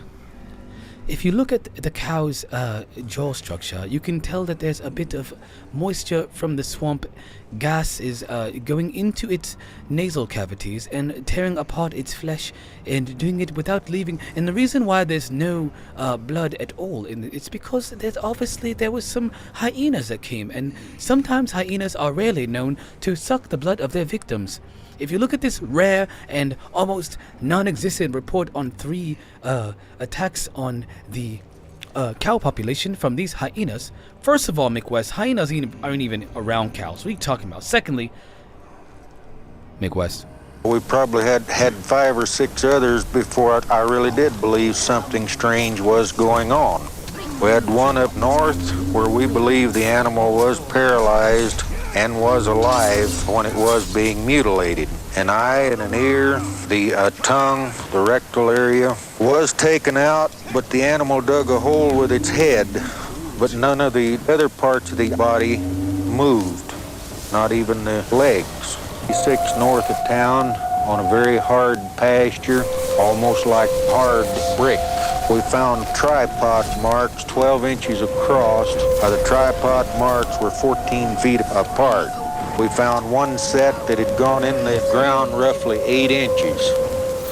And it would take a good post hole digger or shovel to dig in like this. It indicated something very heavy had sat down in this area, yet there was no tracks leading from it nor to it. Almost nightly when this was going on, we could pick out a very brilliant, huge, brilliant light in the sky. We had a newsman take pictures of it with a very high-powered lens, but all we got out of this was the movement of it and the light showing very brilliant. Several times we observed smaller lights come out of this aircraft and then come down toward Earth. This huge, brilliant light would hang in the air, and then when it would move, it could move up and down, backwards, forwards, travel very rapidly, and after a while, these smaller lights... Clearly, it's swamp gas. Look, it's a gas. Clearly it's swamp gas. ...would join up with the larger one, and then they'd disappear. Lou Gerardo is the chief investigator for the district attorney's office in Trinidad, Colorado. Extraterrestrial... So, Winter Soldier, we do not group all phenomena into the same category. However, they are all connected in some way, but they are not all the same thing. Extraterrestrials are the ones mutilating animals. What do you think the implications are then for this planet? Throughout the mutilations, all of us involved have been concerned with the possibility of the mutilations going from animals to human beings. Understandable. Thank God to this point it hasn't happened. Whatever they're doing with the portions of these animals they are taking, I haven't the slightest idea. There's a reason for it. It's not haphazard. There's a pattern to it. I don't know. I think it's a wait-and-see game. What else can we do? If we do have beings from outer space doing this, with the capabilities to do things like this, what can we as a human race do?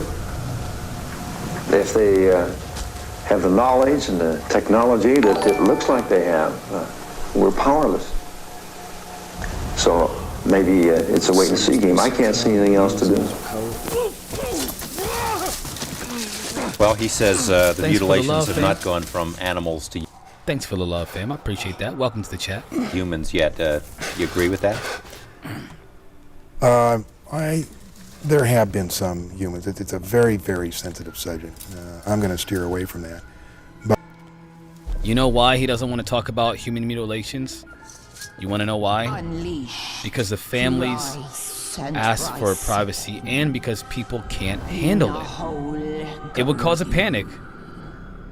I'm telling you, people aren't going to be able to handle the truth. They're not going to be able to handle the truth.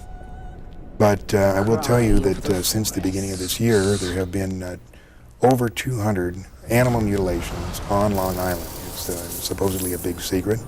I know that there's 4 major law enforcement investigations, investigators working in plain clothes. On Long Island, New York? Yeah, Long Island, New York. We have an investigator working with us who's sending us videotape and keeping us informed of what's going on. So it still is a problem. And you say it's food. That's what they're doing. Well, food or genetic experiments, take your choice.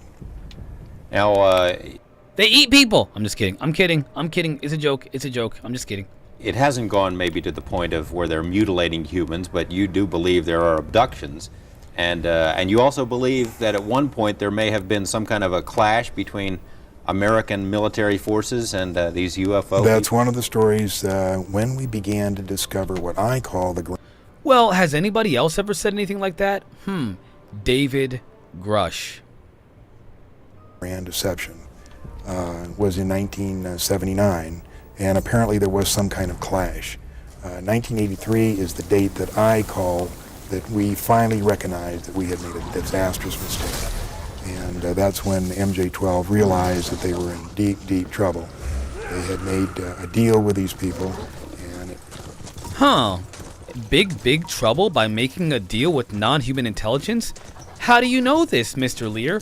Wait a minute, what? One of the top intelligence officers in the world actually mentioned this in a public hearing to members of Congress? What? He also did a News Nation, is it News Nation? Or Newsmax? News Nation? Dagnabbit. See, there's so not News Nation interview where he talked to Ross Coulthard and said that we made a deal with non-friendly aliens, and this has all been corroborated with things that have been said before and John Lear's been talking about for the last several decades. What? Yes, we made a deal with bad aliens. Again, what you want to do, yo? It had not worked out, and now the question was what to do. You got about a minute left. What would you like to say to people out there to prepare them for it? Now, you've made allusions a couple of times when I've had you on the program that something is coming. We've heard that before, something is coming. Why do you think something is coming? Something is coming? Where have you heard that before? Bryce Sable, Ross Coulthard, Jeremy Corbell, George Knapp. They've been telling us that something is going to happen, and it's going to happen soon. What's coming, and how should we get ready for it? There's really no way to get ready for it. The reason I think it's coming is because I have contacts within the government that tell me that they're bracing themselves for something, but they're not going to tell us about it. George, maybe the cover-up was in our best interest, maybe not. Maybe the government underestimated the intent. Who said the cover-up might be in our best interest? Tom DeLonge. This is how you look into these things, okay? This is how you look into things. Grush speaking makes him sound like he was in knee-deep in the game. Straight up. And that's kind of the point. It's like these people are in it. They're deep in it. They're deep in it. They've been deep in it. Come on, y'all. Intelligently of the American people and decided we just couldn't handle it. But let me tell you this. The truth is still the truth, and nothing can change that. Not the military, not the government, and not me. John Lear, thank you very much. It's always a pleasure to have you here, and I'm sure we'll have you back again. Thank you. Thank you as well. See you next. Ladies and gentlemen, it's been a pleasure. Now listen. Look, y'all. I really enjoyed this. You know I did. And I always appreciate the fact that you guys come in here, you guys and gals and demigods and non-binaries, come up in here and have a chat with me. You don't always agree. I don't want you to just agree with everything I say. I want you to hang out with me. I want you to talk to me. Tell me I'm wrong sometimes. Slap me around and pull my hair. Tell me I'm lying. You liar, Marquise. I don't believe it. Tell me I'm going down the wrong rabbit hole. You're going down, choke me and tell it. You're going down the wrong rabbit hole. Yeah, tell me I'm a liar. I like that, you know? Only when we challenge each other, our ideas, what we think is true, can we truly find the truth about all of it. Oh crap, hold on one second. I gotta play this. You guys gotta challenge me. You know, I'm up here, the sole voice of the show for the most part, but I do give you guys a voice when I read your comments. But you have to challenge me too. So I appreciate that some of you challenge me. But if I say something that's true, if I'm showing you the evidence, if I'm walking you down the path to why I believe what I believe, why I've come to these conclusions, and I show you, here it is. If I draw the connections for you, if I draw them for you, please, if you're going to challenge me, at least challenge me with counter data, okay? Don't just reject what I have to say because you don't like it, because it makes you uncomfortable, because you don't want to accept the data because you don't like certain words in it. You need to come at me with counter data, and we'll look at it together, and we'll talk about it. That's how we do around here, you know what I'm saying? Thank you everybody for coming to the show. I gotta tend to my family right now. There's a lot of things going, there's a lot of commotion going on. Kids are going crazy right now, and I hear them in the background literally screaming. So I give you a little bit extra time. We watched the John Lear video. I wasn't allowed to watch it on SOR because we can't watch videos on there anymore, but we can watch them here, y'all. So I'll be back again tomorrow, same time, same place. And for you, Garyoki, because I always forget, I will once again drop my, I hate doing this, but I'm going to do it because I do need the help, guys. I seriously do need the help. I'm going to drop my GoFundMe in the chat. And I'm going to drop my, my Patreon. If you guys want to join Patreon and support me, you can do that as well. My GoFundMe is there in Twitch. GoFundMe is in YouTube now. My Patreon is about to be in Twitch as well. Twitch chat.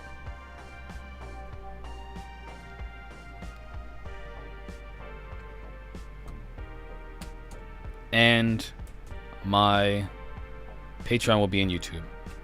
Thanks, guys, gals, demigods, binaries, non-binaries. I appreciate you. And seriously, all seriousness, I just appreciate the opportunity to have this conversation with you all. And I appreciate that you guys join me every time. Every day y'all are here. Troopers. Family. Love y'all. See you tomorrow. Dr. Doris out. Peace.